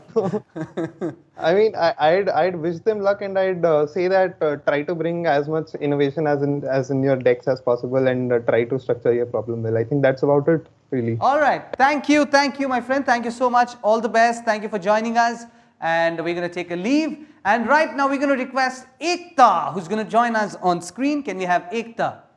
All right. Ekta, could you please switch on your camera for us? Hey, yeah, hi. How are you doing? Audible? Yes, you're very much audible. I'm good. All right. I'm not going to ask you the question which I asked them. I'm going to ask you a very simple question. What do you, if you happen to become a jury in future, what do you think would be the best question? Always, you're going to keep that as your go-to question to the finalists. Irrelevant of topic, irrelevant of the subject. One generic question, which one would that be? Financials. I believe financials play a very important role, and I think if I become a jury, I believe I'll ask financials to each and every team. Financials to each and every team. Okay, one question to you is, your journey has been an absolute incredible journey to reach and to be a part of the finals, the final 10 at the B School Challenge, Accenture B School Challenge Season 4. Tell us a little bit about your journey, how it all began and how you landed up to be the finalist. Okay. So yeah, this journey has been very exciting. Especially, I would like to give credit to my teammates. We were an amazing team. We worked together for several nights and we came up with a solution which was appreciated. I believe my key takeaway would be teamwork, and I'm taking good friends from here. My journey has been exciting, innovating. We've put in a lot of work and brainstormed. And today, when I got to see other presentations, I believe everybody was brilliant and had amazing ideas. So this was really an exciting journey to me. Okay, before you go out and before you leave, if not you, which team do you think deserves to win? Or according to you, which one is, if not you? I believe I didn't see Anne Calcutta's presentation as some people have mentioned, but in my opinion, if not us, ISB, I really like the way they had put in their ideas and they backed it with different options and examples. So ISB is something I would go for. ISB is what you would say. All right, thank you so much for that. And with that, we're going to move on and say thank you to you. And I'm going to call on our next one, and that is going to be Swati Sachdev. All right, Swati, could you please switch on your camera? Yeah. Hi, how are you doing, Swati? I'm doing good. How are you? Very well, thank you so much. All right, before we go on, Swati, what is your takeaway from this whole session? Or I would say the whole B School, Accenture B School Challenge. From day one till now, what is your takeaway? That you have to keep improvising. Like initially when we submitted our slides, we thought this is the best that we could do. And when we came into for the finals, we realized that there's so much more that we could have explored or we could have done. So over the past 1 month, I realized that how important it is to, like, your best is not the best. Like you can just improve and improve every time you pick up the deck. And so that was my key learning. Okay, key learnings, you've told about what you have to do, what you don't have to do. When you got to know that you are a part of the top 10 who are going to be presenting to our extreme special panelists who are going to be a part of the jury panel, what was your reaction? 1. 2, what came onto your mind as soon as, I'm sure there would have been some business, some slide, which you thought, okay, this has to be a part of my slide? What was that be? So initially, answering your first question, we went crazy. Like we were on a Zoom call and we just started dancing and we went crazy. And we all like I don't know why, but I just ordered a pizza. That 11 p.m. I know it ended, and I just ordered a pizza. I was so happy. So I think that moment I'll remember. Okay. And to your second question, there were a few things like in the campus round we were told that our structure was very good. Some of the slides were appreciated, so we thought that we could take them to the finals as well. Okay, your whole journey from day one, going on to different stages and being a part of the final 10. Take us through your journey. How has been the journey with Accenture B School Challenge? I think it has been really interesting. There were a lot of challenges at every situation. In fact, the fact that we had to submit a presentation in 24 hours, that itself was like a big challenge. We've never done that before, and it was very exciting. We were up all night discussing ideas, and I think it also taught me that I could stretch more than I thought I was capable of. So I think the journey was very exciting. Got to learn a lot of new things, and also seeing the presentations today, there's so much that we could take from every slide. So I think the experience. Now let me be honest. Be honest to me. It's okay. It's okay. We all are in the competitive world. Be honest. Which team? Except you. See, always we got to believe that we are the best to do out there. But which team did you think that they are better? If you were not a part of the competition, I'm not telling you being in the whole finalist and then tell me someone else. If you are not a part of this top 10, who do you think was, according to you, the best? I think the answer, as people have given it already, I think IMC should have been there. Like IIM Calcutta. I think they were better. Okay. Yeah. I think you can get someone from them on call now. I'll get them right now. Don't worry. I'm going to get them right now. All right. Thank you so much for joining us. All the very best. On that note, I'm going to call upon Dhruv to join us right there. Dhruv Palejwala, who's going to join us. Dhruv, lovely. Hi, Dhruv, how are you doing? You're going to unmute your mic, my friend. Yeah, I'm sorry. I'm doing great. How are you? Very, very well. Dhruv, tell me, which B school are you from? I am Bangalore. IIM Bangalore. Okay. IIM Bangalore, Accenture B School Challenge, top 10. Are you happy for that? Obviously, and I mean that was like one hell of a ride. And the moment we were declared the finalist, I think I was the happiest person here. So, are you happy with being a finalist, or what are you looking for? Be honest, are you looking to be the second runner-up or the first runner-up or the winner? See, last year the winners were from IIM Bangalore, so we are carrying the extra burden on our shoulders that we have to carry on the legacy. Okay. So obviously that is there, and that made us put extra efforts during the final rounds. Okay. Okay, but my question, you didn't answer my question. What are you happy with? Which one are you going to be happy? I'm definitely aiming to be a winner. Okay. How many days, tell me honestly, how many days did you take did your entire team take to put this entire pitch presentation together to be a part of the final? So we started as soon as we received the mail that we will be working on the same case studies. So which was around like 4 days. So for the last 4 days, this is all we were doing. And how many hours a day are you guys all jamming together virtually and doing this? That we stopped counting. So if I'm guessing, it's on an average minimum of 10 to 12 hours together? Yeah, definitely. Has it crossed more than that? It might have, but I'm not sure. As I said, we stopped counting. Perfect. So my question to you is, you've been a part of the final. You've got to know that you're going to be the final. You'll be presenting in front of our esteemed jury. What did you expect out of the jury? I'm sure everyone, if I have to tell you my experience, when I used to go to when we used to have the Viva with my teams, I used to expect that jury is going to be a little soft with me, or I might get a jury who has interest in the same topic which I am in. So these are what I thought. What did you get your thoughts in? So I expected that jury will be asking very practical questions that will be implementable on ground and not something which is sound crazy, but it is not practical. And that in part was true also. The questions we were asked were a lot related to implementation part, that whether it is implementable or not. Okay, And quickly. that was the strength of our idea as well. Lovely. Quickly, I'm going to shift your attention from there to tell us your whole journey of being a part of the Accenture B School Challenge. Yeah, so it started with quiz. Quiz was simple, but the interesting part was simulation, and that was quite an enjoyable part. After the simulation, the 24 hours for the case study, I think those were the most productive 24 hours I had in last couple of years.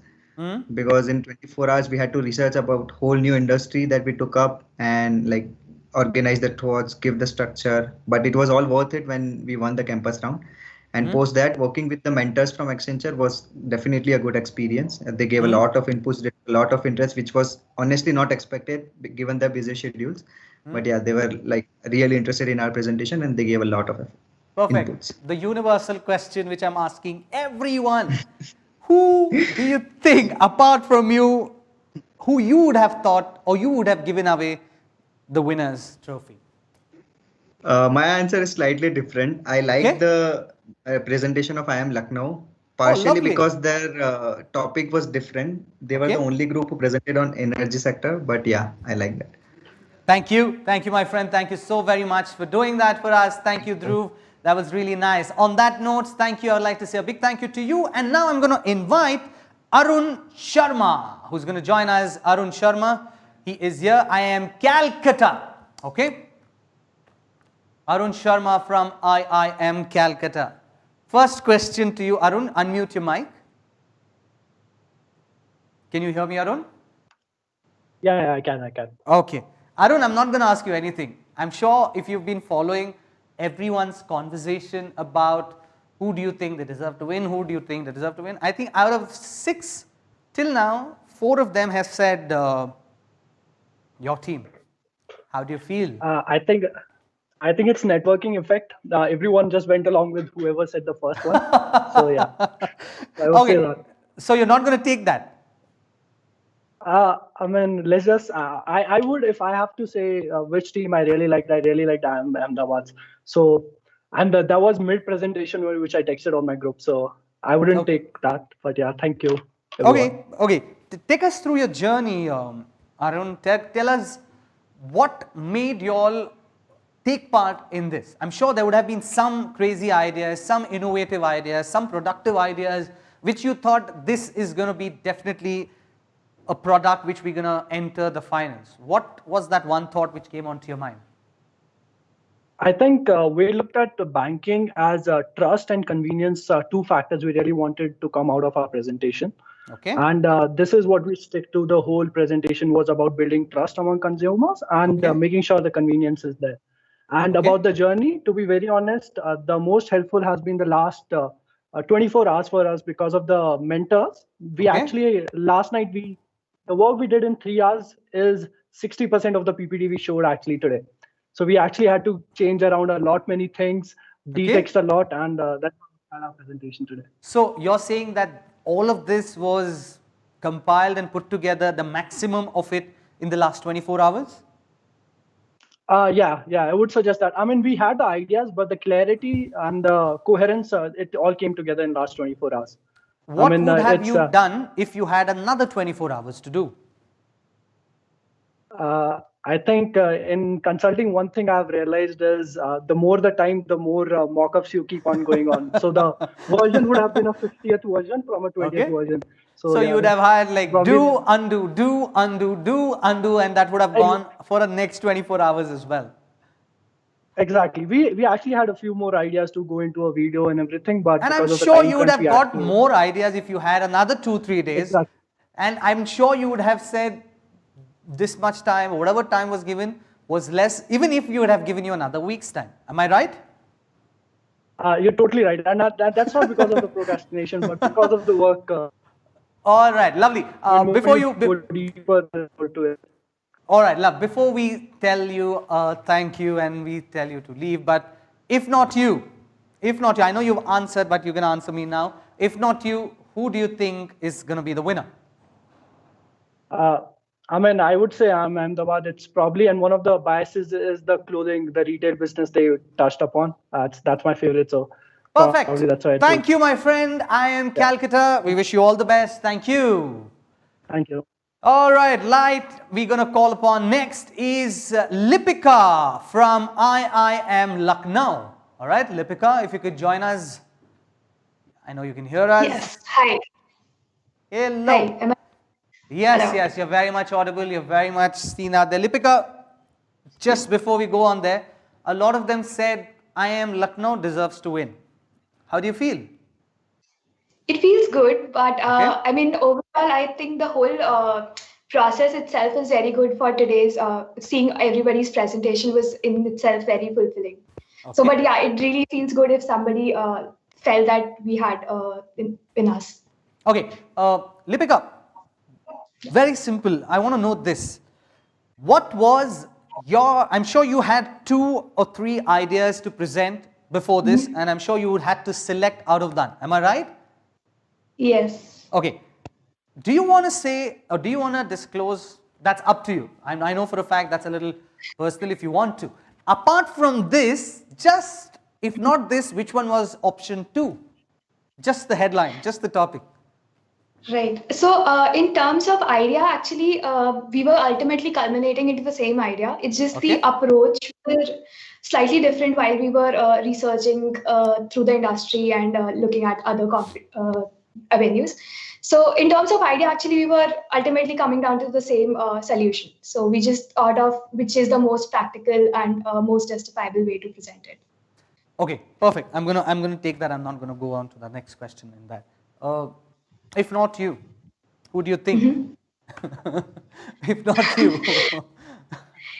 So even I would concur with the IIM Calcutta team that I felt that I'm the Okay. I'm gonna pause. I'm gonna interrupt you right there. Everyone is saying IIM Calcutta, which you also know, which which even you know, and even I know. We saying would not make any difference, but the jury is gonna decide. So let's leave that to the jury. But what is that one point which took you to say this? Oh, actually, I was about to say I'm Ahmedabad though. I was referring to the previous speaker. Okay. But probably answering to your question, I think the way they structured their presentation and the industry that they took again was things that I liked. Okay. One word for your whole journey of being a part of the Accenture B School Challenge Season 4. Enriching. Thank you. Thank you so much for being a part of the Accenture B School Challenge Season 4. Thank you so very much. On that note, I'm going to move on to call upon someone from ISB, and that is going to be Anmol. Can we have Anmol from ISB joining us? All right. Anmol, can you hear me, Anmol? Hey, how are you? I'm Yes, very well, I can Anmol. hear you loud and Perfect. clear.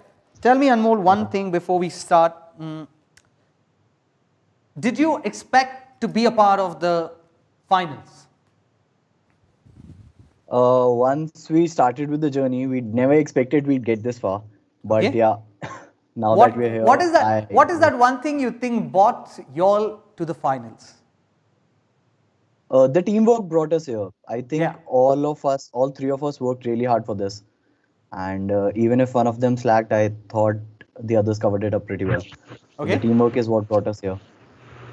Okay, Anmol, ISB, if you think that you were given a chance to be a part of another team of the top 10 panelists or top 10 finalists today, which team, nothing against any team, it's just a random question, which team do you think you would have been a part of? I loved how IIM Kozhikode presented their findings. They had the same topic as us. That really interests me, the automotive industry. Okay. And I would have loved to be a part of the team. Their research was very exhaustive. I really loved the deck. So yeah, I would have loved to be a part of the team. I'm going to connect my question number 2 to the same. IIM Kozhikode. Okay. Yeah. If not you, which team do you think deserves to win? I would definitely say IIM Kozhikode. Soft spot for the automotive industry case. If you had to give me a second runner-up, who would that be? Since we cannot be the winners, can we be the first runner-up? You see, you are not a part of the competition. That's what I'm saying. You are Okay. answering as one of our viewers who are watching. Like as of now, let me tell you, we Yeah. have about 1400 viewers who are watching us right now. So I'm just talking to a layman who's just been watching, who's just here to collect few knowledge and be a part of this evening. Who would be the second runner-up? Second runner-up, I would say I'd go with IMC. I love their banking proposition. It was Perfect. very And exhaustive first again. runner-up? Yeah. First runner-up, I would say I'll go with SP Jain. Hello. Okay, lovely. With that, thank you so much for being a part of the Accenture B School Challenge Season 4. We wish you all the very best. Apart from this, Thank you so we much. wish to see you on the winners podium. All right, on that note, let me go on and quickly call upon our next one who's going to join us. It's going to be Akanksha from IIM Ahmedabad. Hey guys, we'll have to intrude in here. I'm Yes. sorry, because of time constraints, etc. I think we should announce the winners now first, All right. and then continue your with your interactions, because Perfect. Sangeeta, Abhay, and others have to leave, and it will be good to announce the winners while they can. Okay, as you say, sir, let's go ahead. So ladies and gentlemen, the juries are back and I'm sure you all are excited. So am I, to know who are going to be the winning teams, who are going to be right here, who are going to steal, who was the one who stole the show with their exceptional creativity. Well, before we announce, we all are eager to know what the jury members think for the presentation. So let's begin with the awards ceremony. I would like to call upon stage to announce the second runner-up this time. The second runner-up, each team member, let me tell you what the second runners-up are going to win. Each team member will win an Apple HomePod and a Kindle.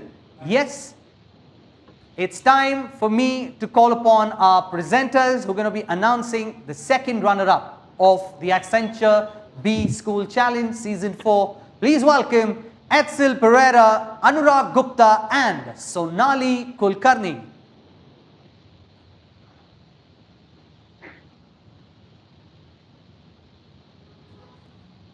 Well, our jury are going to join us to unfold the result, to announce the second runner-up for the Accenture B School Challenge Season 4. It's going to be Etzel Pereira, Anurag Gupta and Sonali Kulkarni. Etzel, are you there? Could I request all our jury members to kindly keep your cameras on so that we can get you guys onto the big screen.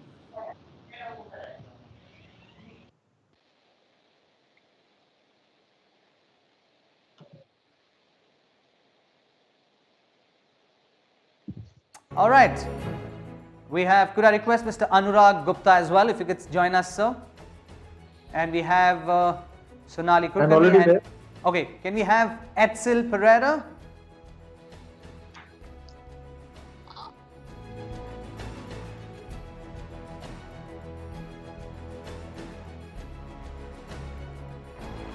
All right, I'm going to leave it over to the jury to tell us who is our second runner-up for the Accenture B School Challenge Season 4. Can we, can we just make all the announcements together, if that's okay? We have different... Sangeeta and Abhay have to leave. Absolutely, Anurag. Please go ahead and do that. You could do that. So can we invite Sangeeta and Abhay and Piyush for announcing all the three winners? Yes. Yes. Can we get all the jury members on stage, please?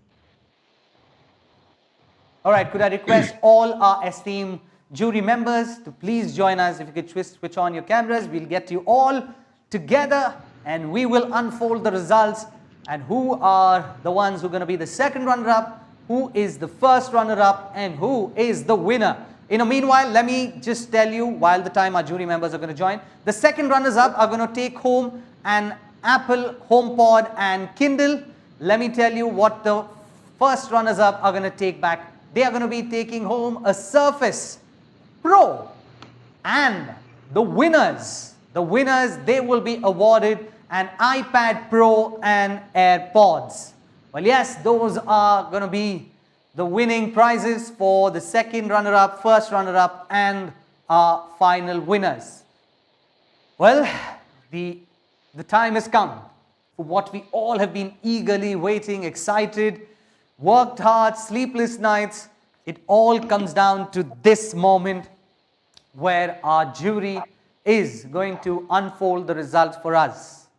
Who is going to be the winners? Who is going to be the first runner-up?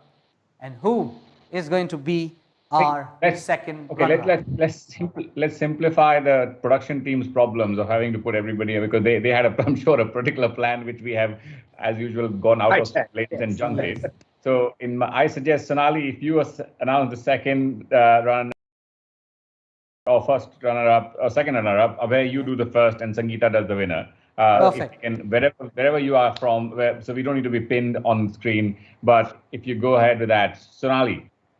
All right, Sonali ma'am. Sure. Please let us know who is the second runner-up. So the second runner-up are the Changemakers team from I Am Lucknow, which talked about the energy industry. They are the second runner-up. Congratulations, Changemakers. Let's give a big hand. What a fabulous victory this has been for the team. Congratulations to the team.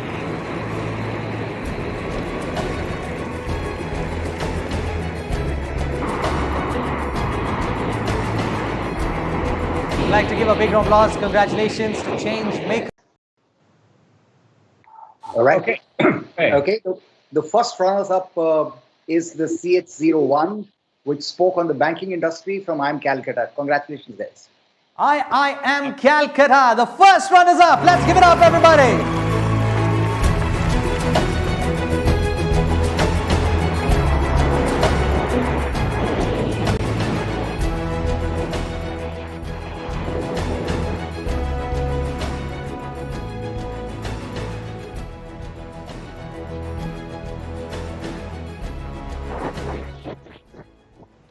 So I Am Calcutta Alumni Association must buy Abhay a very big dinner, because clearly there is biases in doing that were involved in them coming second.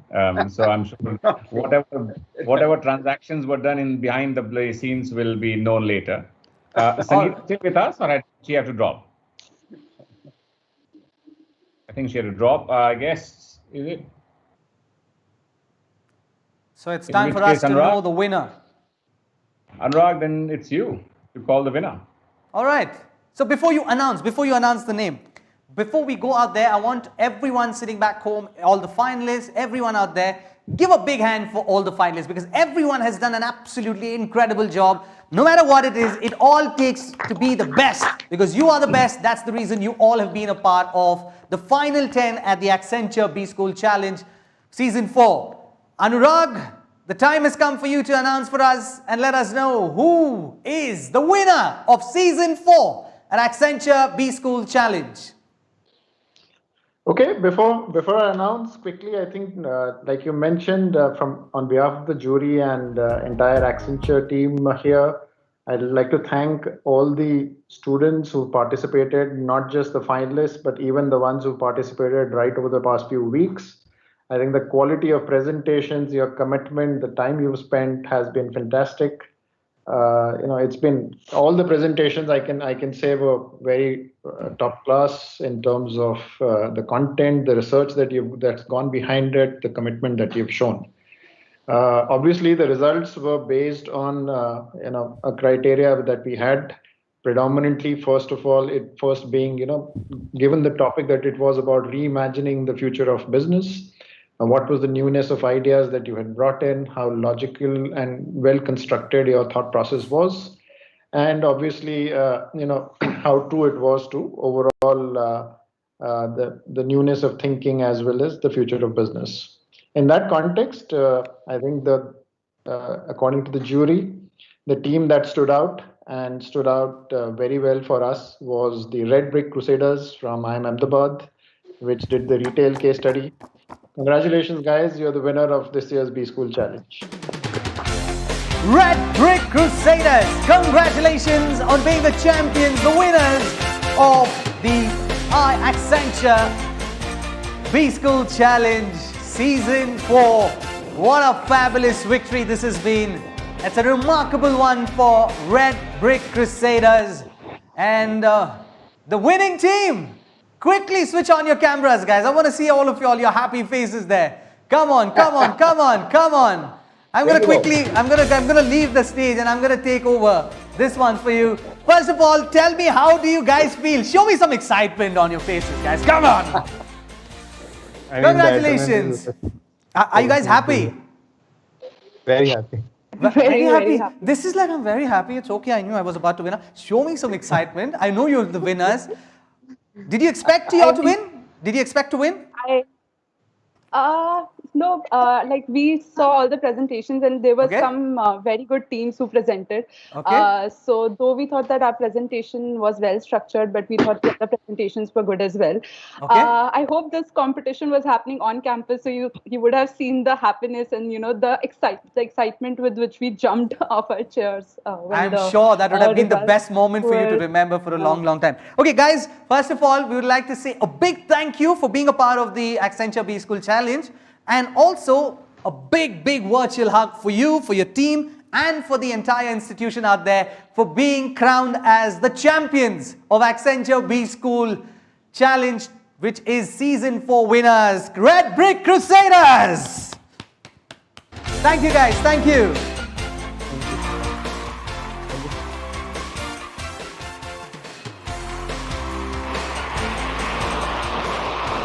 Oh, lovely. What a fabulous, fabulous day this has been for all of us. What a lovely day this has been. And what could have been more better than we have everyone. The jury, thank you, jury, for being what you all have done for us. Thank you for what a fabulous way to make the Season 4 more exciting and more interesting. Before we lead into the next one, as we draw close to the Accenture B School Challenge Season 4, I'd like to invite someone very special to say a few words before we conclude the entire ceremony. Please join me to welcoming none other than Mr. Ganesan Ramachandran, Managing Director, to join us on stage. Let's have a big hand, everybody. Thank you. This is the 4th season for me, being involved in this. I am Ahmedabad first-time winners. Congratulations. Jury members, there is an overdose of the webinars and virtual participation, but thank you for taking time out and joining this event and spending time with the youth of India. Much appreciated, and they are the future CEOs. So hoping that you also got some glimpse of the talent available in the market, and all the students who were there here and who participated in the competition, who are all going to be future customers of Accenture. So thank you for joining us, and much appreciated. And Accenture team, Krishna Bandaru from India business, as well as Paras Mehta, the HR team of Samir Joshi, Vivek, and Mallika and Surmai Bhatt, as well as the marketing team, Ashish and Pooja. Thank you for making this happen. All the Accenture leaders who participated here, much appreciated, and hoping that B School Challenge 5 would be in person, live, and in a much vibrant and bright location. With that optimistic note, I want to say thank you to all of you and have a great weekend ahead. Bye. Thank you. Thank you, Ganesan Ramachandran, Mr. Ganesan Ramachandran, for that wonderful one. On that note, ladies and gentlemen, as Sir said, we would like to extend on behalf of Accenture, we'd like to extend a big thank you to jury, to the leaders, to the finalists, and most important, our audience for joining us live today and making every moment a great one for us, for the jury, and for the finalists. Well, before we leave, all we could say is Accenture B School Challenge Season 4 has been an absolutely great success. But as Mr. Ganesan said, Season 5, we wish, fingers crossed, praying to the Lord that we come live on ground and make this a huge one for all of y'all. Until then, ladies and gentlemen, before we leave, I want all my jury, my finalists to please come back, because we're going to take a quick selfie, a virtual selfie picture with all of y'all. Can I please have all of y'all to please join me? We'll take a picture virtually today. What better way could it be? We've been doing something for the first time, and today this is the best way for all of us. All right, everybody, You're going to be behind me. Can we have some smiles out there, everybody? Come on, come on. Some smile to do this. Let's go with 3, 2, 1. Thank you. Can I see some hands in the air? You guys are happy. You guys are winners. Come on, man. I'm Ahmedabad. You guys can do this. Lovely. Thank you. Thank you, everybody. Bye, guys. Okay, can we have some more people joining us for this picture? Can we have some more people joining us for this picture before we quickly wrap it up? Come on, everyone. We'll have a good, big group picture. We'll do this. My team is eager to do this as well. All right. I think on that note, what we say is, as I said, stay safe. Do take care of yourself, your loved ones, your family, and everyone around you. We will see you with Accenture B School Challenge Season 5. Until then, do take care of yourself and have a great evening ahead. Goodbye.